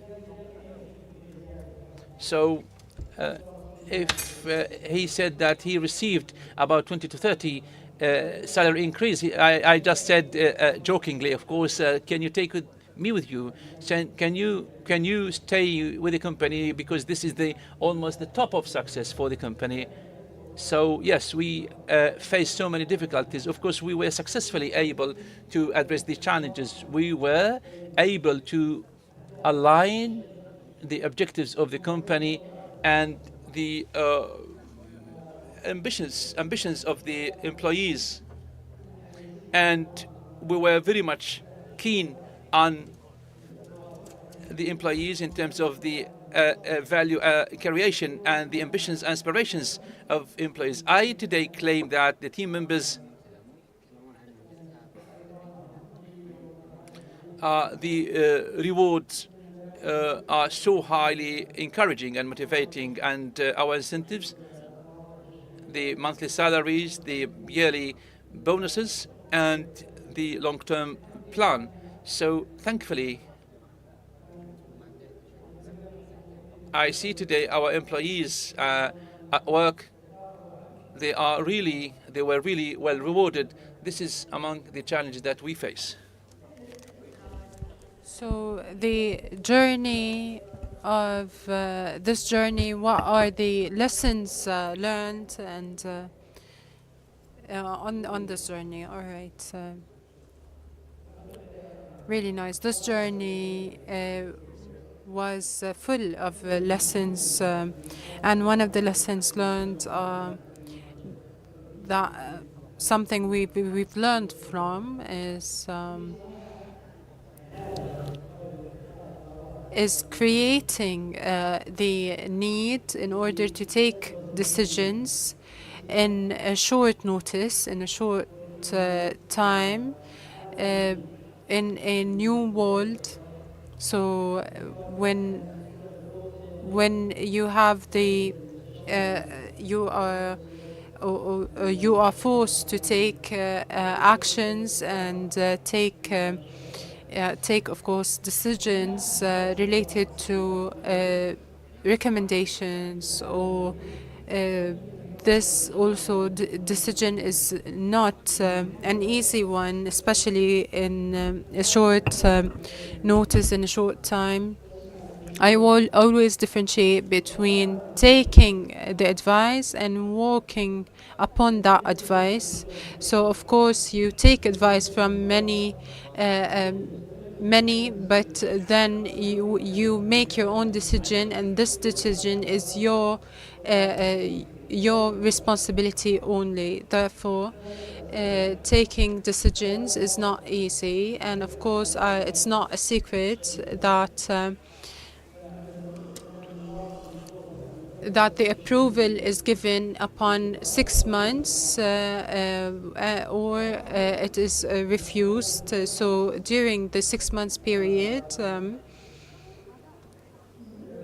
during the 6 months period, we had a dialogue with one of the investors that wanted to invest in more than 8%, and therefore,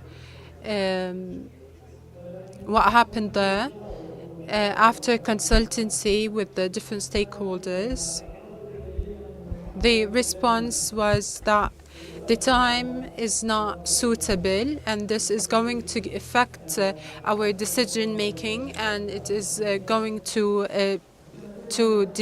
be delayed for 2 years, and therefore we were able to take the right decision 20 or 30 days after negotiations. We thanks to God, and then thanks to the support from the public responsibles and public entity responsibles and public sector, we were able to give damages, and we have conducted an agreement with millions of Saudi riyals during the listing period, and on the contrary, the listing could have been jeopardized. Therefore, this is one of the lessons learned. And the second thing I would like to point out is related to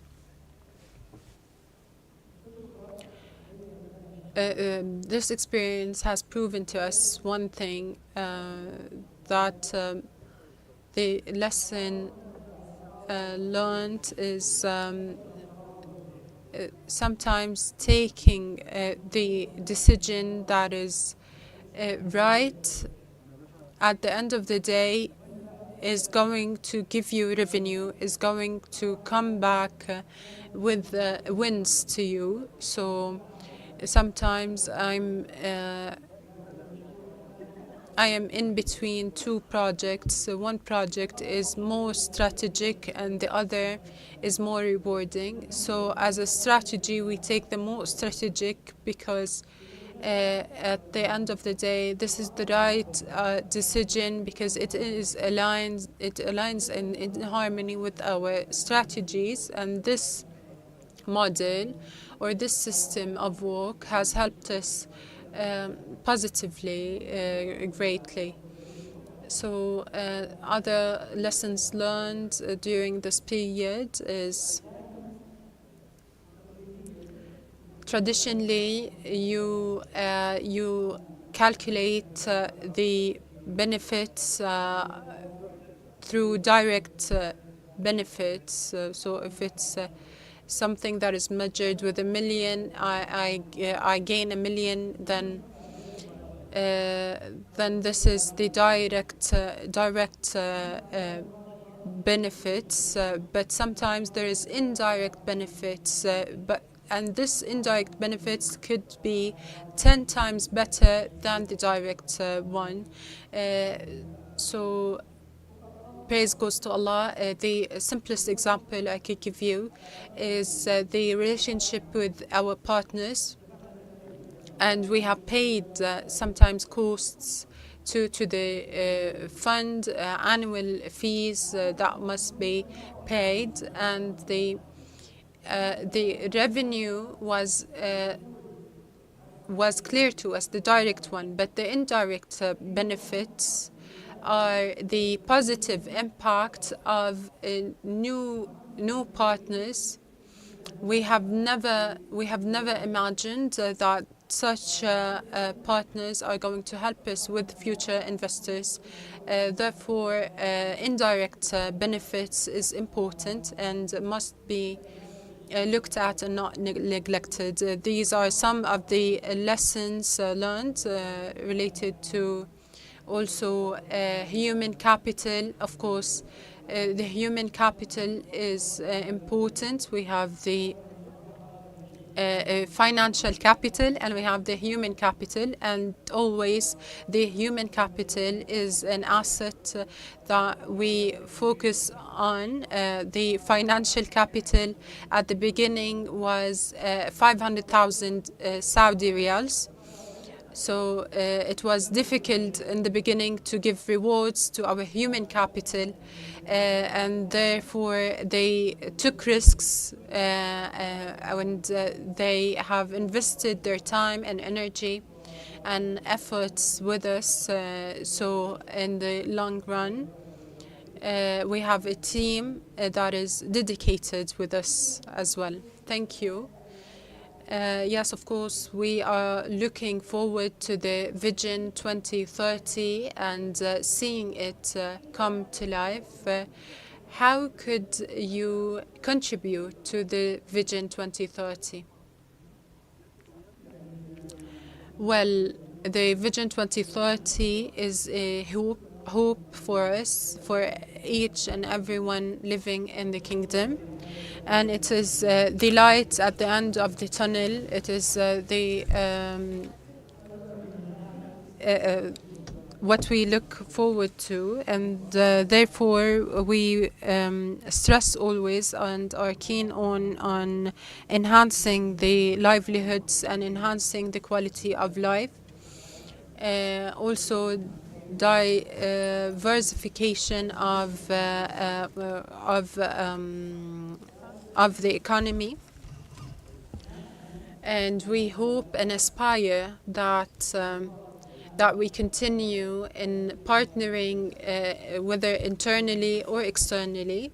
Today and in the past, we worked and partnering outside of the kingdom, but today we also attract investments from outside, because we have opportunities that are available and worthy.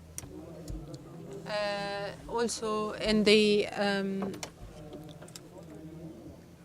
stock market is also important, because we are working towards our goals, and we hope to be able to achieve them all. All right, before concluding, I would like to open the floor for questions, comments, any interventions, if any. Ladies and gentlemen, the floor is yours if you have any interventions, comments, or questions. I think there is a technical issue, and I don't think anyone of the distinguished guests would like to intervene. Therefore, I have one last question related to the future of the real estate.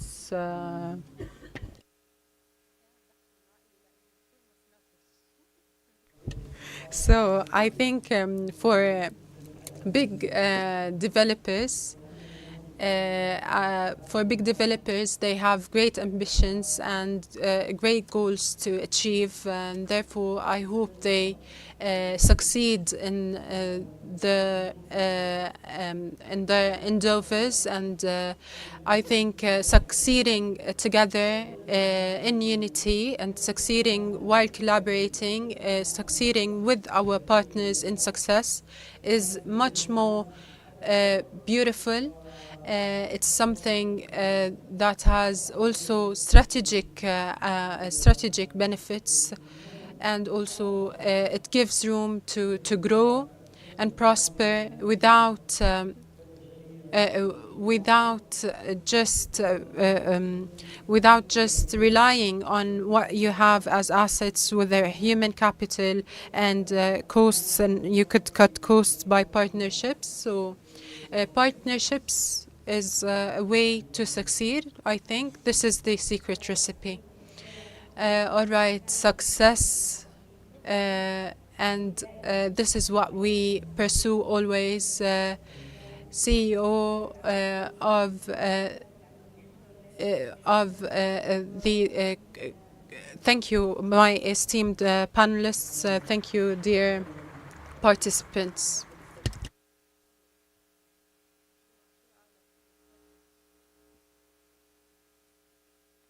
Thank you, Uhud Al-Rashidi, for moderating this session. And now we move to the role of technology in restructuring the real estate. With us is Salah Al-Saeed, Imad Al-Masoudi, and Ahmed Al-Ansari. Khalid, please join us on the stage for the beginning of the next session.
مساكم الله بالخير وحياكم الله في Good هالجلسة. afternoon, everyone, and welcome to this session. We are going to tackle the restructuring of real estate. Of course, this forum is the biggest in the Middle East, and we are going to seize this moment to discuss such an argument that is really important to us all. Of course, the technology plays a big role in restructuring the real estate. Therefore, we are going to talk more about the role of this technology in making decisions as well. And I would like to welcome Mr. Ahmed Al-Ansari from Mitr, and also Mr. Ahmed Al-Ansari, and also Khalid البيض from منصات real estates. Welcome everyone, and to begin, I'm going to begin with engineer Salah. Of course, you have an integrated vision. Of course, you have a long experience. When we talk about restructuring and the technology's role, what type of technology here are we intending? Thank you, Mr. Ahmed, and I would like to thank the organizers for such an excellent organization. And year by year, the forum is developing and growing. And of course, the technology and the real estate sector are highly linked together, and the impact of technology on real estate development is clear.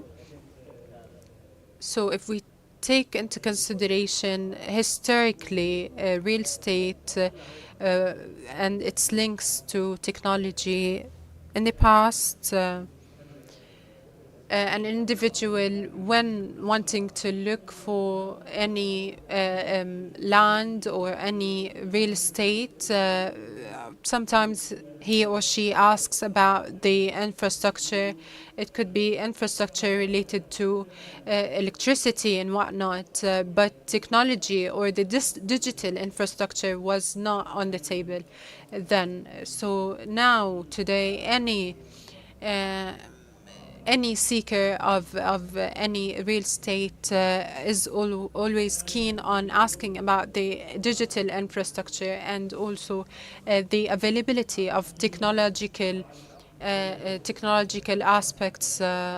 So it has reflected positively. This transformation, digital transformation, has been reflecting positively on our lives. So the main engine of acceleration was the technology, and for this digital transformation, and for components, main components, and main pillars for the technology's importance. Of course, for the infrastructure providers, is of course we give and provide products that enhance and enable the digital infrastructure, and our company has seen that applying and utilizing these technologies, whether from communication, from the different products, and also centers of data, and analyzing these data. Tomorrow, the consumer is going to talk about 100 mega of velocity of is not enough. So the infrastructure is robust, and this infrastructure, digital infrastructure that is robust, is important. So we rely on this robust, strong infrastructure digitally. I think this is for us the most important accelerator in the real estate industry. I think the infrastructure, the digital infrastructure, important also for real estate and the prices of real estate in general. All right, Mr. Imad, relating to the technologies and raising the productivity of the market. Thank you for the invitation, and of course the organization is excellent as usual. Related to the technologies role in raising the productivity of the real estate, I think the technology is clearly an integral part of the real estate, and the real estate is affected one way or another by the technology. I think choosing a land now is highly linked with data analysis. If we're talking about construction or choosing materials, nanotechnologies, and 3D printing, if we're talking about also managing the construction, and also automated processes through the journey, the technology has an impact, and this impact is really clear.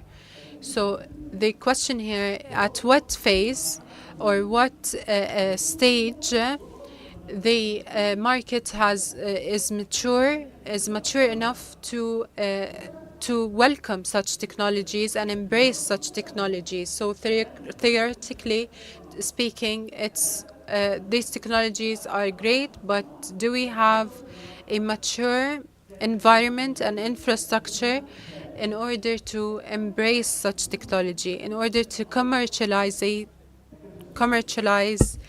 such technologies? So is the market mature enough? This is the question. And also knowing which technologies are mature enough. All right, to know more about the different opportunities, we are going to discuss that later, but we're going to move to Dr. Ahmed Al-Ansari about the impact of technologies in the real estate. All right, God's peace and mercy be upon you all. I am the CEO of Meter, and of course, this the technology and the adaptation of technologies has helped us to increase productivity and implement projects at a higher pace or at an accelerated pace. So also it helped us taking decisions, investment decisions that are that helps us in order to identify the optimal locations for real estates, and also the technology has helped it to automate all the processes. That has helped us to raise also transparency, and the digital transformation has given the investors and developers the different tools that they could take advantage of and leverage when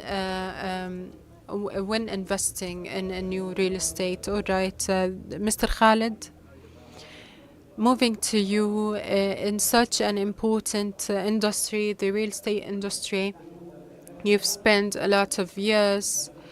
What are the main turning points of the real estate industry when the technology came into play? Thank you so much for the kind invitation, and in general I'm going to summarize into 2 points. First, we have the consciousness and awareness of the customers and consumers, and competitiveness. We had in the past the competitiveness at a local level, so it wasn't as resilient. It was manageable. But today the competitiveness has increased because of the technology, because today many competitors regionally and internationally could join you with the data and analyzing data. So these are 2 important aspects. The awareness, of course, the consumers are much smarter than before. Therefore, we should take that into consideration. Their minds must be taken into consideration, and their maturity and knowledge must be taken into consideration. So their awareness is one, and second is the competitiveness. Of course, the technology is not going to just overnight cause change. But what we need to study is our adaptation to change. How could we adapt to change, and how could we embrace this technology in order to welcome the change and embrace it? Also, many real estate companies withdrew from the market just because they weren't able to cope with technologies. Unfortunately, they do not have the capability and knowledge in order to adapt to change, adapt to these changes that are facing us. The change is the only constant, as they say, and usually individuals claim that they have solutions to many problems by using such technologies or artificial intelligence. Sometimes marketing is misleading to such technologies, and therefore the real estate industry sometimes lacks the ability to actually evaluate technology, and therefore we need experts to evaluate the technologies. We have partnered with many technological companies that claimed that they had technological artificial intelligence solutions, but in reality it wasn't the case, it wasn't true, and therefore we need to raise our own awareness when coming to evaluating technology. We need to increase our awareness related to technology and adapting to the right technology when choosing the right technology. Yes, of course, you've raised a great point related to the claims about the development of the technological sector, and sometimes they give you a product that is not up to level. Sometimes the misleading or false marketing is a problem. All right, we have Engineer Salah. The infrastructure, digital infrastructure, has a role in the development of real estates in the kingdom. So what is the role of the digital infrastructure for the future? Starting with, on the onset, I would like to quote His Excellency the CEO about the digital infrastructure, defining digital infrastructure. What is digital infrastructure? This is what I want to clarify. We have different components. One, cables and whatnot. This is called infrastructure.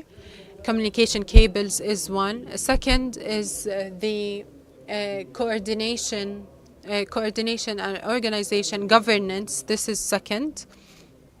Third is the human capital. All these factors come into play when talking about the digital infrastructure. Of course, when the human capital is not equipped and is not, they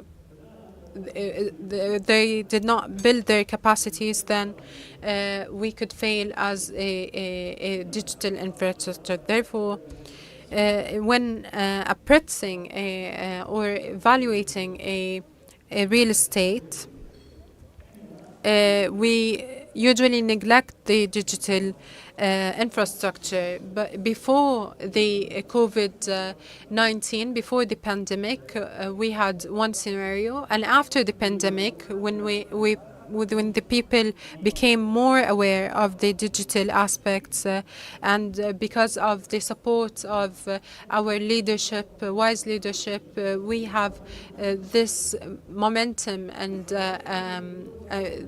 this movement to digitally transform. So this is what raised us to this ranking today. So after the COVID-19, people knew what are the benefits of the digital infrastructure.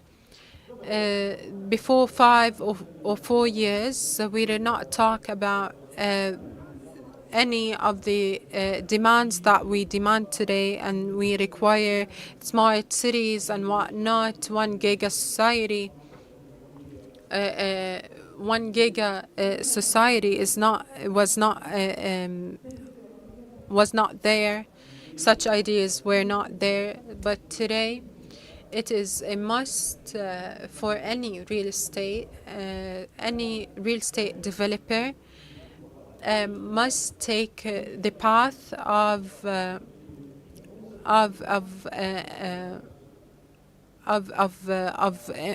focusing on the infrastructure, digital infrastructure.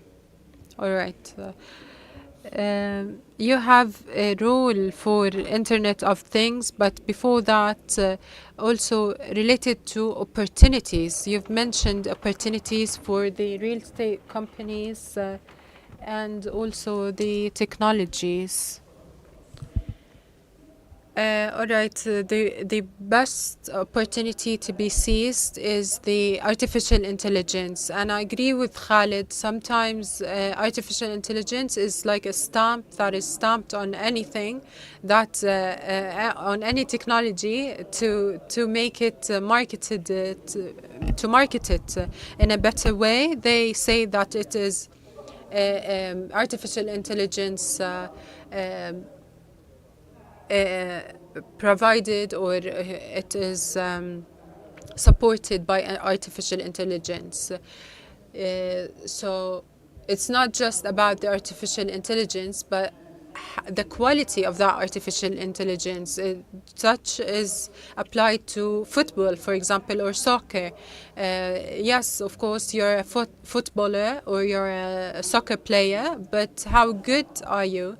This is the question. It's the same thing. It is artificial intelligence. Great, that's artificial intelligence. But how great is that artificial intelligence? How great is that machine learning tool?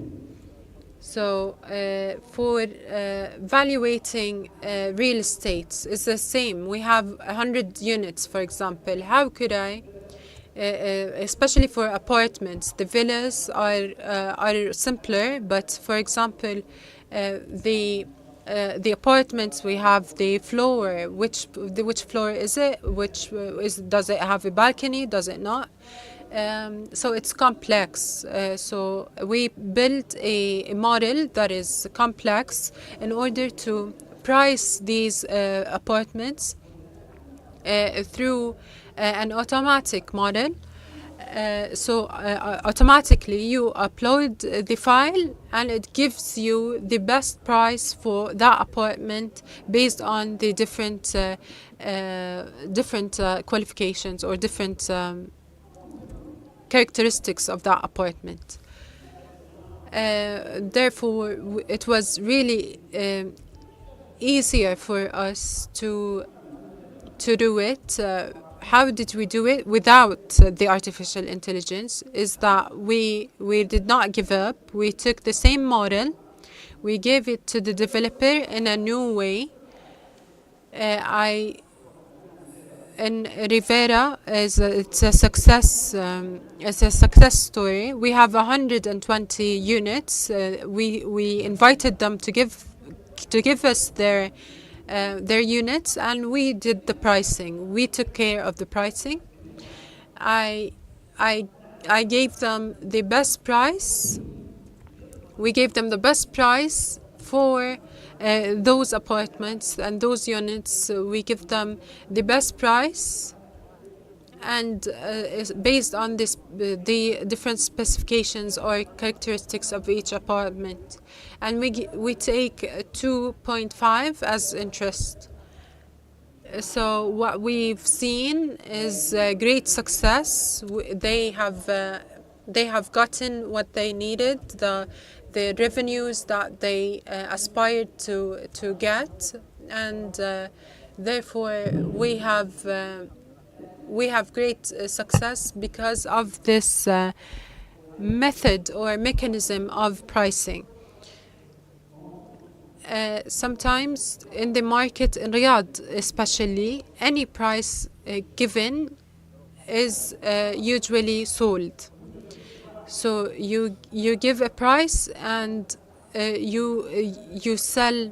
So sometimes pricing at a lower rate is a mistake. Therefore, you must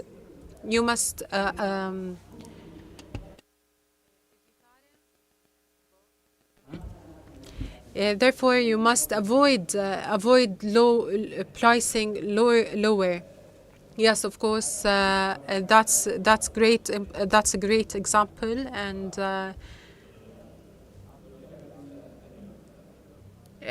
now we move to Mr. Ahmed. You have a platform and application that is really useful, and many of the spaces are not. So, tell us more about the application and how does Meta application help the real estate? All right, the Meta real estate application helps. It is an ecosystem. Engineering and construction aspects are put into consideration, and a developer could design a project by of course sending emails and receiving quotations and whatnot. These offers are taken into consideration, and therefore the outcomes are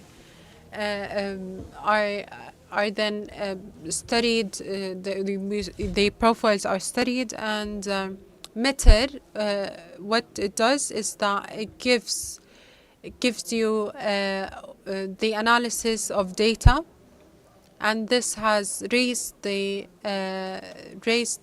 capabilities and also the analysis of pricing from the quotations that I received. So through Meter, these analysis, analytical information from the from the ground are facilitated, and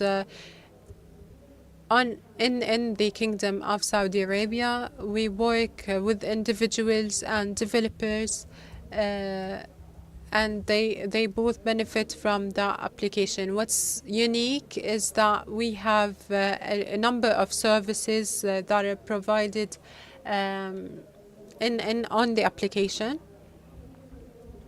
In Meter, we have also an award for the best application related to geolocations, and Meter has a role also to play in the Vision 2030, where it contributes to the digital transformation objectives, and this supports, of course, the sustainability and attracts investments. And of course, that's a great application, and I invite everyone to use it. Dr. Khalid, or Mr. Khalid, what are the challenges, main challenges? Is it just the awareness, or awareness is not a challenge? Sometimes the competitiveness could be a challenge. Also risks, or analyzing the risks. What are the main challenges? Main challenges for us is we are in the real estates industry. We must evaluate this real estate, sell it, and we have 8 hours of work a day, and sometimes we don't have the luxury of time to work with the developer, or with the technology, without technology being in the middle. So it was not a choice, but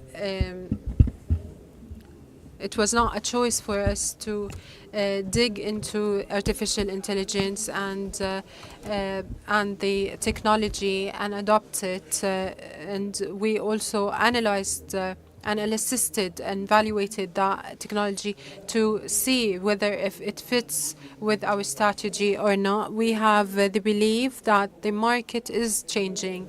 The market is transforming towards technology and towards the digital ecosystems. Therefore, we must apply them not just because it's trending, but also because we need to cut costs, we need to increase productivity, and decrease the efforts.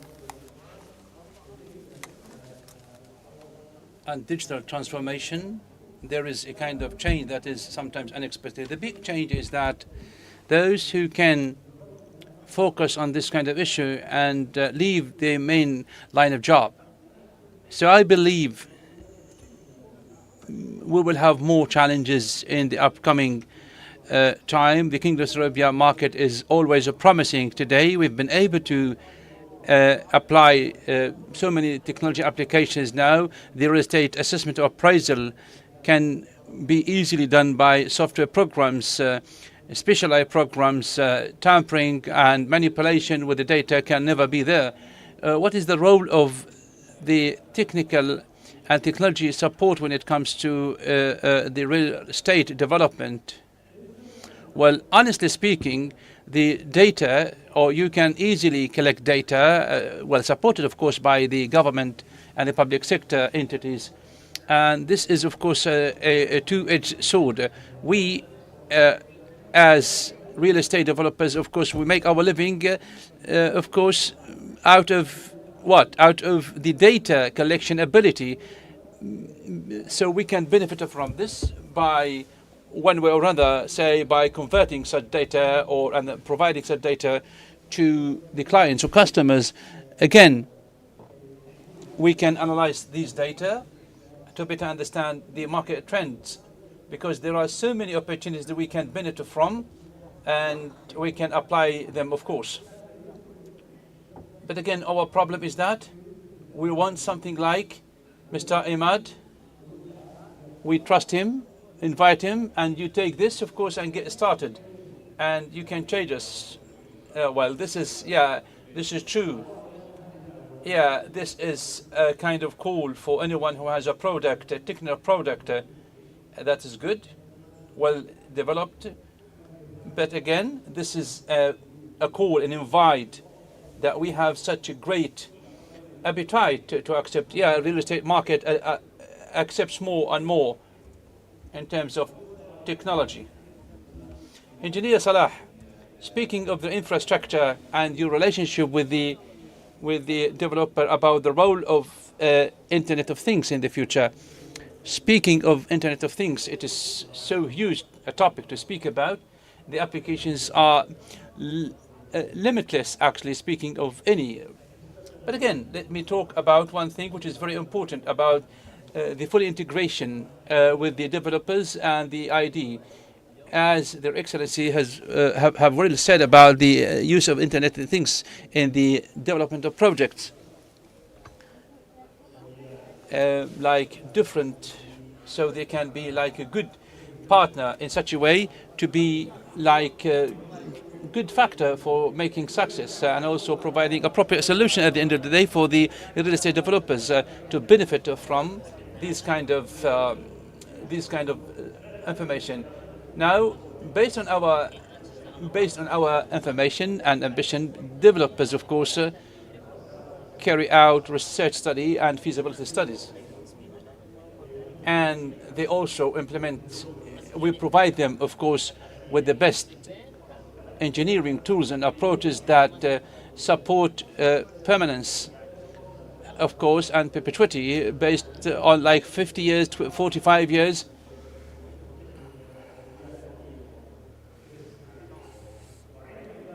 And we have taken, of course, this into consideration while setting this and using them, of course, at least the engineering one for fully integrated services. We have considered like cost efficiency.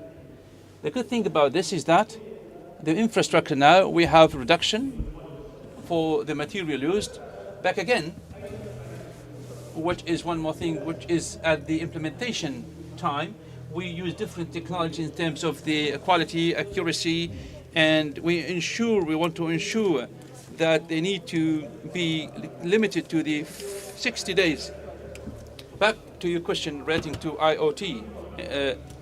Of course, so many depend on IoT, technology as a service, of course. I'm speaking here about a fully integrated vision based on, this is one of the companies, Taqariyat al-Raqamiyya, which is, of course, we can provide this kind of services, IoT services. But before that, of course, we've made great leaps, quantum leaps in terms of the smart metering or meters. The Saudi's electricity company, of course, is provided by the optic meters and optic SIMs and IoT technologies. Well, this can apply, of course, across all the real estate project. First, all that is relating to the operational capacities, qualities, and or operationability, and also the revenues or resources. The third one relating that can be well reflected on the quality of life. The number 4,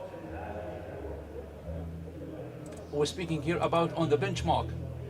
Any product, once you use technologies there, we're speaking about 17 or 15 to 17%. So this is as we've said, it is now open with all to make all the solutions there possible, of course. Mr. Imad, we've seen the use of the smart technologies and Internet of Things, but how these data collected, big data collected, and Internet of Things can help the environment of the real estate development.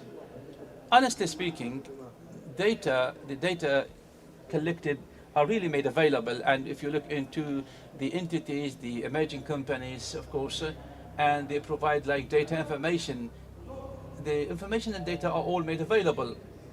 You can use the data and the information, you can add also to the AI, provide them in a much better way. The biggest role is to enhance transparency level. Today, if we speak about Riyadh market, I've been working in the Kingdom of Saudi Arabia and I have limited information. I just know Riyadh. Everyone is aware of the fact that when we see the like the focus neighborhoods and district, well, in the north, the neighborhoods are much better than elsewhere. I mean, the people focus more there. But what about the integration? I mean, the completion. It is not just the places where people want to live there or want to buy or the sales are higher. No, at the end of the day, you are an investor, individual investor, or even like an institutional. But again, the revenues. So we pay attention to this. We were attentive to this point, showing them the map of Riyadh. Based on what? Based on your own strategy. If you want to buy, and if you want to sell and buy after 1 year, so you need to ask about return on investment. It is very important to always focus on return on investment, so you discover later that certain neighborhoods or districts can never be there for the people's view or perspective. Well, true that the prices are always there, but the rental prices are always high because they are always on demand. So also the real estate Internet of Things can help investors and developers to push more and more there. Mr. Ahmed, the development of engineering sector, does it, you think that does it impact based on what you've seen and the interaction and engagement of engineering and consulting and real estate sectors? Well, definitely sure. The development of engineering sector is considered the driver for the real estate development sector because it impacts directly in terms of sustainability and everything. It is a fully integrated relationship between the two.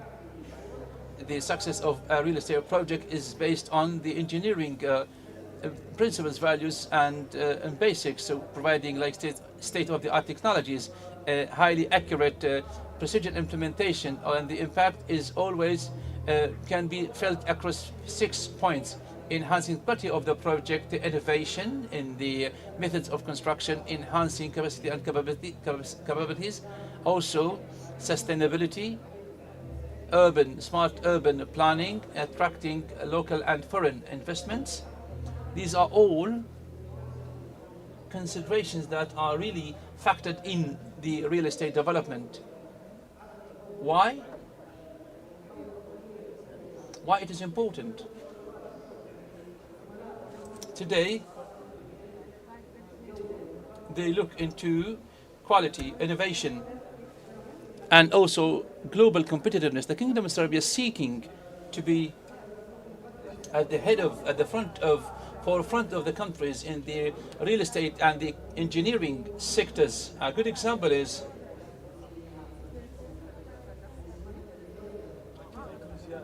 that represent good quality in the engineering services. And the real estate development is NEOM project,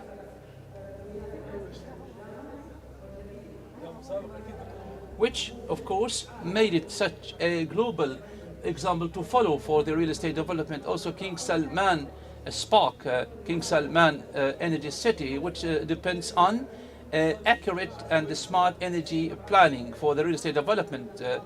Also Al Haramain Highway Express, Express is very important to support the infrastructure and connect the cities, which enhances the value of the regions or the real estate areas around it. So in brief, the developed engineering sector, it does support the real estate sector. It is the cornerstone, the bedrock of the real estate. Without engineering innovation, the real estate project will be very much limited, quality limited, efficiency limited.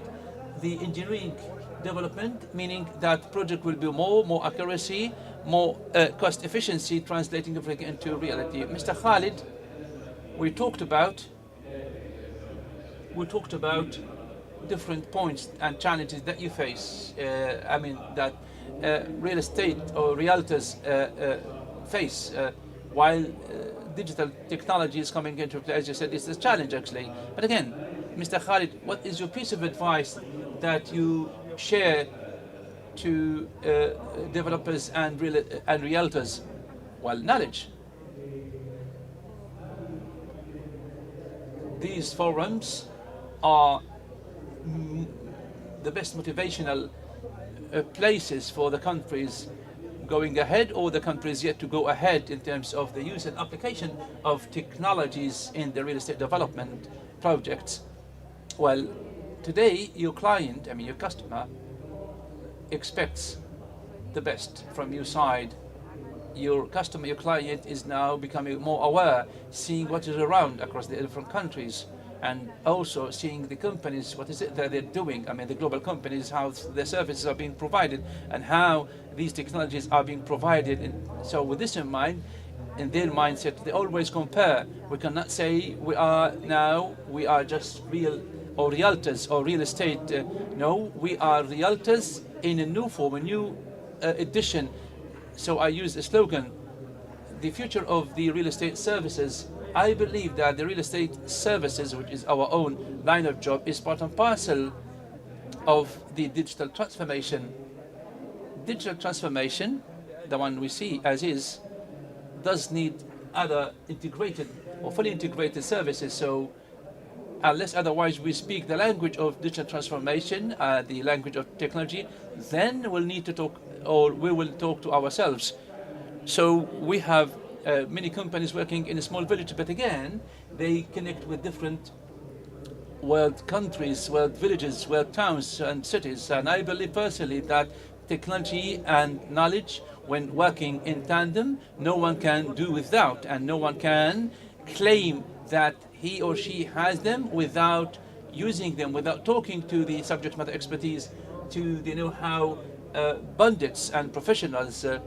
It takes time actually to talk to subject matter experts in digitalization, digital transformation, and we need to hear from them. We need to hear their voices. We are, at the end of the day, success partners. We complete each other. Well, truly said. And the future is for all, and not just in the real estate, but across all sectors.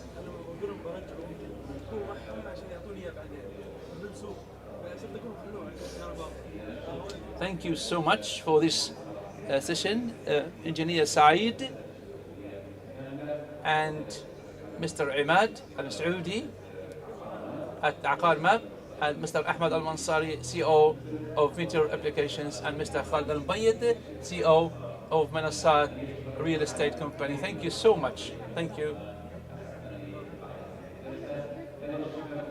Big thanks to you as well. Thank you so much to benefit from the upcoming sessions. Thank you so much.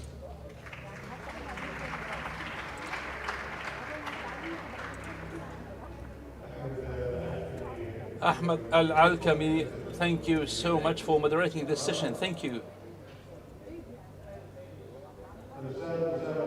Mr. Osama Al-Ansari, welcome on stage again to moderate the next session about the investment visions that make up the real estate sector. Welcome, and welcome to your guest to the stage.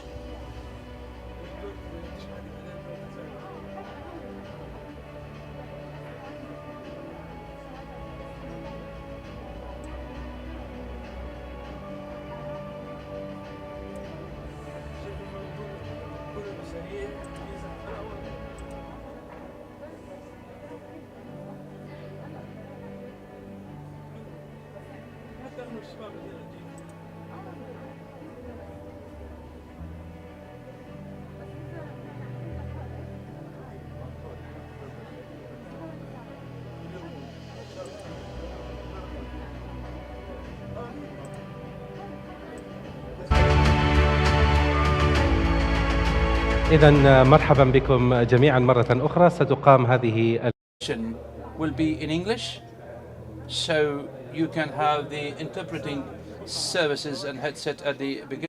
Everyone, and welcome to our session titled Investment Insights, Trends Shaping Real Estate Today.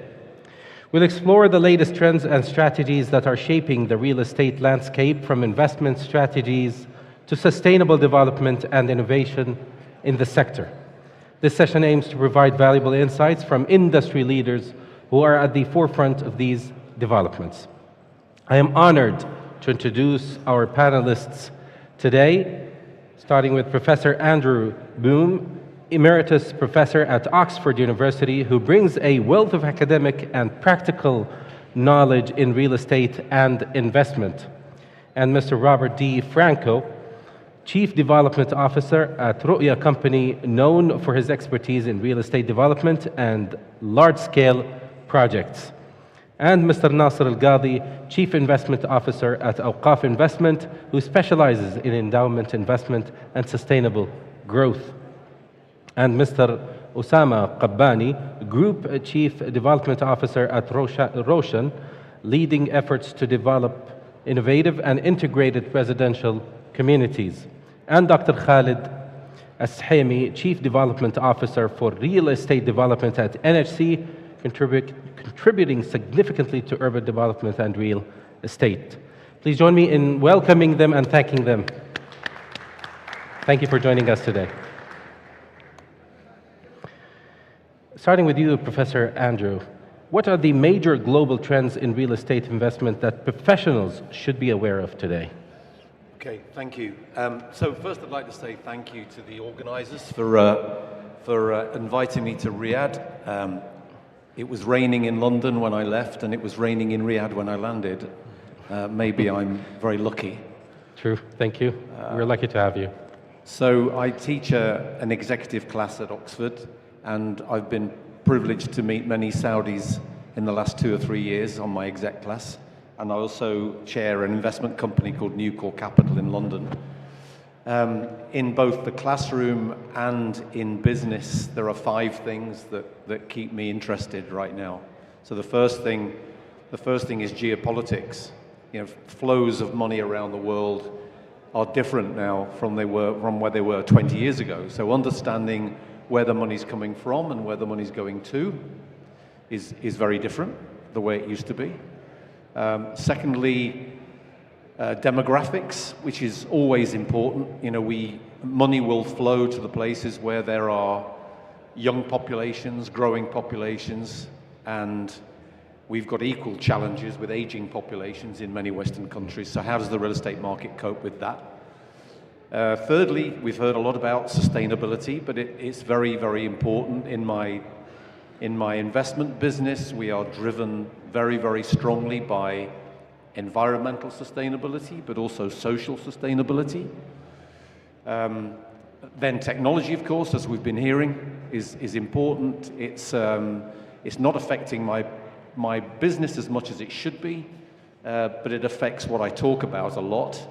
And then finally, there's something else going on, which is the change in asset allocation from public markets to private markets, and the way in which real estate and infrastructure are increasingly getting closer, and they should be the same asset class. So in developing markets, understanding innovation and understanding infrastructure and real estate is very important.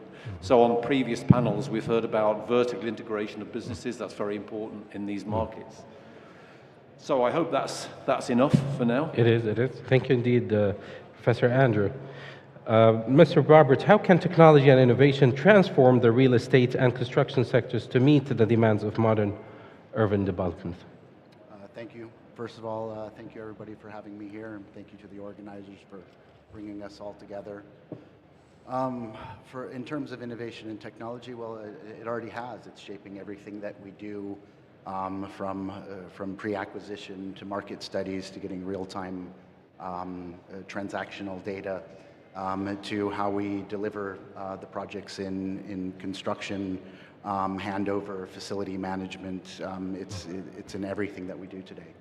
I sort of like to divorce that word innovation and technology, apart, because, being innovative is finding creative ways to solve complex problems. And technology are the tools that we require and use every day. And some of the challenges that I see across across our industry, in the market today, and the projects that are even ongoing in the kingdom is how we're leveraging technology, how we're rolling that out downstream. It comes down to business maturity. It's easy to write policies to engage in technology and say, whether it's artificial intelligence, building information modeling within engineering, building information management in which is regarding processes of delivery and collaboration. So it's, when I'm advising, clients specifically, I always push them to take that top-down approach. It's easy to write policy, and it's another thing to bring that downstream. So you can be as technology focused as you wanted, but it's about, how mature are the businesses downstream, your partners, your consultants. A big question is your contractors. How do you bring them into the fold? How, because, and I think everybody has, been around the industry, a lot, and especially in the kingdom, is how do you get those contractors to engage with technology? Mm-hmm. They have to invest in themselves, and they're scared of it, and so you see a lot of projects break down within mid stages. Technology sounds great, you get a consultant that totally knows how to use it, and then you're left with a contractor that, by and large doesn't know how to engage. So, pushing businesses to engage those parties downstream earlier, bring contractors into the fold, to have those discussions and sort of walk them through that to make sure that your projects are more successful. Mm-hmm. Thank you indeed, Mr. Robert. Mr. Nasser, what are the key local investment trends affecting real estate, and how is Awqaf Investment responding to them? Assalamu alaikum jami'an. Before I begin, I would like to extend my thanks to the Real Estate General Authority and the Ministry of Municipalities and Housing for organizing such a great event. Year after year, this event is becoming, a meaningful dialogue for investment and leaders within the real estate investment, and I'm honored to be part of that. So to address your question, Osama, we at Awqaf Investment Company do look at three trends today. Clearly, the booming that is happening on the tourism and the hospitality sector is something that we are very focused on. Given that we are one of the largest landlords in the Kingdom of Saudi Arabia, we have taken a significant step toward developing these large projects. For instance, we at Awqaf Investments have a project that is valued at around 3 billion riyal in Mecca within the Masar project. We do have also exposure to other, mixed-use project in Riyadh, very huge development in the east of Riyadh, and many other projects. Another hotel is expected to open next month in the central zone of Medina, and so on. This is happening. This is a key trend that we believe at Awqaf that we are well positioned to take advantage of. And through a partnership with the private sector and also CMIs, the capital market institution, as strategic partners to us. Another key trend that also we're noticing is the evolution within the real estate investment regulation happening under the umbrella of CMA. Mm-hmm. And this is something that was mentioned yesterday by His Excellency Mohammed Al-Guwais. We as Awqaf Investment is becoming, a main beneficiary of this change in regulation to our advantage.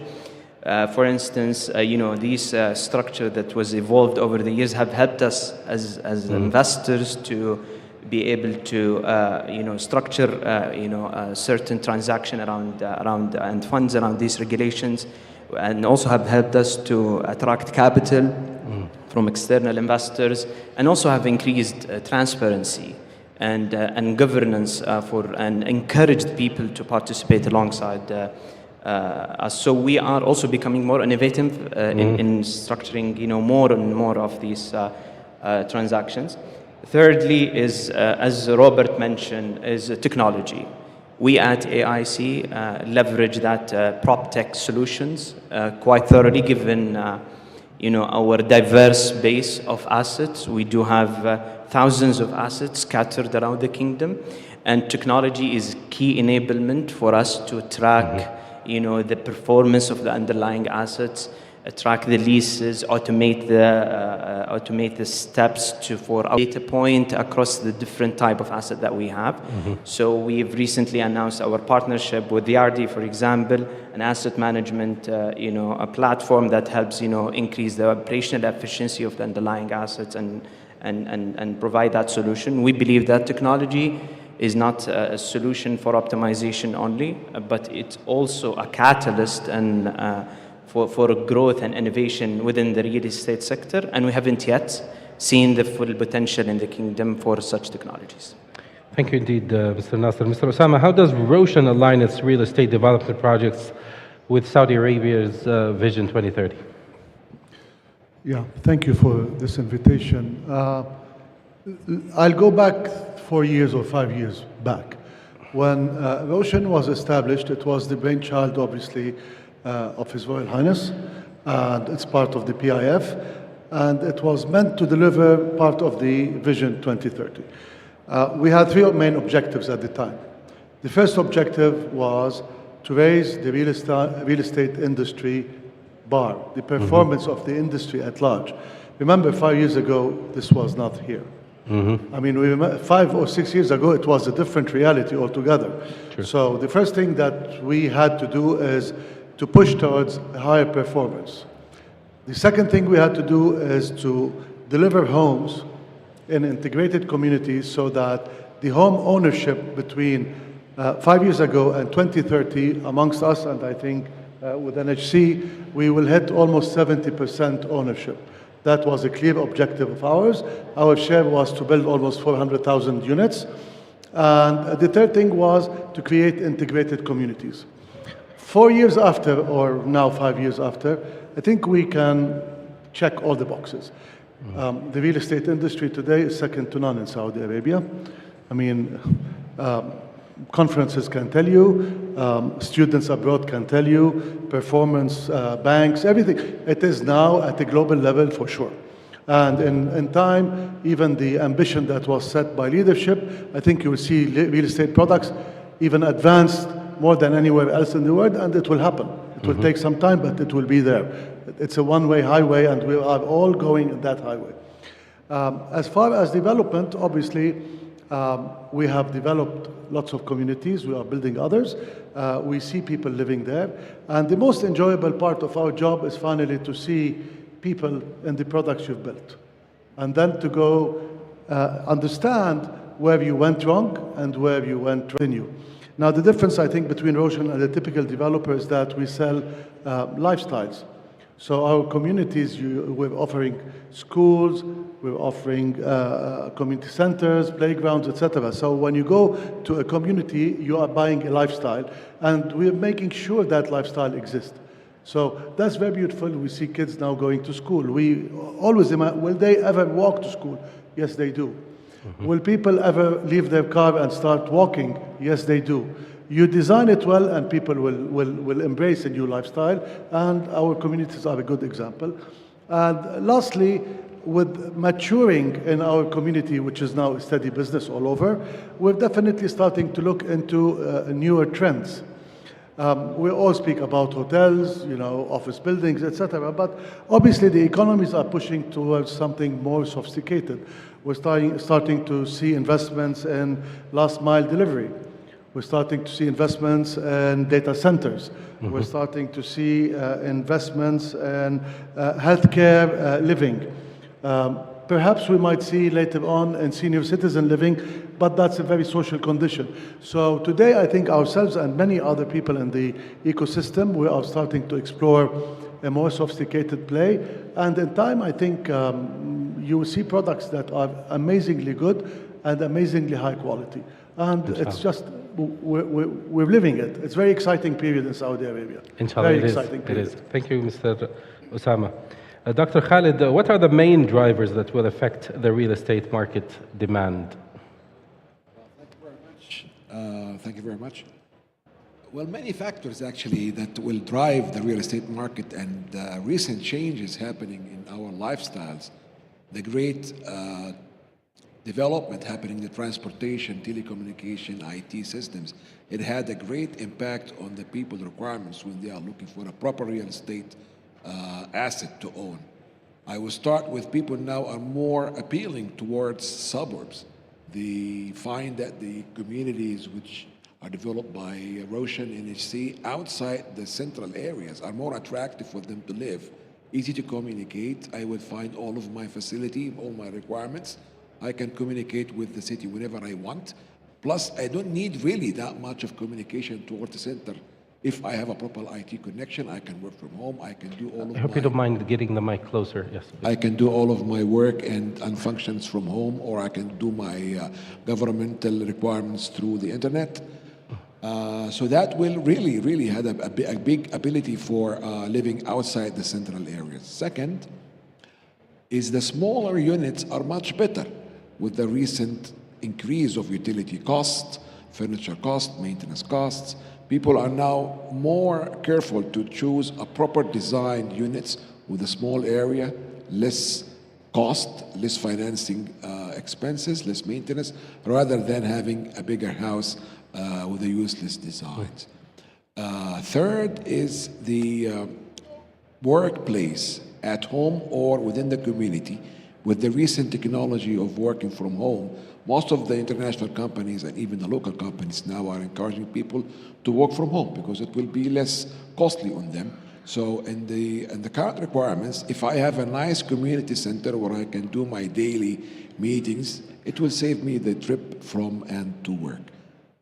The efficient modular construction system, which will decrease the overall cost of the real estate, is very important now. People are not really looking for a decorative house with fancy facades and decorative items.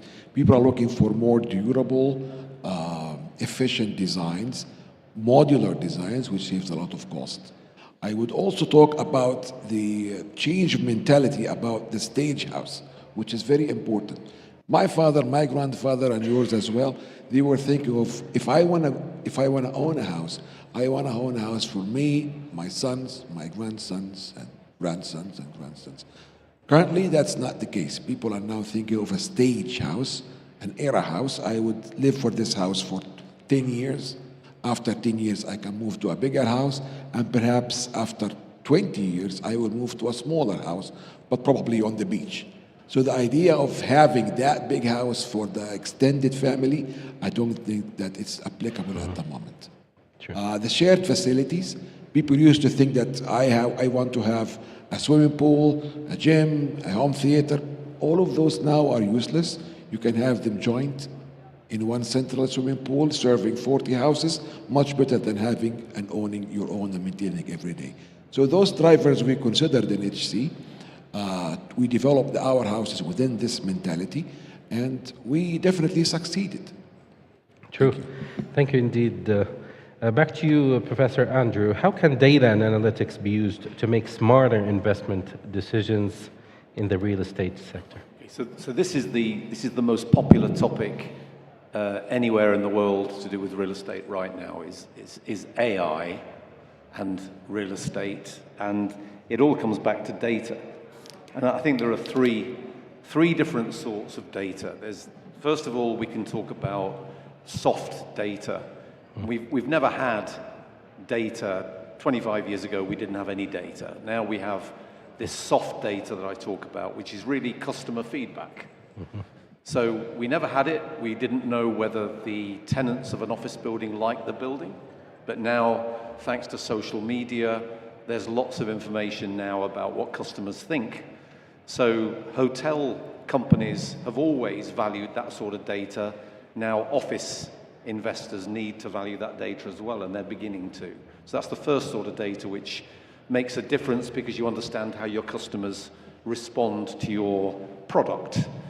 Then secondly, there is economic and geographic data. The new metro in Riyadh should change property values because accessibility is the most important thing in real estate. They used to say location, location, location. You should really say accessibility. So the metro has created newly accessible areas. Smartphone data will tell you how people's behavior is now changing because of the metro, and that will change real estate values. So that's really interesting and available and valuable. The third source of real estate data is really hard real estate data, which we don't have, we've never had, and I'm not sure we will get very quickly. And that is data about real estate values, about rents, about prices, about private financial deals. And AI will struggle to make any sense of real estate values until this data is very public, and it's going to take a long time before that happens. So just a word of warning, we can overestimate how quickly AI will change the real estate market in that particular hard respect. Is there a success story somewhere in the world where they have that data available, the real estate value? I don't know of any success stories elsewhere in the world, although I could tell you I had a meeting last week with an entrepreneur in London who wanted to get people to load all of their real estate data onto a single site so that they got daily valuations of their property. And I said, they're just not going to do it. There is no reason why they should do this. But of course, if we were to innovate to the point where money could be taken out of your house and put back into your house on a daily basis through tokenization, equity release, financial products, then maybe we will get to that point. But we need a lot of innovation to make people prepared to share the data. True. Thank you indeed, Professor Andrew. Mr. Roberts, as a consultant to governments, what steps can the government take to engage the private sector in achieving Vision 2030? It's a great question. You know, some of the things that we advise our government clients or you know, pass along to them is you know, we feel I feel it's a very underleveraged opportunity in the market at the moment. You know, if you look at what's happening in the private sector and private development, you're seeing a lot of private developers come online in terms of thinking, embracing technology, embracing process. But you also have to look at another aspect where I think there's an advantage. Private developers tend to have their ear closer to the ground than other sectors. They're able to react and stay flexible to market conditions. They're able to pivot quickly. They almost act like an early warning system because they're, you know, they're a bit more sensitive to, you know, financial crises, you know, potential upcoming recessions. If you look at some of the, you know, history going back in some of, you know, the biggest global recessions, it was the private developers that were, you know, it was the private sector that were giving off those early warnings saying, you know, something's wrong. You know, you know, we had a conversation early about this in terms of valuation, you know, land valuations all of a sudden dropping. So I'd like to see the government to engage those, you know, those companies, those sectors. Also from constructability. They've been here for a long time. They know the culture, the heritage. They've been around for years. They understand how to get things done a lot quicker without big, you know, overextended teams, big consultants. They know how to manage their contractors a little bit better, you know, irrespective of what tier they are, where we've, you know, when a lot of international companies coming into the market working on some of the larger projects, it's been a pain point of, you know, how, you know, going back to the technology discussion and Dr. Andrew's point on artificial intelligence. I think that's where the challenge is going to be, is you know, how do you integrate the private sector into that type of thinking? How do they adopt that technology? How will it roll out? going back into business maturity. We've seen, I think, in the last year, a large uptick of private developers approaching us, asking us, look, telling us we'd actually be excited to work with the government. You know, how do we work out the corporate governance processes? Because, you know, working with the government, corporate governance, health and safety, quality control, you know, contracts are especially difficult to follow. There's a lot of challenges in terms of understanding the contractual relationship, to understand design requirements, to understand technology requirements, and I think that's where they'll struggle. But I think if you can leverage opportunities to hire, you know, to form joint ventures, SPVs, private-public partnerships, and work with them and leverage that local experience, I think you're going to see the Vision 2030 sort of becoming a bit more smooth, collective, if you will. You know, it's always a challenge with you know, speaking about some of the bigger projects in the region, but you know, I think, you know, Saudi Arabia is for Saudis, and they understand, I think, better than anybody what they want. You know, they understand that they want to build things that their family's going to go to, that their cousin's going to go to. They don't want projects that are going to be sit there, you know, underutilized. You know, footfall drops off for a year. They want something that they can interact with, and as I said, I think the public sector understands that a lot better. True. Thank you indeed, Mr. Robert. Mr. Nasser, how does Awqaf investment balance profitability with its social and ethical responsibility? Thank you for an excellent question. So we believe that, you know, separating investment activity from operational function is quite critical and key to the success of managing any endowment assets. And what we've done at AIC is quite unique in the sense that we've built a robust framework of governance centered around the different stakeholders. We manage different stakeholders. AIC is fully owned by General Authority for Awqaf, Al-Hay'a Al-'Amma Lil-Awqaf, and also have a different role. And allow me to elaborate more on that. So GAA, General Authority for Awqaf, is clearly the regulator of the sector, but also they have an important role, which is being the trusteeship entity of those assets. And what we have done alongside GAA is to build a framework whereby we sign an SLA agreement that defines clearly the role of the trustee and the investment company, Awqaf Investment Company.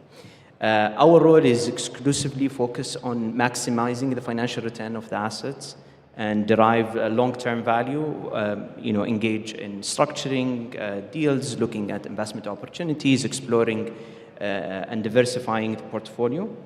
And the trustee role is limited to you know, ensuring that this asset is aligned with the intended purpose of the waqf, according to the waqf deed, and also responsible for the disbursement activity that comes out from these investments, and allocate this according to the waqf objective. This clear distinction of role between the two entities quite successful in our view, and has resulted in amazing results.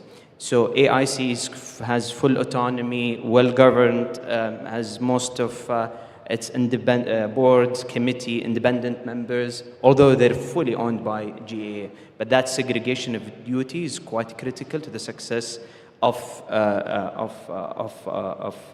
achieving that goal. What we have done also, we've built and established a subsidiary company of Awqaf Investment Company called Awqaf Investment Real Estate Management Company, because we do have thousands of assets. So clearly we needed a specialized investment company that looks after the day-to-day operation of the property management aspect of this portfolio. and we've built this similar, mechanism and agreement between us and them. And the result was amazing. With this segregation of duty of the investment arm, the operation arm, the trusteeship, has resulted into an amazing achievement in my view.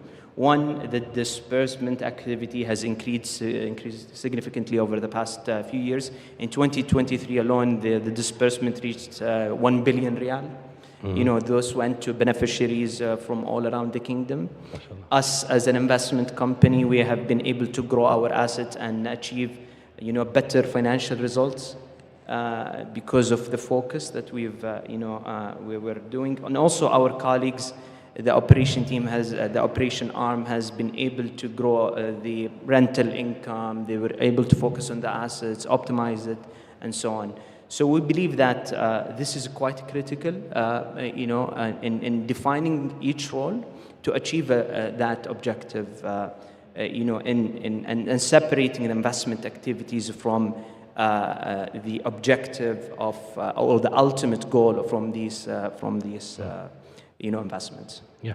It sounds like you have an agile organization, which is not common in the endowment sector. Indeed, yeah, because the nature of these assets is mostly real estate, which makes it quite unique. So we had to create some sort of a tailored approach to address these challenges. Unlike, for example, university or other international endowments, most of their assets, or generally, is in a form of cash or donations, not necessarily real estate. And also we have that Sharia element that we have also to take into consideration when it comes to addressing some of these challenges. True. Thank you indeed. Back to you, Mr. Osama. What are the key challenges in creating large-scale residential communities, and how does Roshan overcome them? You've already reached there, mashallah. We've seen good results, but I don't think we need to learn from the experience. I don't think there's a specific blueprint to success here. I mean, you can't. There's always a degree of risk-taking. And I'll share a small story with you. I remember when we were master planning our first project in Sedra. We wanted to get out of the Doxiadis plan of Riyadh, which everyone knows it's a grid within a grid within a grid, and almost like a walled city in a way. Not in the negative sense, but that was a social condition at a certain time. And, many people have different ideas. How do you bring a sense of modernization or transformation, etc.? We finally sort of wanted to take an experiment, and it was quite a risky thing, I have to say, because it could have failed really, and we could have all been fired. The experiment was simple. What happens if you take the typical house that you see everywhere? The only thing you do is you delete the front wall, which makes it, rather than a plot within 4 walls, it becomes a plot within 3 walls. And the engagement between the sense of privacy and public becomes a diluted thing. So you take out the cars from the street, you put them inside the plot, and you create a front yard, backyard, and you allow people to interact. When you open the door, you see the other, rather than being behind the wall. That was a big question mark. Would people accept that transformation? Now, I remember lots of dialogues in the planning, how do you do it, that we said, well, in case we fail, we'll allow people to put landscape, and then maybe we'll bring back the wall. There was all these discussions. The exciting thing is markets, and people decide how they want to live. The moment we put them out in the market, people embrace them. And the same thing we keep trying all the time. When we change our prototypes, when we bring new things to our communities, when we bring paddle courts, we test it first. You do a prototype, and you go out to the market, data. Now we have data. We check. If it sells, we keep pushing. If it doesn't sell, we can afford a small mistake at Roshan because of the scale. So if you made a mistake with 100 units, it doesn't matter in the big perspective of things. So all the time, we're pushing the boundaries, we're changing, and we're doing the very basic thing that you see everywhere, a good community where the car is where the car should be. The street is not a street, it's a place. Pedestrian friendly. pedestrian-friendly, exactly. There's a lot of sense of greenery. Trees are there where trees should be. Pedestrian areas are where they should be. Playgrounds are where they should be. When you apply these very, very basic, fundamental, good planning principles, you don't have to be iconic. You don't have to be pushing the boundary, because what we do at Ocean, we're creating places for life. And then when people move in, they transform these things to the way they like. You know, what you don't allow, though, people coming to change the color of the house into pink, because that's a problem, you know. So we put regulations, and this was another issue of big, large-scale planning. People don't like to be regulated a lot. But they have to be regulated if you want to maintain property value. At the end of the day, real estate, exactly like what we said, is now a commodity. It has to grow in value, it has to increase because of the quality, not because there's scarcity. So the moment you keep controlling, the moment you keep educating people that if you keep investing, upgrading your property, when you want to sell it, it gets you a good price. And that's an investment in a lifetime. It's not anything you buy, you sell. So all of these principles, we test them, we put them, and that's how we plan our communities. And, you know, if sometimes you fail, and it's okay, you learn from that, and you keep going. That's how we do it. True. Does the age, the demography of your clients, does it play a role in accepting the new lifestyle? Absolutely. Look, I remember the last National Day. It was the first National Day when we had almost a couple hundred units already delivered and people were living there. So we wanted to create an engagement in the community. Obviously, you know, we got the music, etc., and people were parading. And what was extremely exciting, when you listen to music, if you're living there, the first thing you will do is open the door, because you want to see what's happening in the street. And the moment people see this parade, automatically they go out and walk. They want to be part of it. So we started with like 20, 30 people. By the end, the parade toured the whole neighborhood. Everyone was with it, and we ended up in the playground. And, you know, we had cakes, etc. So everyone get to meet everyone, and you created a sense of community. And it does work. Simple, good things do work, and they have a big impact.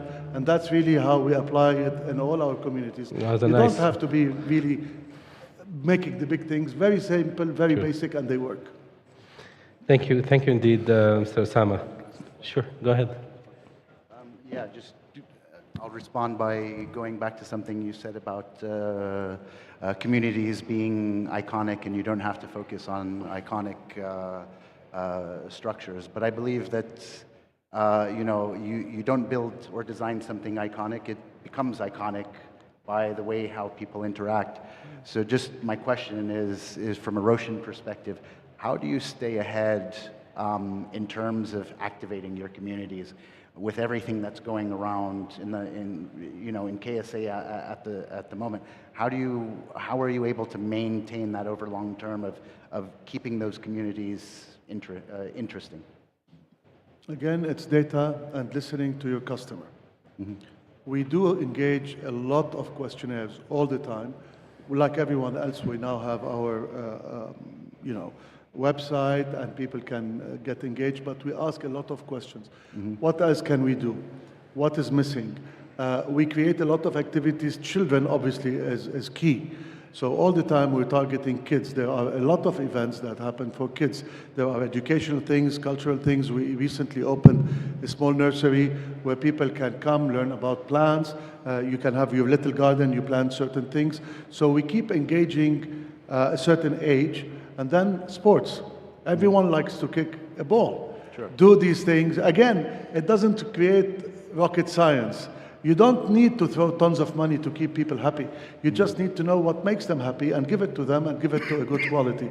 Bring the pop-up, the trucks on a weekend. Do an outdoors movies. You know, we do a lot of these things, and now people know each other.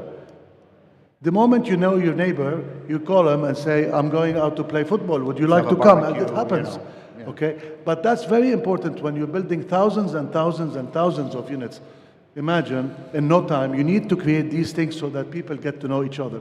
Once they know each other, they claim the space, and they do what they like, as long as it's a good quality and it evolves the way they like. So it's not pushing it, it's reacting and making it, facilitating. Community. Yeah. Good, thank you. Thank you indeed, Dr. Khalid. As you have heard, Mr. Osama raised the bar when it comes to creating cool communities. So almost the same question to you. Tell us about the success story of NHC in creating sustainable communities that are cool. I think we share the same school, and that's based on paying more attention to the details and what exactly people want and what they can get rid of or cancel. For instance, if you have an apartment, traditionally you have a majlis or a formal reception. That's most of the Saudis have. What we did is that you just use this majlis once or twice a year. It's furnished, you need cleaning, you need air conditioning, so what we did is, no, we're gonna have a common majlis route down the building, and you as a common shareholder will share this majlis. Not only a majlis, we can give you a gym, we can give you a kids zone, a female majlis, a meeting area, multifunctional space. And instead of you having let's say a 200 square meters apartment, it's going to be only 160 because we got the 40 square meter away, which means every one of you saved more than 100,000. In return, you have a shared one, which you can use it whenever you want.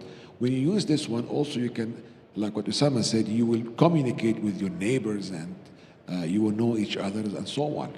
Not only this, but we've created a clubhouse at the center of the neighborhood that everybody will go to the clubhouse if you want to study, if you want to have an at-home work, you can do your homework, you can do your gym, you can do your exercise, go to the pool, meet with your neighbors, and that's what we did in most of our communities. That clubhouse is a very big, valuable asset to our communities. What we really need to think about is that the future of the city itself, how the city will be within 10, 15 years from now, with the current immigration from the villages and the rural areas. So the city, it needs a lot of rehabilitation in the centers.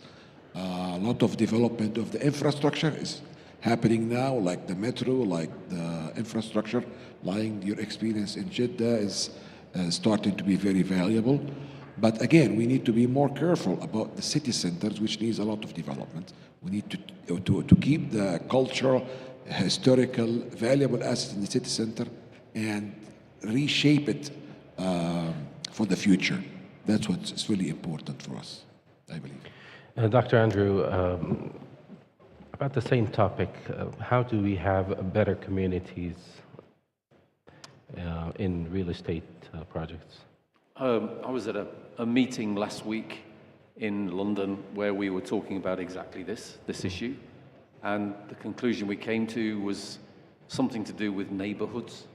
It was the idea that people relate to their immediate surroundings, and what I've heard from the gentleman from AHC and Roshan is very encouraging, that thinking about neighborhoods, I think, is at the core of this. Mm-hmm. We hear a lot about the 15-minute city, which I think has got, it's not a rule for everybody, but it's an interesting concept that if you can create things, and even walking to them, that's encouraging as well. Will people walk in Saudi Arabia in the summer? But if you can create those sorts of facilities that people can walk to, and facilities that we invest in London, we invest in healthcare, we invest in schools as part of the neighborhood. So there's no reason when we talk about this coming together of infrastructure and real estate, we need to think about neighborhoods as investable areas with infrastructure facilities like healthcare and schools alongside housing and retail and places to work. The last thing I'd like to say is my daughter is currently running a business in London where she's putting co-working space on the ground floor of residential blocks of flats. Interesting. And it's a way that helps the developers get permission to build the flats because it's a community facility. So it goes back to social impact, a place for particularly non-working mothers to go back to work in the co-working space. Mm-hmm. So the neighborhood is my answer. Back to the mixed use neighborhood. Mm-hmm. Interesting. Mr. Robert, what are the key factors for ensuring that real estate projects remain sustainable and impactful in the long run? Not the medium, long run. Like, It's a great what's question. that, 20, 30 years? Yeah, I mean, that's a great question, and forgive me if I sound like a father scolding his children, but, you know, budget outturn cost.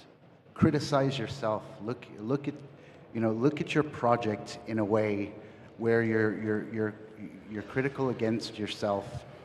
You know, challenge your market study. Challenge that feasibility study. How many times do we get feasibility studies that are turned around? Doesn't matter who the agency or the consultant is, and you know, you see, you know, the wrong benchmarks, you know, in the market.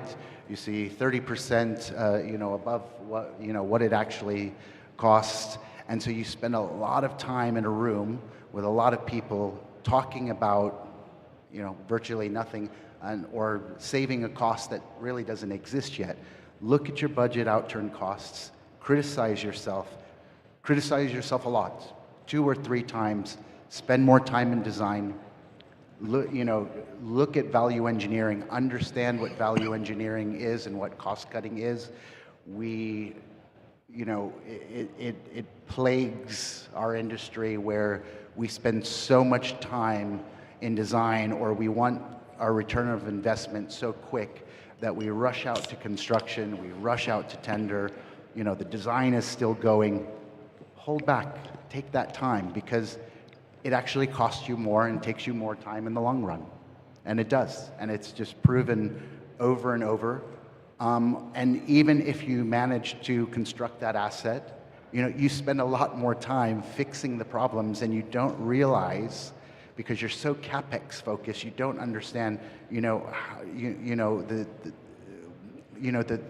project life cycle costs of that asset, you know, and so you need to start looking at the OPEX. Don't be afraid, you know, people doing hospitality projects, don't be afraid to push back on your operator. Your operator is going to ask for the world. They're going to spend your money, you know, but you know best what you want. You know best what you're expecting, you know, your rates of return. Push back. It doesn't cost you anything. It will only save you time and money. Spend time in that, you know, in the design phase, work out all the kinks. And, you know, you'll be surprised to see if you go out to tender or construction or enabling works in a smart and effective way, you'll see that you actually constructed quicker. You'll be able to have a better, you know, overview of your budget outturn costs. You'll be able to control your consultancy costs a lot better. And that mistake is made public, private sector. I come from, you know, the government sector and, you know, the private sector, and we all make, you know, the same mistakes across the board. And that's how you build sustainable projects for the future. That's how, a lot of people have a hard time letting go. I've made those same mistakes in my career where we've looked at an asset, we're building it, and we're saying, you know, it doesn't really matter what it's going to cost to operate because we're going to get rid of it. You know, we're going to get rid of this mall, we're going to sell it off. You know, we're done with the asset, and then the market changes, and you're stuck with that asset for, you know, 10 years, and you find that it's taken you just a long time, you know, a lot of money operating that asset. Because you were so capex focused or looking at the, you know, the upfront development costs. Mm-hmm. So that's probably the best advice I have to just about any client I talk to. Spend more on capex to avoid a lot of, or more OPEX. Well, no, don't be so. So a lot of people are, you know, are capex focused, and you'll see that more, I think, in the private sector because they're more sensitive to the market. They've got stricter finance requirements because they're not. They're not capital heavy, funding structures, funds want their money back quick, so there's a lot of pressure to build, turn it around, let's sell it off, let's get out. But, a lot of it's a dangerous pitfall because almost everybody falls into it. And you find yourself looking up into the darkness saying, how do we recover from this? Interest rates change. So don't be so CapEx focused. Obviously CapEx is important. Look at things like value buying. There's all kinds of different things, but in terms of project sustainability, it's I think the safest methodology. Thank you indeed. Mr. Nasser, what strategies does Awqaf investment used to improve the quality of its real estate investments? As I mentioned earlier, when we've inherited this portfolio, it was mostly concentrated in the real estate sector. And when we've looked at successful international endowment models globally, we've seen how diversified their portfolio is across the different asset classes. So what we have done is to gradually reduce our exposure into a more diversified portfolio, to create more balanced portfolio that can address different market environment and different market cycle, and is to be able to generate sustainable returns over the long term. Within the real estate, because of the large number of assets that we hold in terms of size and also the complexity of the underlying assets, and some of these structures within Awqaf is quite also unique. What we've done, we've divided our portfolio into different pockets. With first pocket of portfolio, what we call the prime assets. These are assets that has a significant economic value or historical value. For those assets that have a huge impact on the portfolio, we've immediately hit the ground running. We've engaged with top-tier managers, developers, to develop these assets if it's an empty land, or enhance the performance of the underlying asset, just to create that impact effectively and quickly. And the second pocket is what we call leasable assets. Those are producing significant portion of the rental income to the endowment. However, it is not that, it is already up and running and producing some income. And we've continued to enhance the operation of the underlying asset. And the third one that is non-investable, either sits in a very remote area where the operation cost outweighs or surpass the returns that is expected to come from these asset. And what we've done, we've taken a decision to reposition, strategically reposition this portfolio either through sale or consolidation or redevelopment, depending on the market opportunity. But we've built a very diversified and continue to build that portfolio, diversified portfolio across the different asset classes. And we've had also provide our support to the non-profit sector.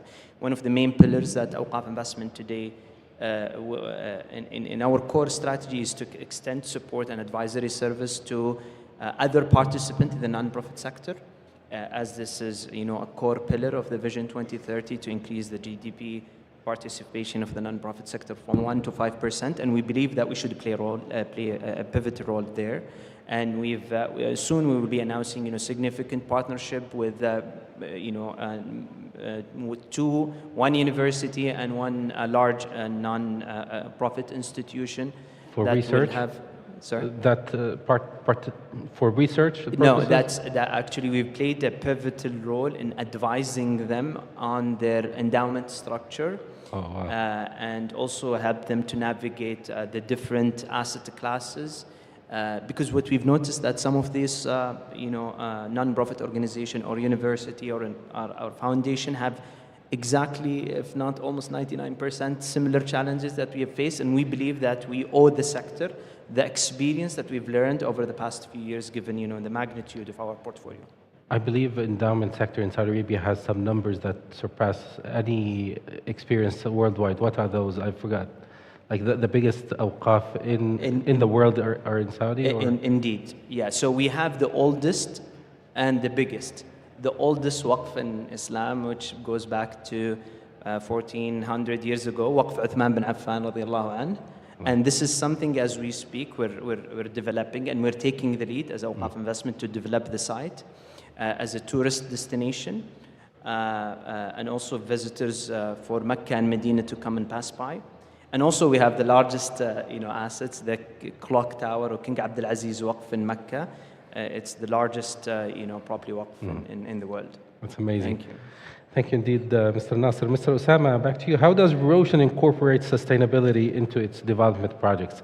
The question was supposed to be sustainability and innovation, but we've covered the innovation part. Yeah, I mean, we take it quite seriously, but also up to a point. Again, we take it quite seriously that we have a team of 9 people that works within the development team. It's our sustainability team. We do look at materials.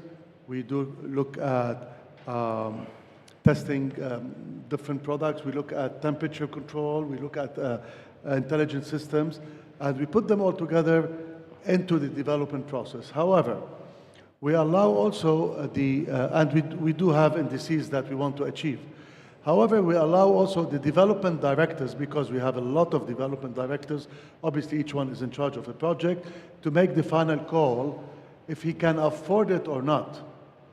Because sustainability, in as much as it is a government-led and important aspect, people pay for that.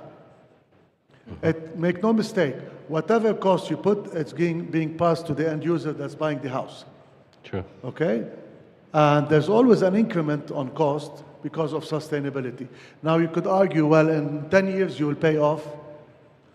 But our guys who are on the ground, and they talk to people, and when we push the price another 10,000, they will tell you, people are not paying. And when you are in the middle class homes, that's not price elastic. You have to be very careful. And on top of that, what we do, that's one aspect. The other aspect is we decide what are the important things that no matter what, you have to do them. Like insulation, whatever, you must do. You cannot build a house without insulation in Saudi Arabia. True. That's common, okay? But there are other aspects that we sometimes, buying material, etc., we're a little bit lenient and we allow some decision. The other aspect we take is now into sustainability is the ESG financing. As a corporation, we're obviously working towards data, measurements, etc., so that when we are again out in the market trying to raise funds, you can get sometimes a break in your interest rate because of ESG. So the team is always collecting data, enforcing standards, and testing if people can pay for it or not. I think in the journey over the last 2 or 3 years, we're doing reasonably well. Recently, we invested in a big company that you can have carbon absorbing paint. So you build the house and it does absorb carbon. That's a new technology. So as a company, we're always talking about innovation. We're investing sometimes in new products that we believe on the long term will have a big impact. So we apply them also with in our communities. Obviously, we also do the greenery. There's a lot of investment in green spaces, recycling of water, using the recycled water for planting the trees, etc., for watering the trees. So it's a team of scientists. It's not an amateurish thing. These are highly experienced guys that are within the business, and they interact with everyone financially and operationally. And I tell you, I sit in meetings where there's a big fight between the people who want to push their agenda and the guys who are telling you, I can't afford it. And as a grown-up management team, we have to make the call. And sometimes you go this way or sometimes go the other way. But it's a process. We're very happy that we're doing it. And we're sharing data now. We have other PIF companies that come to us. We exchange data to learn from each other. It's an exercise, as I said, like everything else we're doing. There's always learning and learning from experiences and pushing the boundary. Where are we heading? I think while you were asking questions, I had something to think about. Just imagine a future where the cars are all electric. Okay? Just imagine what that could impact the environment. Think about driverless cars that are already in San Francisco. I had the privilege of trying this car, which is very scary in the beginning, but you sit in a driverless car that takes you wherever you want to go. So if we start going in that direction, imagine how much parking space all over the city is available that's useless, because a driverless car does not need the parking. It's something that takes a machine from point A to point B. It doesn't have to park in your home. It doesn't have to park in the shopping center. It doesn't have to park in the office space. It parks itself somewhere to charge itself and come back to pick you up. And all the cars are public transport. The cities are going to be different cities. Imagine Riyadh 30 years down the road, if this technology becomes there, how more efficient transportation is, cleaner, easier, and more safe to drive, because driving here is a big question mark. These are sustainability things that are not ocean, but I think they are coming our way because humanity is taking it more seriously, and as they become more affordable, they will impact our lives on a daily basis. Thank you indeed, Mr. Osama. Dr. Khalid, it's a general question, but coming from you, it's going to be an important one. How do you see the future of real estate development in Saudi Arabia? I would rather continue with the sustainability. Please go ahead. Because it's a very interesting topic. We consider the sustainability from the financial, from the environmental, and from the social as well. So from day one, we start any community design and infrastructure, we consider that we have to have the grey water system is active between the irrigation and the sewage, the storm water system. So we build our STPs, etc. So we can guarantee that forever we will have a nice irrigation system which costs us nothing. And similar to the power systems and so on.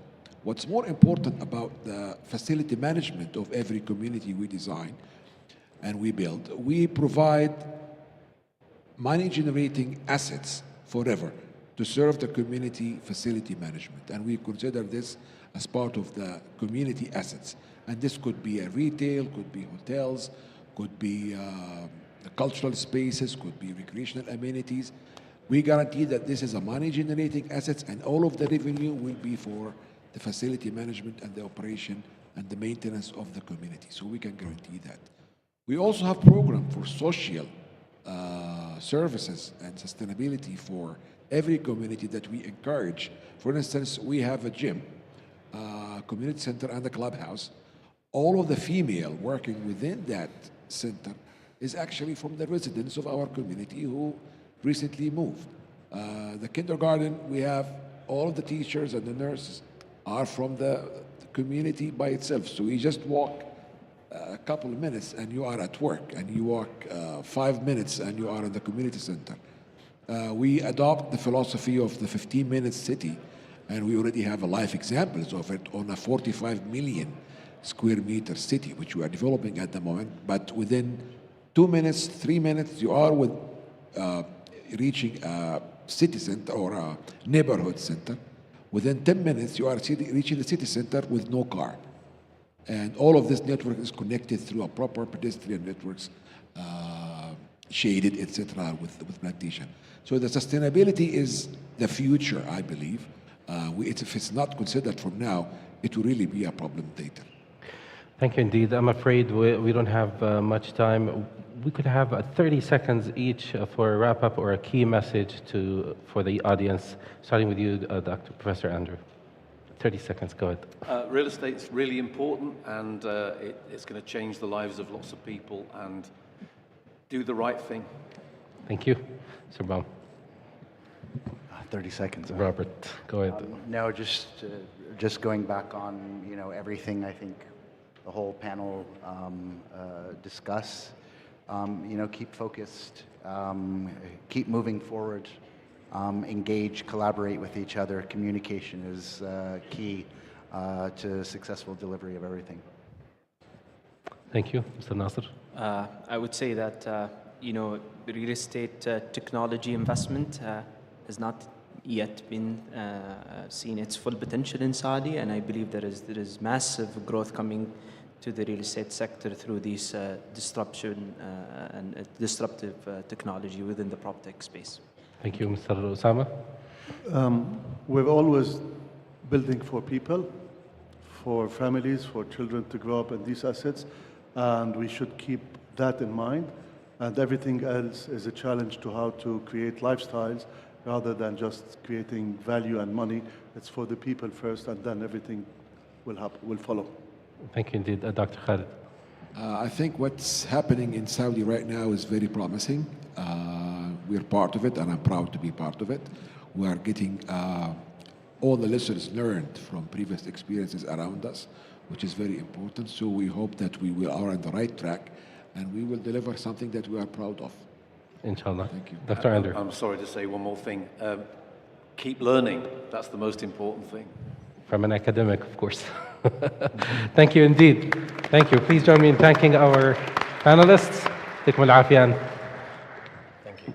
We are out of time, otherwise we would have asked more. شكرا أسامة الأنصاري ولضيوفك الكرام في هذه الجلسة. السادة والسيدات. Audience, still we have more to speak about. The Real Estate Future Forum now would like to speak a little more, or speak more about, which is the supply chain and purchase and procurement decision.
Assalamu alaikum, good afternoon and welcome.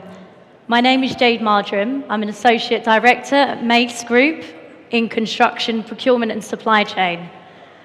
I will be the moderator today, and we have an integral panel presenting on Procurement Power Hour as part of the discussion today. As many of you know, just in context, procurement and supply chain plays an integral role in being able to achieve and drive organisations' objectives. Today, our panel will bring to life some strategic procurement initiatives and themes in the context of both real estate, but also the current landscape in Saudi Arabia and Vision 2030. We will discuss how the future of procurement will enable and drive significant milestones. I'm now going to hand over to the panel to introduce themselves, who are joining us to collaborate from a number of organisations across the region. Assalamu alaikum. Sal khair. Good evening, everyone. معنا العثيمين, Supply Chain General Manager, NHC. السلام عليكم جميعا.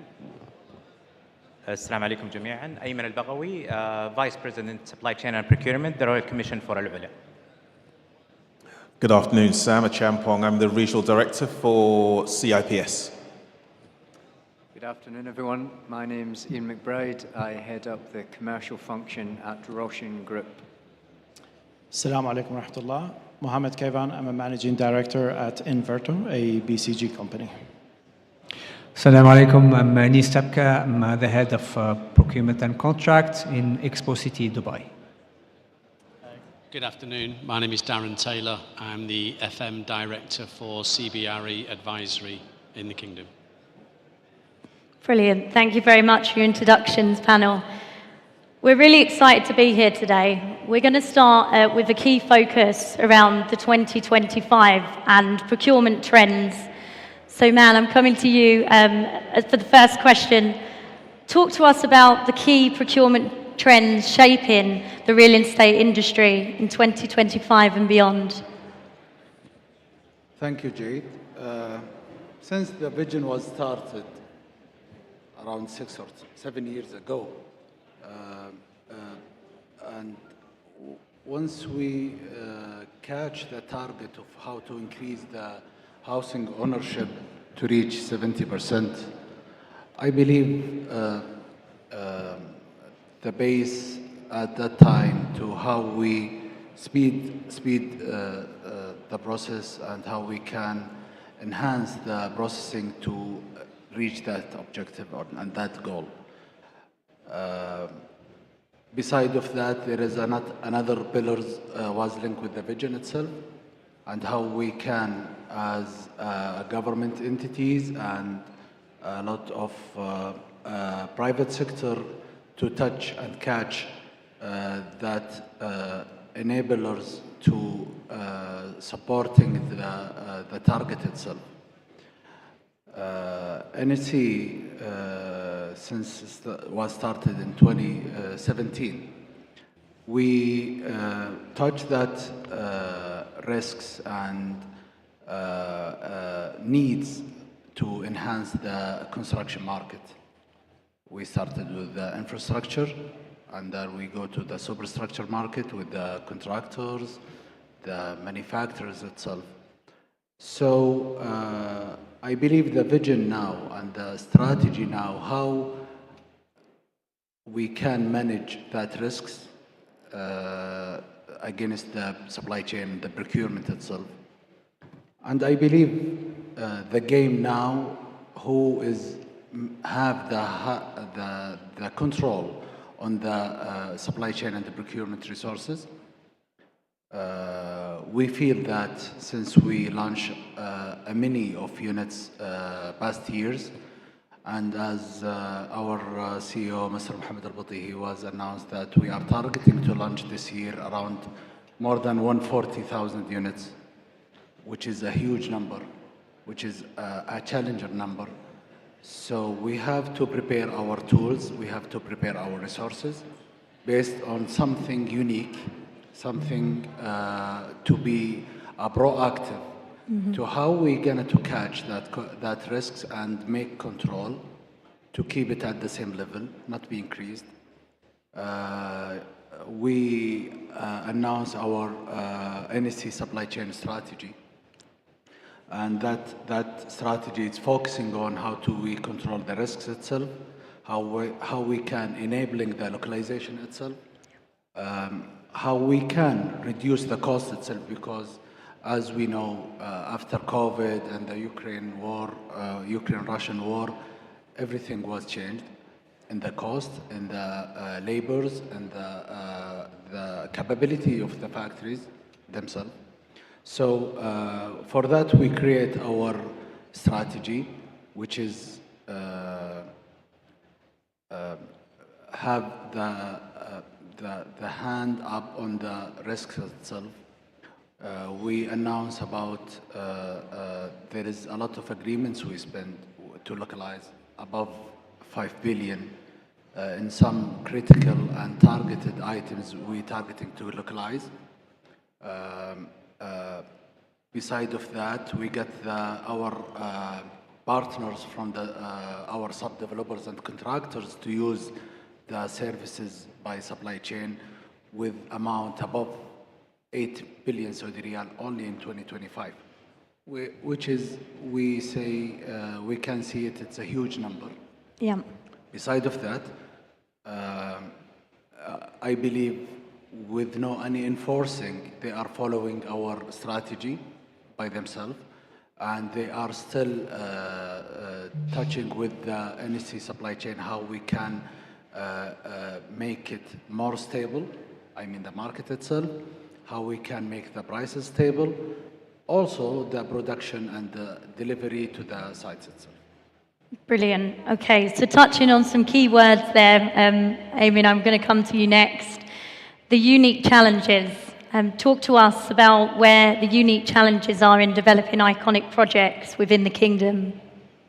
Definitely. Thank you, Jade. So I think challenges, we have a lot of challenges as procurement professionals usually, especially in delivering projects.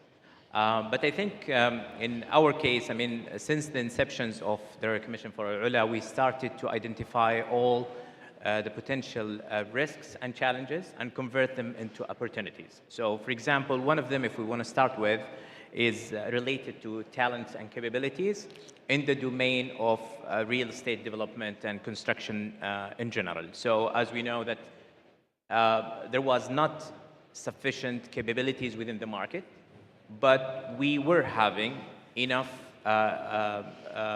young talent who is very ambitious to learn and to become more advanced and sophisticated in multiple sectors. And definitely real estate and construction, development and construction was one of them. So accordingly, since the inception of RCU, one of our first projects, we launched scholarship programs to elevate and uplift the local capabilities. And also in procurement, we started to develop the capability of individuals and to uplift them to understand the nature of these specific unique projects, because majority of these projects has been built for the first time in the kingdom and sometimes globally as well.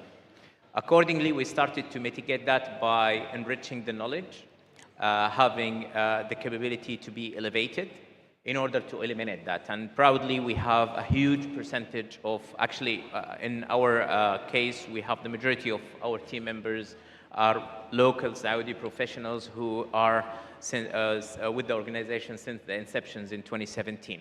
And they are delivering a huge number of projects with very huge number of values. So I think this is one of the challenges which we converted into opportunities. Other than that, of course, planning capabilities, which is a major component when we talk about real estate and development. So I think the planning capabilities was also identified as one of the opportunities to consider it as part of the procurement life cycles and ecosystem. So since the inceptions, we were having planning exercises to have annual plans to be reviewed and to be cascaded into packages and to detail that in order to enable us to understand as well the supply chain risks. And this is, again, an additional challenge, which is the supply chain risks and the market capacity to fulfill all the upcoming projects, not only with our case, but all the upcoming projects within the kingdom as well. Last but not least, of course, which is more relevant to our case, Al-Ula has a UNESCO sites as well, and there is a lot of sensitivity in preserving our sites while doing the construction. So we don't want to get out of what is available there from assets, and we want to preserve it and maintain it while developing the county. So I think this is also one of the challenges which we came across. Thank you. Really important around the function and actually the skills and development on a local level, but also as a professional in terms of procurement. Sam, you're on next. At what stage within organisations, programmes and projects do you think the procurement function should be engaged? It's a great question. Actually a simple answer, but let's just get on the same page, because everyone here, a lot of people here are involved in developing projects, building buildings, building stuff, but nobody has a bottomless pit. Nobody has endless money. Everyone has a budget. And also, these projects have to be developed to a certain specification, to a certain standard. So what we're talking about here is the lowest total cost of ownership, the quality, the cost, and the efficient way to develop these projects. So procurement can add significant value in achieving these aims, in ensuring you are able to engage with the right suppliers, to make sure it can be done efficiently, to make sure it can be done to budget and to time. So it stands to reason that, in answer to your question, procurement really should be engaged at the earliest possible time within the project to maximize the benefits they can give to you. And actually, the more you delay procurement's involvement, the less impact.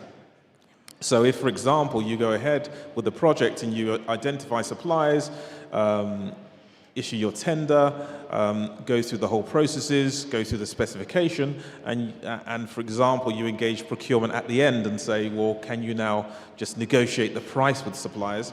And I'm sure that's not familiar with anybody in this room at all. I'm sure that never happens. But if it did, then clearly the impact you can have on just that price element is minimal. But obviously, if procurement are engaged at the time, at the inception of the idea, then the impact will be a lot more significant. So in answer to your question, at the earliest possible opportunity for procurement to add that value. Brilliant. We're next moving on to Ian. So on the topic of early engagement, can you please share with us what's the benefits in engaging and developing market-tested strategies? So thanks, Jade. So I suppose the way I would approach this is building on what Man said earlier. And I think what's quite important for us to realize as procurement professionals is the opportunity, the environment we find ourselves in within Saudi Arabia in this exciting time is unprecedented. And you know, one of the key mistakes, I think, is the lack of awareness of where we are at the moment. So for me and my team within Roshan, and from the examples Man gave on what NHC are doing, I think it's critical to understand procurement is not about buying what is needed in Saudi Arabia. Now, throughout the world, when it's individual projects, yes, absolutely. You've got CapEx constraints, you want to look at total cost of ownership, great. What we're doing is far bigger than that. We're creating an industry. We are supporting localization. We're making sure that all of this investment that's going into the Vision 2030 is not a flash and then stop when a World Cup finishes. We need to make sure that we're leveraging this opportunity to make sure there's a lasting and sustainable improvement to the country and to the residents beyond 2030. So I suppose that's a long way of coming back to early contractor and supplier engagement, which is rather than looking project by project. So I'm not talking about engaging early in the project. I'm talking about engaging early in the overall program and vision. So as an example, you know, aggregating all of your demand data and then going out and working very, very early with the supply chain before you have a design, before you have a project, just knowing what's in the market, knowing what the market is capable of producing now, knowing what they're not capable of producing now, and starting very, very early to develop products, standardized approaches, substituting in products that you can't get locally, starting to work with international experts, international manufacturers, rather than sending money out of the kingdom for them to manufacture on your behalf and then ship in, and you've got all your carbon footprint of these sorts of approaches.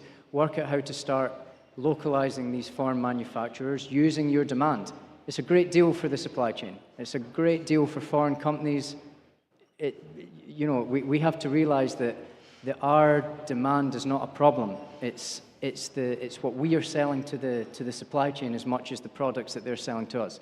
So I think as early as possible, building your resilient supply chain, getting their key feedback on what products they have available, how they can deliver more cost effectively, how they can bring innovative ideas that are throughout the world, how they can localize them, transfer their knowledge and experience into the local supply chain is an opportunity that we all have. It's an opportunity we need to grab hold of and make sure that in 2030 we'll be here before we know it, 2034, beyond that with the World Cup and the Expos and all of these great initiatives. We need to make sure that we're not sitting here in a decade's time thinking we missed an opportunity.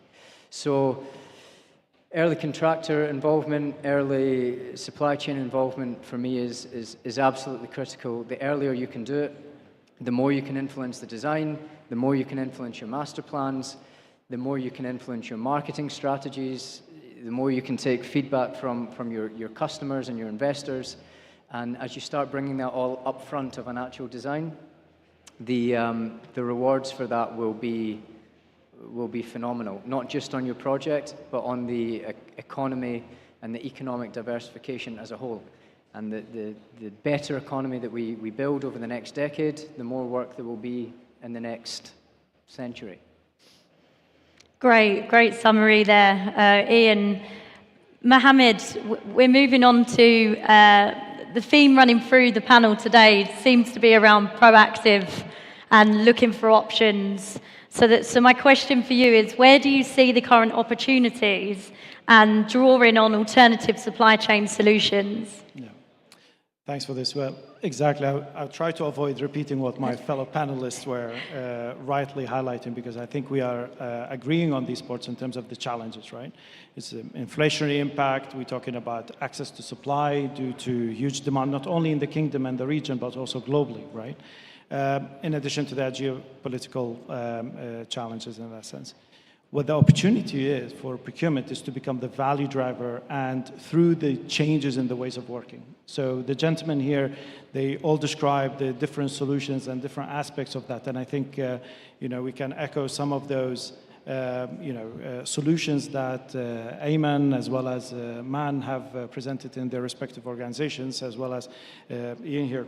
So the way procurement can implement the changes is quite important. So, and that specifically in changing the ways of working, as I said earlier, and how to do that. Because historically, we have been pretty much reliant on turnkey, lump sum EPC contracts in that sense. The challenges that we described obviously have altered and have impacted the risk profile into the project. So therefore, it's important to assess the risk exposure, assess the different mechanisms and the tools that are in the hands of procurement that they can actually deploy and enhance or ensure execution certainty, local content development, either through empowerment of local suppliers or even identify foreign direct investment opportunities, which I know NHC has been quite active in and successful. And then last but not least, value for money. As Sam mentioned, there is no infinite amount of budgets that are available, and we need to stick to those budgets, especially when we have inflationary environments. So therefore, it's quite important to explore the contracting model, the strategic supplier engagements, as you mentioned there as well. It's not necessarily on a project-by-project level, but again, as a portfolio. Here in the Kingdom, there's a huge opportunity where the different developers and asset owners, it's not one project that they have at hand in their pipeline. We're talking about a portfolio of workbooks, and it's quite important to leverage that scale for the purposes that we described. And that goes all the way as well when we're talking about, going deeper in the supply chain and the value chain, looking into it on a category level. Because in the end of the day, if we're thinking about it, across all those projects, there are core commodities or services that are being sought after. We're looking for steel, we're looking for other building material components, etc. There's a huge demand that there's scale as well, and we need to leverage that scale in order to drive the value that we're seeking. So that's the opportunity, in my opinion. Definitely. So, Anis, we're going to come to you next on the panel, where we're talking about size and scalability, but also the different types of assets. So my question for you is touching upon what we're here to talk about today at this conference, which is around real estate and also bringing that operational life cycle into it. So can you talk about the role and maybe using some of your examples that procurement plays within those mixed-use assets? Absolutely. When Expo 2020 started roughly 5 years ago, wow, time flies. So this was the first giga project in the region prior to the World Cup in Qatar, etc. And with that came a lot of responsibility to make, this huge project happen. To have a diversified, project with, some real estate development, but also entertainment happening, etc. Now, there's a lot of things happening or going to happen very soon, inshallah, in Saudi Arabia as well. But that comes with a lot of responsibility for the procurement, individuals and the team, involved, because you need to think basically across so many different, categories, and this starts, as Mohammed was saying, earlier, from all the way from the design phase, with the master planner, with the PMC, procuring the materials, getting, things ready, starting the construction, and then, once you are into constructions, getting the entertainment piece, completely different animal, the audiovisual ready, getting the artist done, etc. So there's a lot of involvement and very, very diversified, requirement compared to just doing, just pure, housing, volume. So that requires, quite a lot of flexibility, quite a lot of, basically adaptation to the scene and what the end user, requires. But that comes with, with a lot of satisfaction as well. Once the expo was over, and basically we did close out all the contracts, and you go through all this pain of closeouts and litigations and dispute resolution, etc. For us came a completely different phase, which is transformation of the site into basically a full commercial city. And Expo was designed from the beginning to be a permanent site, because most of these big events, whether Olympic villages or similar expos, they tend to be just left out, closed down, later on. But in our case, we said, no, it's going to be permanent site. So we started working on converting, those sites, those infrastructure that has been built, into some corporate offices and some retail space. So there was a lot of fact finding, basically being done. Once we go beyond the initial phase of just assessment of the building, and then some default, rectification, etc. Because the mindset that was done for Expo was very different from the commercial, mindset that you wanted to have for Class A, office space. Plus came, the issues of, the flooding, which was quite, unusual for this part of the world. So we had to do a lot of, reviews.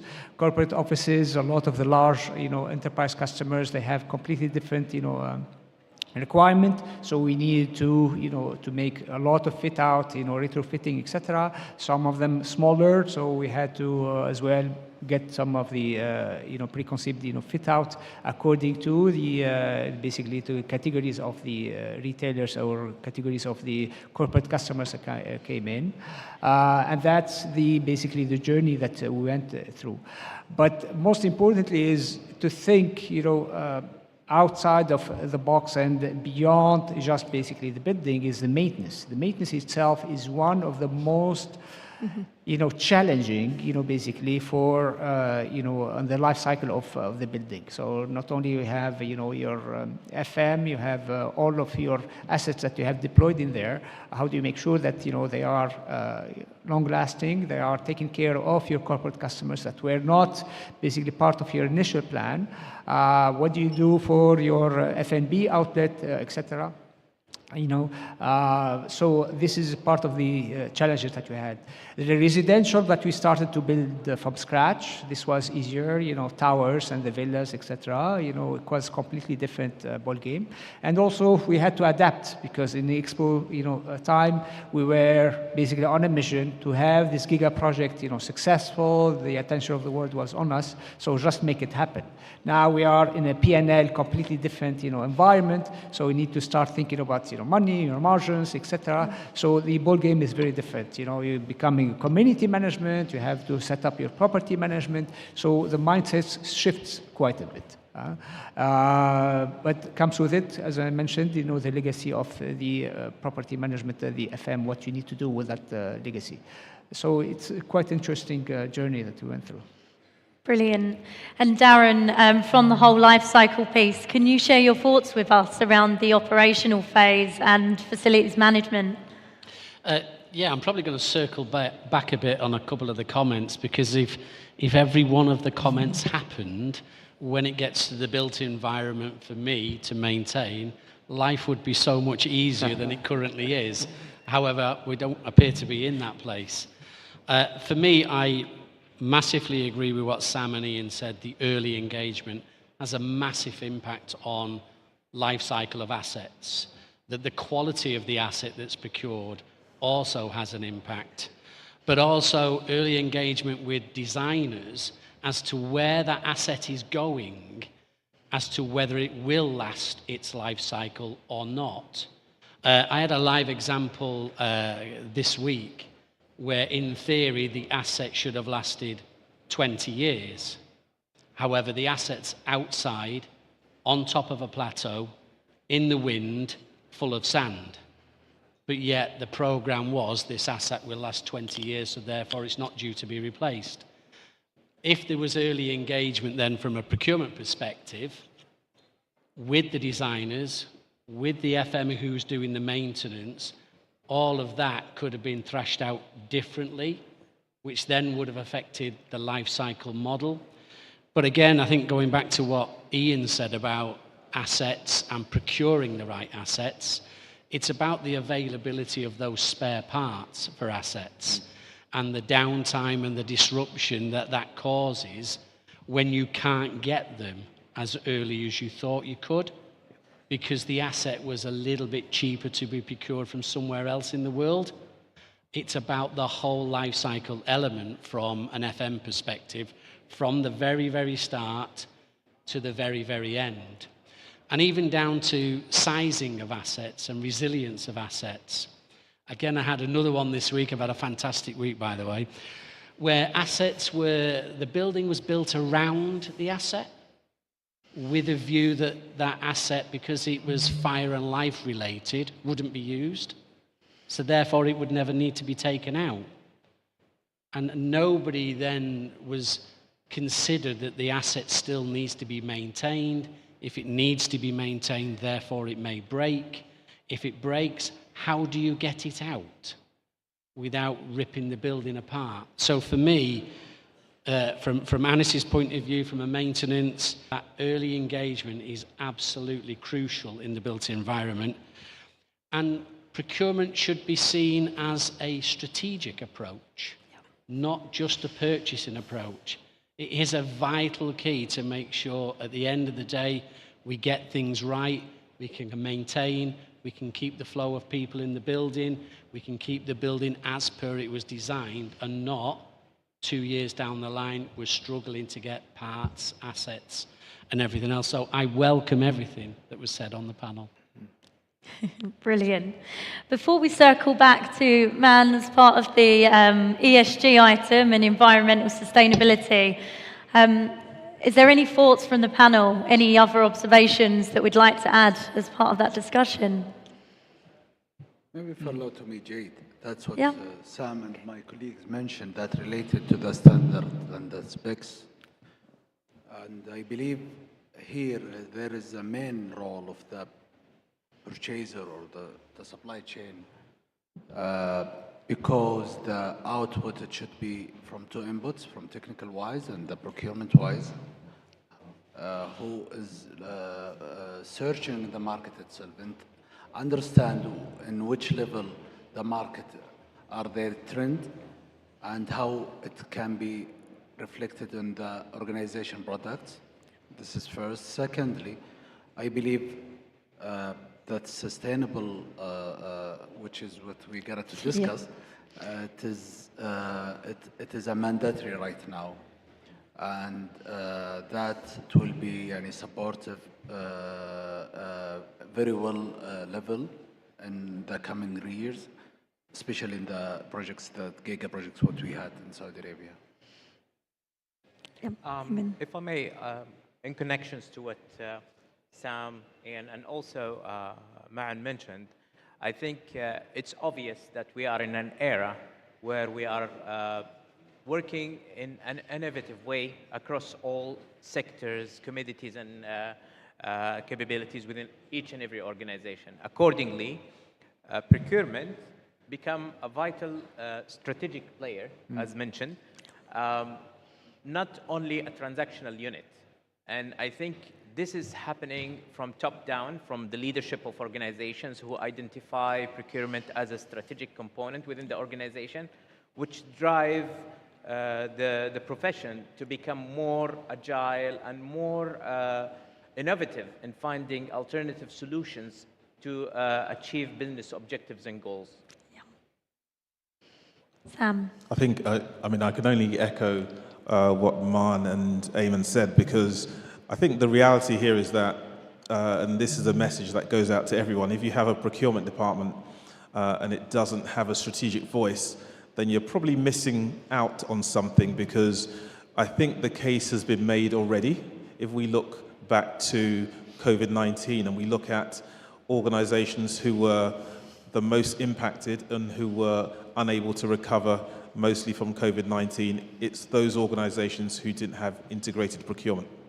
Those organizations are the organizations who did not know that their goods were going to be delivered late until they were delivered late, because they did not have that strategic relationship. They didn't have supplier relationship management between their organization, their procurement team, and their suppliers, and that was an impact on pricing and all the other further impacts down the line. So you'll find that there was an additional reliance post-COVID-19 on the procurement team, because first of all, there was this rush on prices, because prices obviously were fluctuated, so you have one function to rely on when that happens. But then the priorities shifted slightly after COVID. They shifted because suddenly no one was bothered about prices anymore. They're more bothered about actually securing those goods, because a lot of these goods were not available. A lot of the suppliers had gone out of business. So suddenly, it didn't matter what the price was. We just wanted to find a supplier somewhere who could provide those goods. And again, that solution came from procurement. Why? Because procurement really, positioned correctly, is that one function that has a helicopter view of everything that goes on within an organization, internally and externally. A helicopter view over your suppliers, your internal requirements, and also your business strategy, not just price and not just costs. So if you have that function, use it, because that's going to be your strategic advantage. And that's certainly what we found over the past few years.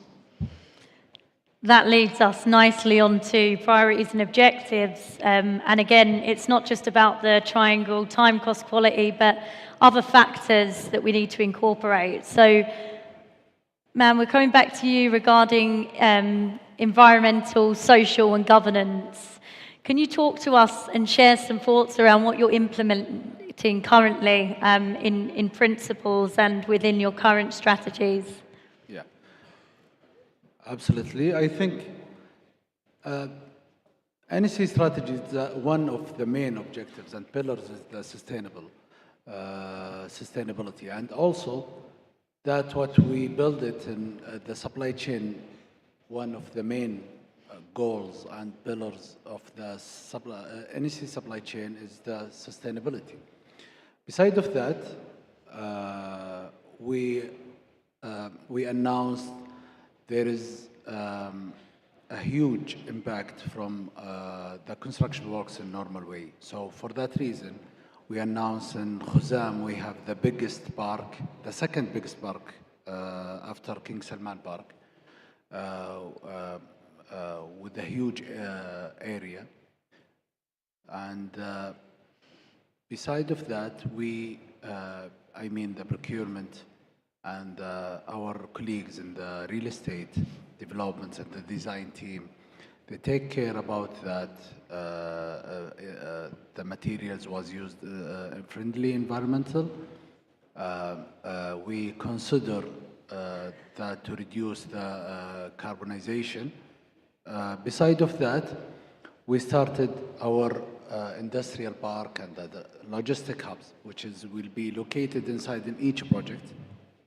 We have in Khuzam suburb a logistic hub with more than 800,000 square meters, and we grouped all of the factories there to keep the traffic and the environment impact in one zone of the Riyadh. So we reduce a huge impact from the trucks inside Riyadh city, from south region to south of Riyadh to up to the north of Riyadh, with many of traffic trucks also daily. So I believe there is one of what we targeting by our coming next move. The second thing, in our NEC standardization, we're focusing on the material which is environmentally friendly and supporting the environment, and to apply the green building in NEC products. This is from environment impact. And if we are focusing on the social impact, we started our Supply Pro platform 2 years ago to supporting our developers and contractors. You can imagine that this platform within 18 months just supported the SMEs with 1 billion business, which is a huge volume of business. That because of NEC was the enabler to support the SMEs with the big organizations, contractors, developers, also suppliers, and the services providers inside NEC projects. Governmental-wise, also, I believe that the new strategy take care about it, beside of how we can to manage our parks, our hubs, our deliveries to the sites itself, and how can, with our colleagues in the design team, to be sure that our products, the final products, should be following the ESG principles, and we can also to activate that certificates that related to sustainability and the environment support. We think by 2026 and 2027, a lot of projects in Saudi Arabia, especially in NEC, will gonna to raise that flag that related to the sustainability in all of these 3 pillars. Brilliant. So a lot of key themes running through the procurement life cycle there. Mohammed, talking about the procurement life cycle, can you talk about how you practically drive sustainability through those activities? Absolutely. So if we think about the procurement life cycle, it's, we can define it or split it into 3, whereby we start with, again, the strategy phase, and again, the sourcing and the execution after that, when to think about the procurement. The emphasis that we need to put on the strategy is hugely important, and that's what my fellow panelists have been also echoing quite a lot. So therefore, procurement has the opportunity, given that it's the best, it has the opportunity to become the source of truth when we think about, you know, the demand, the target potential that they can go after, not only from, again, the financial aspect, but also when we think about ESG as well as localization in that sense. So building on that, procurement could, through the strategic supplier partnerships, work with the suppliers early on, identify innovative solutions, thinking how that impacts potentially the contracting model or the delivery models that they apply. So one example is that I think Sam or one of our other colleagues said that it needs to become more strategic. And this is really important, because if you're thinking about a tactical procurement organization, they would be looking into things in silos, in short term, and piece by piece. While if we think more holistic and on a program view, that can enable actually embedding new innovative ESG solutions. So in some cases, there are technical limitations or untried solutions that come in, require longer time to be tested and verified before you then deploy them at scale. And again, when we become more strategic, we allow that time and would afford, the timeline to test new innovative solution in ESG. And in the very beginning of the procurement strategy, setting up that procurement target, the sustainability element into the overall strategy from the start, and then following that in the sourcing stage where we embed it into a contract. Again, that's where accountability comes in.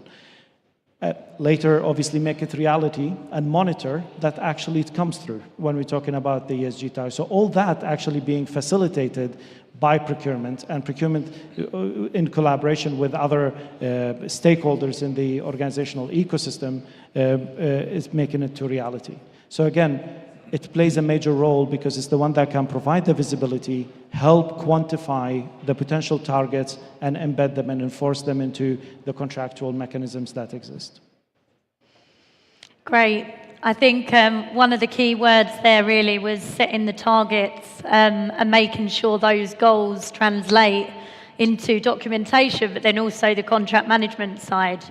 So, Anis, I'll come to you. How do you think procurement contribute in achieving net zero goals in real estate developments?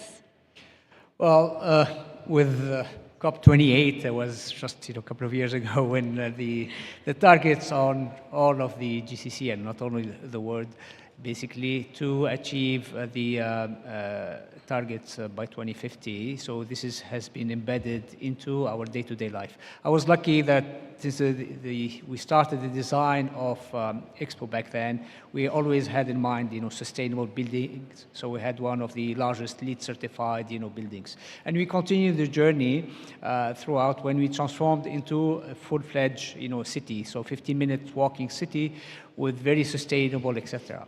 And to follow up on what Mohammed was saying, basically, we started off from the design stage, from the material being, procured, how the materials, starting from the guidelines that have been, issued to the contractors, how the materials are being produced, how they are being transported, to site, how they're getting manufactured, local, basically as much as possible, local sourcing, responsible sourcing, what's happening to the life cycle to that material, if it is, FM, basically. MEPs, you have all of this huge, ACs, etc. What's happened, to them, to the maintenance, as Jaren was talking about, earlier. All of this is thought through in the beginning at the design stage, prior to going to the tendering, process. So that's extremely important. And then, we continue on the journey post, the tendering. What happens, adherence to these KPIs and to the contractual, commitment, imposing, some penalties on the suppliers if they don't basically provide what they have committed to. This is something that we work with, with our sustainability team. The other side of it, basically is as well the social aspect. So worker welfare, child labor. This is some of the things that we are very, very strong, about. We make sure that, we audit, the camps of the laborers. We check that the contractors, they are fully committed, to what they said that they will deliver, and this goes, basically throughout because it's your reputation at stake. Yes, it does cost you money, to make sure that your supply chain is fully, basically ESG compliant. But if you want to get into that business, if you are serious about it, you need to make sure that it's fully, auditable, all the way until basically post completion of the project until disposal of the assets. Yeah, so you have a full visibility on what's happening, within those assets. Thank you. So, Eamon, I'm coming to you next around social and community aspirations. Can you talk us through some examples of how you've driven those through the procurement lifecycle within your role? Indeed. In reference to the Royal Commission for Al-Ula, as we are responsible to plan and regulate the county itself. So we are lucky that one of our major obligations towards the county is economic and social development. And this includes a lot of components related to the inclusions of, our activations of local contents and embedding that with our procurement activities and practices. And that also contributes to contributing to creating a lot of SMEs within the county itself, to be part of the local content ecosystem, to enable us to engage, elevate, and achieve our objectives through the local capabilities which is built within the county. Definitely as well, the inclusions and engagements of the community is one of the most important elements, as we are responsible of developing a destination, and we are responsible as well to uplift the quality of life. And that's definitely not going to happen without the major assets which we have, which is the people of the county. So the inclusion of our citizens and as well our visitors as they are part of the engagement, it's very important, and that's why we consider that in our procurement processes and all the relevant standards which is incorporated as part of the procurement standards, which ensure protecting and preserving the environment, the heritage, etc., as well making a lot of considerations for our citizens and visitors as well. And that, of course, includes our sustainability standards and other elements associated with it, such as reductions of our carbon emissions to ensure preserving Al-Ula ecosystem as an overall. Does any of the rest of the panel have any thoughts they'd like to share on this? Yeah, so I think from my side, and it's sort of coming back to the point I made earlier, we need to think transformatively. So yeah, we have sustainability standards, we have aspects within the design that we'll design in, and we'll get a scope, and we'll price that scope, and great, good. It's what the rest of the world's doing. We have the opportunity to do something different. So I'll give an example. And our Chief Development Officer that was on before is Osama Kabani,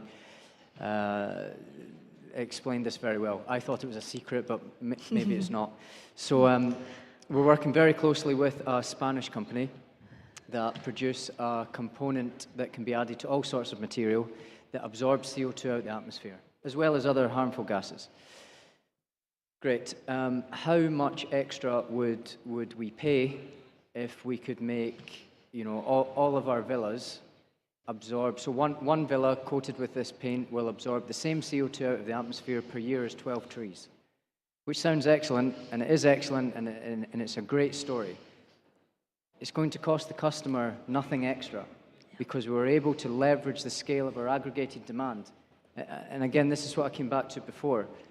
Our demand is the product for the supply. They're buying from us by giving us good prices, securing the supply chain, working hard to deliver to us what we need, because we are the customer. It's the opposite way around. We think we're paying for a product. We're not. The scale of Saudi Arabia, we are the prize turkey, if you like. So we were able to work with paint manufacturers, work with the supplier of this material in Europe. They're localizing and going to produce in Saudi Arabia. So this is an innovative technology that's patented and trade secrets and is currently being operated on a small scale in Europe. It's going to come to Saudi as the major manufacturing port for export, for use in the kingdom. We worked with the paint suppliers. We offered the paint suppliers huge offtake agreements, massive deals to secure an ongoing pipeline of work for the next 10 years. Of course, they dropped their price, and we got to the point that it's cost neutral against procuring paint individually, project by project. So again, it's, if there's one message that I want to get across, is through really transforming the way we think about procurement. We're not buyers. We are corporate strategic functions that have this amazing opportunity to paint on a new canvas that's never been done before, and that's what I would encourage. And by really thinking outside the box, you can score massive points in your ESG, you can score massive points in innovation, you can score massive points in localizing new industries, new manufacture. This one product on its own touches innovation, foreign direct investment, all the ESG requirements, bringing in foreign technologies and upskilling the Saudi workforce into something that will ultimately, hopefully, lead to foreign export out of the country. And I think as a team, really, this is the early engagement of procurement. We need to think about how we can bring these good ideas to fruition. Brilliant example. Sam? I think that's a great example, by the way. Well done there, Ian, although you have shared some secrets that you'll have to check whether you're supposed to. NDAs, we'll pass them around. I won't be allowed to speak again. But no, I think that there is a myth, isn't there, that sustainability costs money. And in the short term it may do, but I'm sure with the early engagement of procurement professionals, there are case studies in each kind of occasion that will prove the point that sustainability or the wider ESG consideration, which extends into local content, does not actually have to cost money. And actually, if you look at the further impacts, the triple bottom line, the cost to the planet, the cost to people, it certainly, let's use the word cheaper here, it certainly has a less cost. And I firmly believe that that going forward, that there's no such thing as sustainable procurement. There is actually just procurement. There shouldn't be a way that you can procure in an unsustainable way in 2025. So the more case studies and the more examples that are proved, such as these, will further cement that concept, I think. So building on the development phase of procurement and transformation, one of the key topics, which is not relevant just to procurement, but also real estate, is digital and automation and getting better, being more efficient and effective, drawing on data. So I'm going to go to you, Anis, at the end to talk us through what supply chain tools, systems, have you used to utilize to better obtain those data-driven decisions within your procurement processes? Absolutely. If you remember 10 years ago, there was something called, RPA, or even longer than that. I used to, to play around with this, basically automate a lot of repetitive, processes, POs, cycle time, optimization on my supply chain, as well, inventory, orders, and all that. And this was quite neat, also chatbot, where is my PO, where is my orders, and all this. And this was quite nice. Since then, things have evolved, quite a bit. And now, we are into a lot of this ChatGPT and predictive, analysis. And there's a lot of nice tools specifically for real estate to alleviate a lot of our problems. So spend management, AI related, is definitely very well proven. This is something that we've been using quite a lot to help out identify, the trends, within supplier, what's going on into the market, what's happening, with the performance management of your suppliers, what's happening with their financial stability. All of this now is done by tools. No question about it. It's very straight vanilla, and we use it all the day. What is more interesting now in construction specifically, there are some nice tools, out there that, allows you to do, pre-costing, generate some big materials, etc.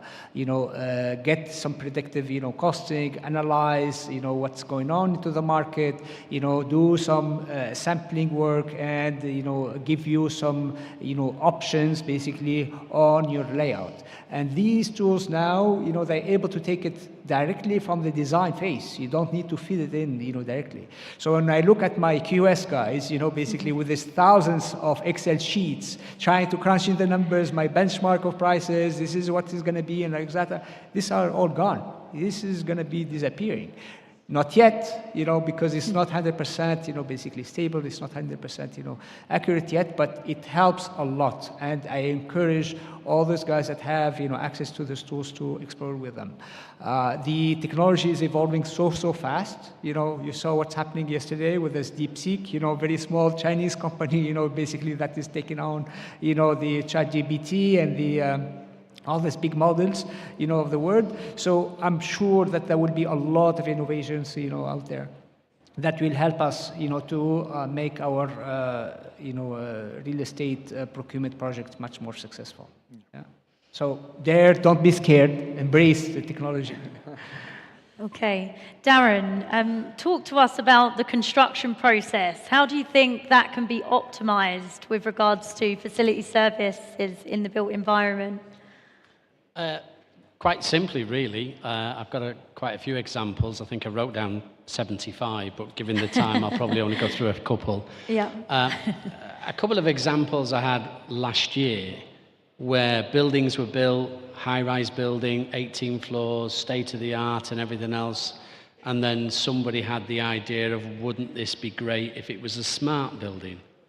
Once it was built, once it was constructed with all the infrastructure in, and then was looking at ways to retrospectively fit in sensors, digital technology, digital lifts from a DX point of view. Great ideas, but should have had them at the beginning. So from a procurement point of view, not just looking at that CapEx cost of the asset, looking at the OpEx running cost of that asset and what data you want to get out of that. And the key for me is digital transformation will reduce, rightly or wrongly, labor. It will be very, very predictive. It will tell you when something is slowing down or about to break before it breaks. And the biggest ones for me are things like lifts, which will totally disrupt the flow of people in any building and will infuriate people because they can't get to where they need to go quickly. With a modern digital DX lift, it'll tell you the speed of the doors, how much they're slowing down compared to when it was from day one. So it's giving you the heads up that it's going to have a problem, and it will automatically send that to the relevant engineer without anybody having to log it. So on the next planned maintenance visit, the engineer has a list of all of the things that that lift has been telling it to do before it actually breaks. But again, with a digital lift as an example, swapping the strategy of the lift as to which ones are being used the most compared to others. So reprogramming the strategy as to what lift goes to what floor. So you're evening out the life cycle of that asset. That has to be done at the beginning, not at the end. It's too late at the end. So for me, I'm probably going to harp on to what everybody said, and probably my key word at the end. Procurement is very, very much strategic. It has to be right at the beginning, and it has to engage the right people.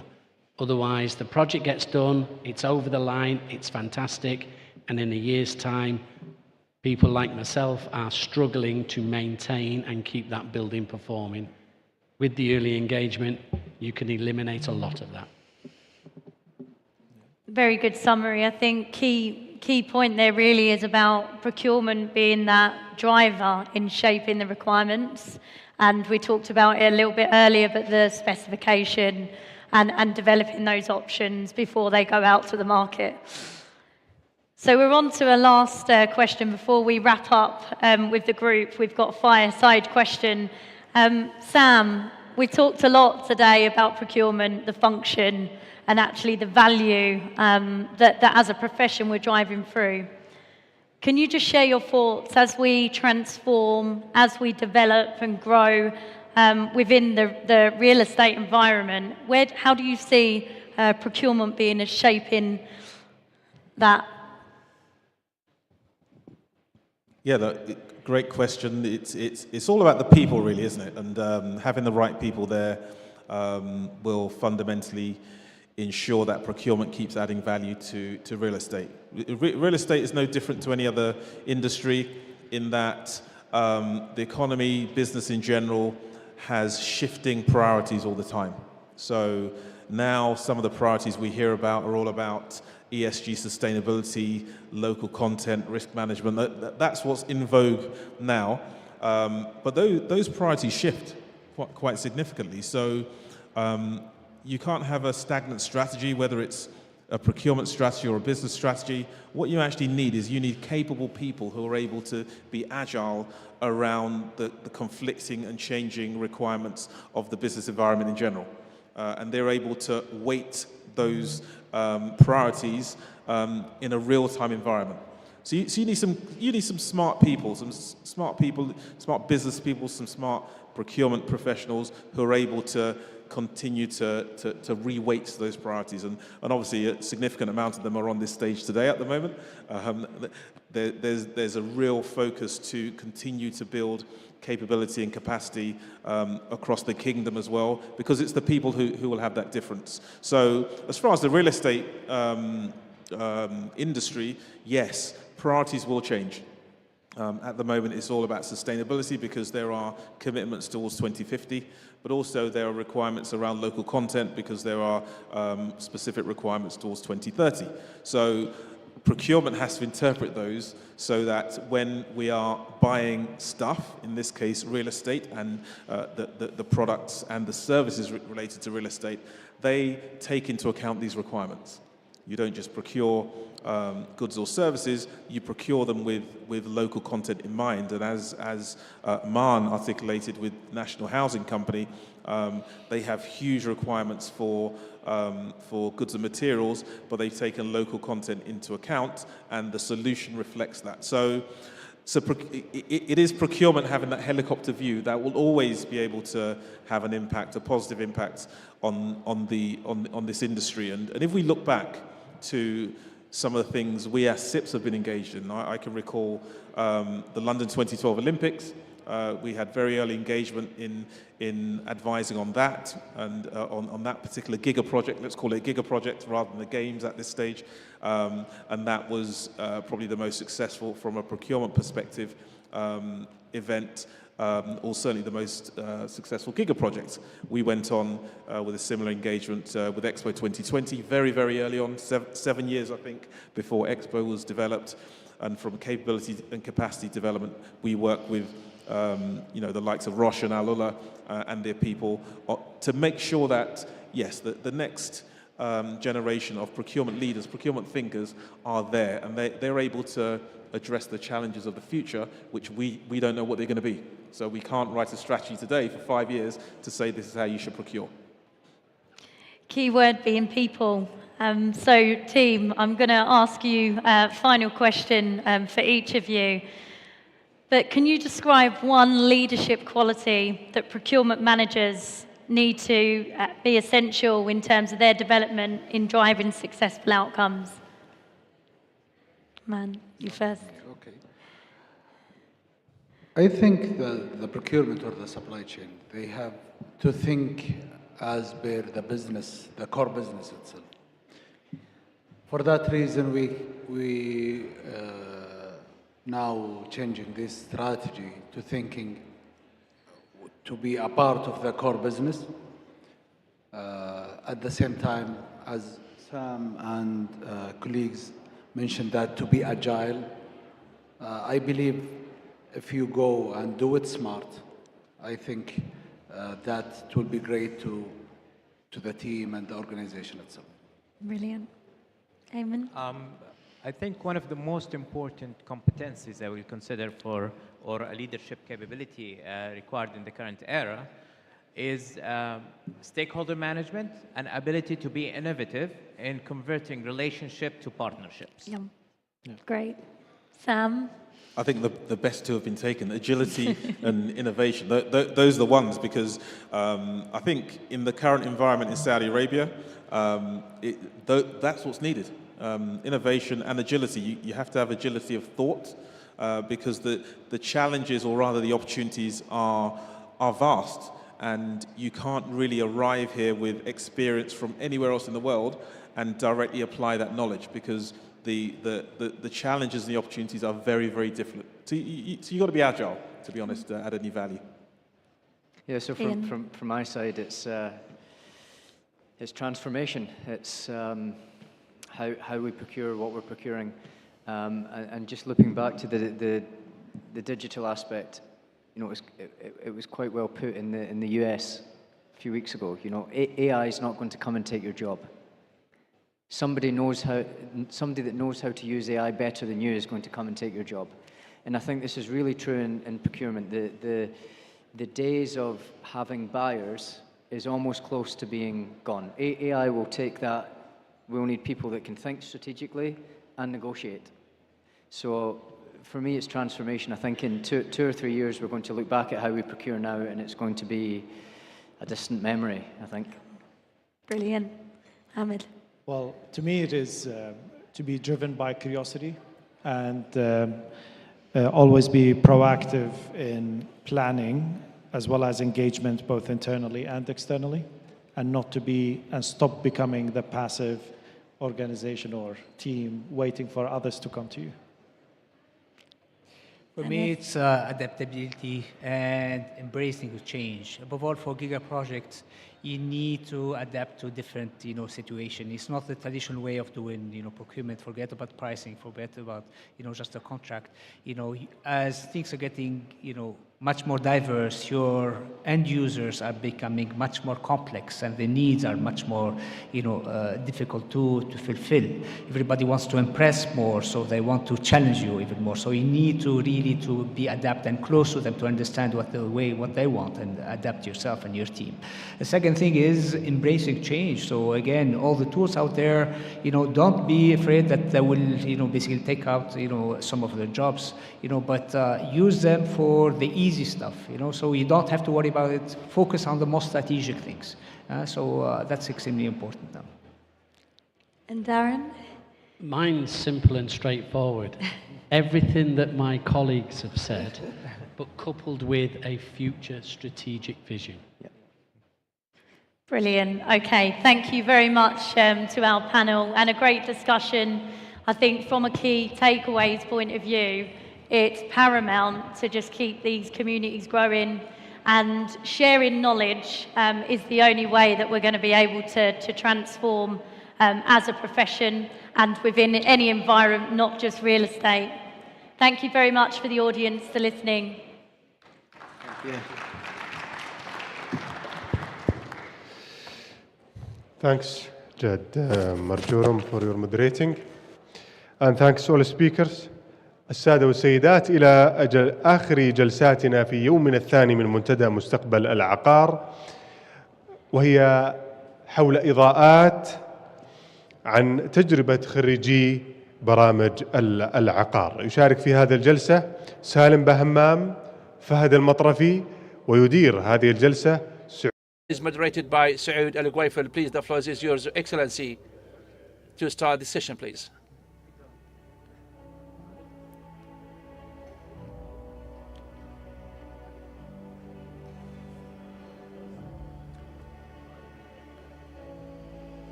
Peace be upon you all, and welcome to the final session of the second day in the Real Estate Future Forum. Today, you notice that we will have the experience of the graduates of the real estate program. Of course, in 2008, the Saudi authority for real estate science, and the first of its activities was to establish a program for real estate. Today, we have good experience to share with a set of graduates, with Salim and Fahad, to share their experiences. Some have been engaged in different government entities and others in the private sector entities. I'll start with you. Could you provide us with some ideas about the program, the most important points that you have really benefited from, in practically speaking, of course? First.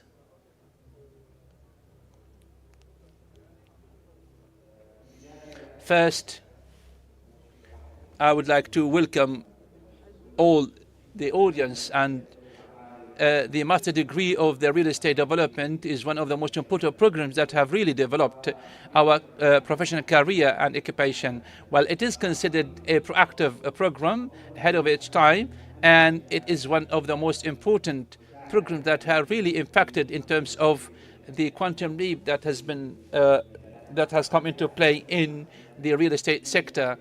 including the real estate development and the union of owners in addition to other development. All these programs, all these points have really been referred to by the real estate, as you've said, is of 2008. And in fact, it really was very much down to earth and practical, and the academic side as well. And it really has impacted our own career, our own professional career. And so many, of course, so many graduates, of course, assume different positions and in real estate sector. And this was all in addition to the consulting services provided by the graduates of the program and those specialized in the academic real estate program. Engineer Fahad, could you share us some points and highlights of your own experience based on the program that you were part of? As for the program, well, of course, it has two pathways. One that is the mission, the dissertation or the thesis, and the other one is the courses. It is 42 credit hours.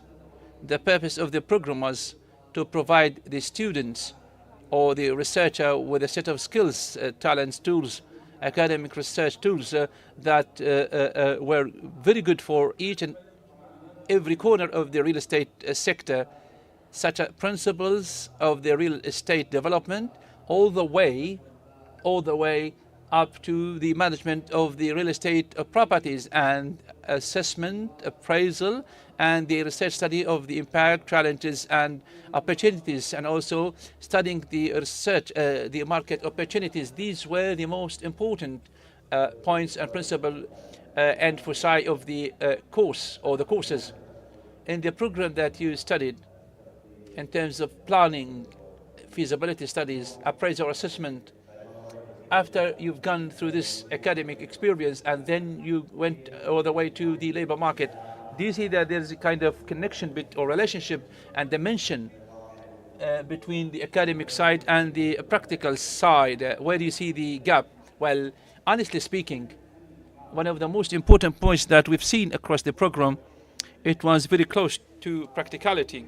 And as His Excellency said, the courses were all research studies and all practical experiences along with the market. Among the most important points in terms of the real estate development, and based on my experience, is a series of steps of the real estate development. As we research this and we apply this into the market, it really played such a great impact on the success of the project that we've been engaged in terms of the costing phase, the timeline, development, and the project delivery, optimal delivery, project delivery, and the feasibility study. In addition to the financial programs, we've taken different courses in addition in feasibility study and financing and financial courses, of course, and this all really reflected on the project in terms of marketing and financing. Engineer Fahad, based on the academic courses and the practical side and the market, how well connected they are, or how connected they are? Could you reflect on some experiences? Well, the nature of the courses being designed into the program and how they are distributed gives the researcher different roles, different positions, different scenarios or different perspectives while still learning, doing the master degree research, taking different roles. A good one is like researcher.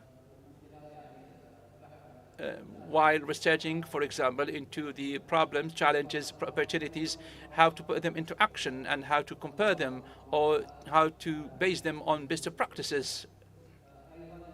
Again,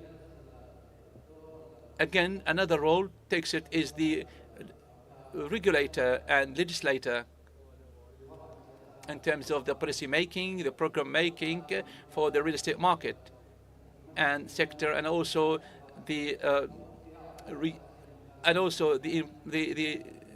hands-on survey and looking into the market and looking into the best practices. in terms of redressing and evaluating and assessing and correcting such problems. Other roles include the real estate developer by acquiring different expertise, skills, tools, both in theory and in practice. A good example to cite is, as of the start of the program, students have or comes to understand like the principles and basics of the real estate development in terms of how land can be further developed. And over the course of time, they move on to the next stage, which is the market research study to better understand the optimal opportunities and the optimal use of or optimization of the highest return on investment, and also appraisal sciences and appraisal principles and values for the real estate projects, and the feasibility studies and principles such as risk identification and the benefits, potential benefits, and also the income resources and sources, financing resources and sources. And students come to a different stage, which is optimal planning for real estate lands, by understanding the urban regulations and to better understand the optimal use of such pieces of lands, all the way up to the optimal project, which of course can produce higher returns on investment by the best or optimal use. Many people report that real estate investment is more like expertise rather than knowledge or science, and you have a good experience before the program and after the program. Could you shed fresh light on this? Well, honestly speaking, as you've said, expertise plays such a good role, and we don't have to ignore the practical expertise in the real estate market. But again, speaking of the academic side is very important because it is part and parcel and of any real estate developer. I have a good experience. I can share it with the audience. My master degree thesis was all about the impact of the public transportation stations in 2019, 5 years ago, before the real impact of Riyadh Metro. And it was all about the impact of the TOD. But we've taken some neighborhoods and some ranges around the stations, and we've taken one stations as a case study, and we noticed that big spaces, big residential units or spaces unutilized or underutilized, and the research study mentions that it should change in terms of the population density. We've seen houses far away from the station, 1 minute on foot, 1,000, 2,000 meters, just occupied by one people or two people, one person or two people. It was just like old houses, traditional houses, and it showed all that it will change and the population density will change. Today we see different regulations coming into play, enhancing population density, but what we're speaking about, and because so far nothing has come into play in terms of the population density, and all the residential and housing units, all those units from 1,200 meters to smaller units, that's a result of the station, the metro station, and the masses at the metro station. So what we've done is the whole neighborhood has a better density, and it has achieved 100%. All right, this project, I think there is a pipeline of projects, and there are projects that have been launched. Could you give us an example? All right, there's a study conducted related to the program about the policies for the roads, and this study and its reflection on the different solutions, and policy makers have benefited from such research. I think the policy now is looking is looking at having the same policy for all the traffic paths, and this is what we're aiming at, unifying all the traffic paths into one. I think this program has a duration, are there other programs that are of less duration that you could have like a course of a limited duration?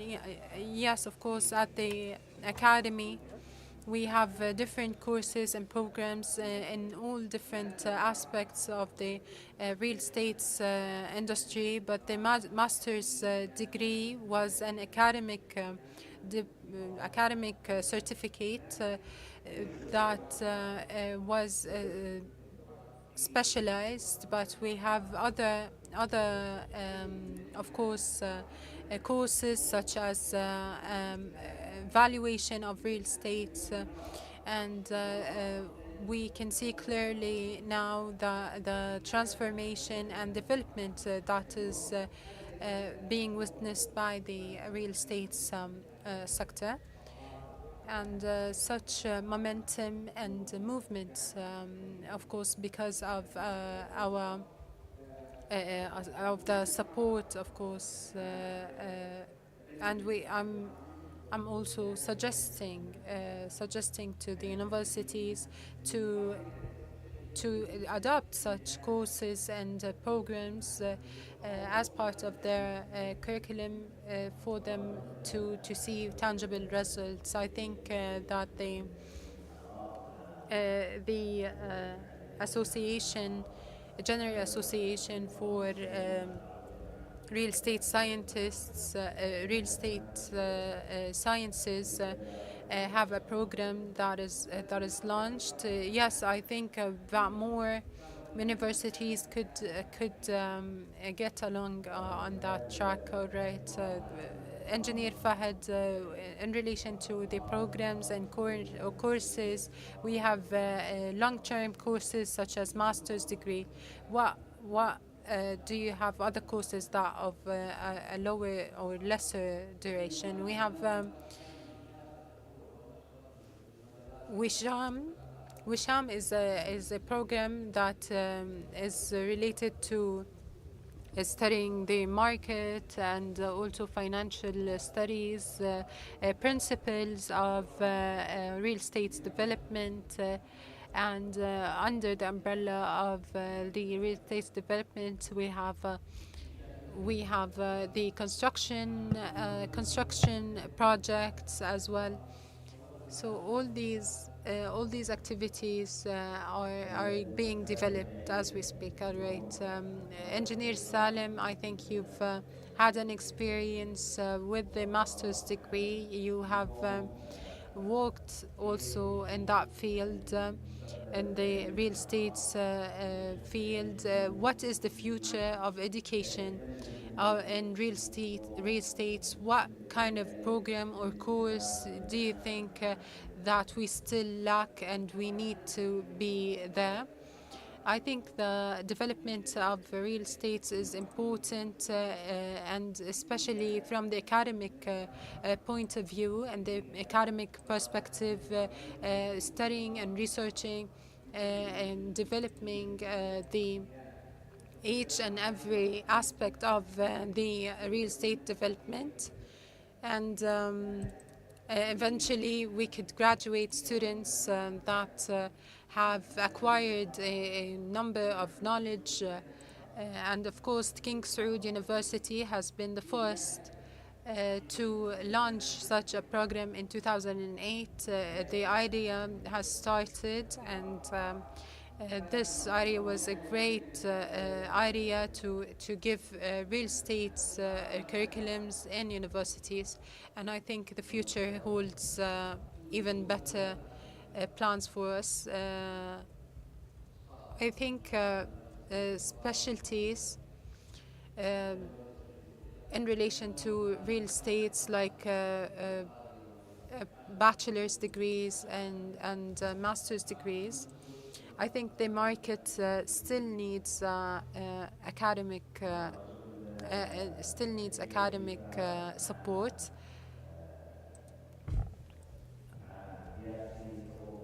I think there is a program that was launched recently, but it had a lot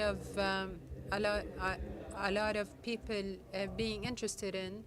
So I think yes, of course, such programs are in the pipeline. And do you have any final words you would like to give to the audience? I think as a final message, I am really enthusiastic for the momentum and movement that is happening. I am really delighted to see many experiences being launched and born in the field of real estate development. I think and I hope such programs could have a long journey, so that students even in the bachelor's degrees could join such programs. Thank you so much for your insightful participation, and thank you for your attention and your time. Thank you, dear audience.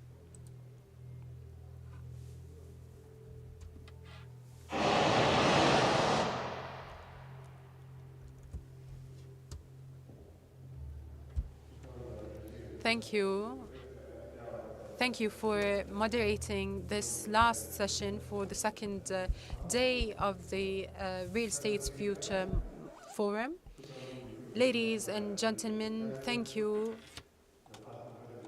so much, and hoping to see you tomorrow at 9 a.m. We meet tomorrow at 9 a.m. for the third day of the Future of Real Estate's Forum. Tomorrow we are going to discuss a number of arguments related to the directives of the government, the partnerships between the private and public sector, also the supply chains as well. And we are looking forward to meeting the ex-president, USA President Bill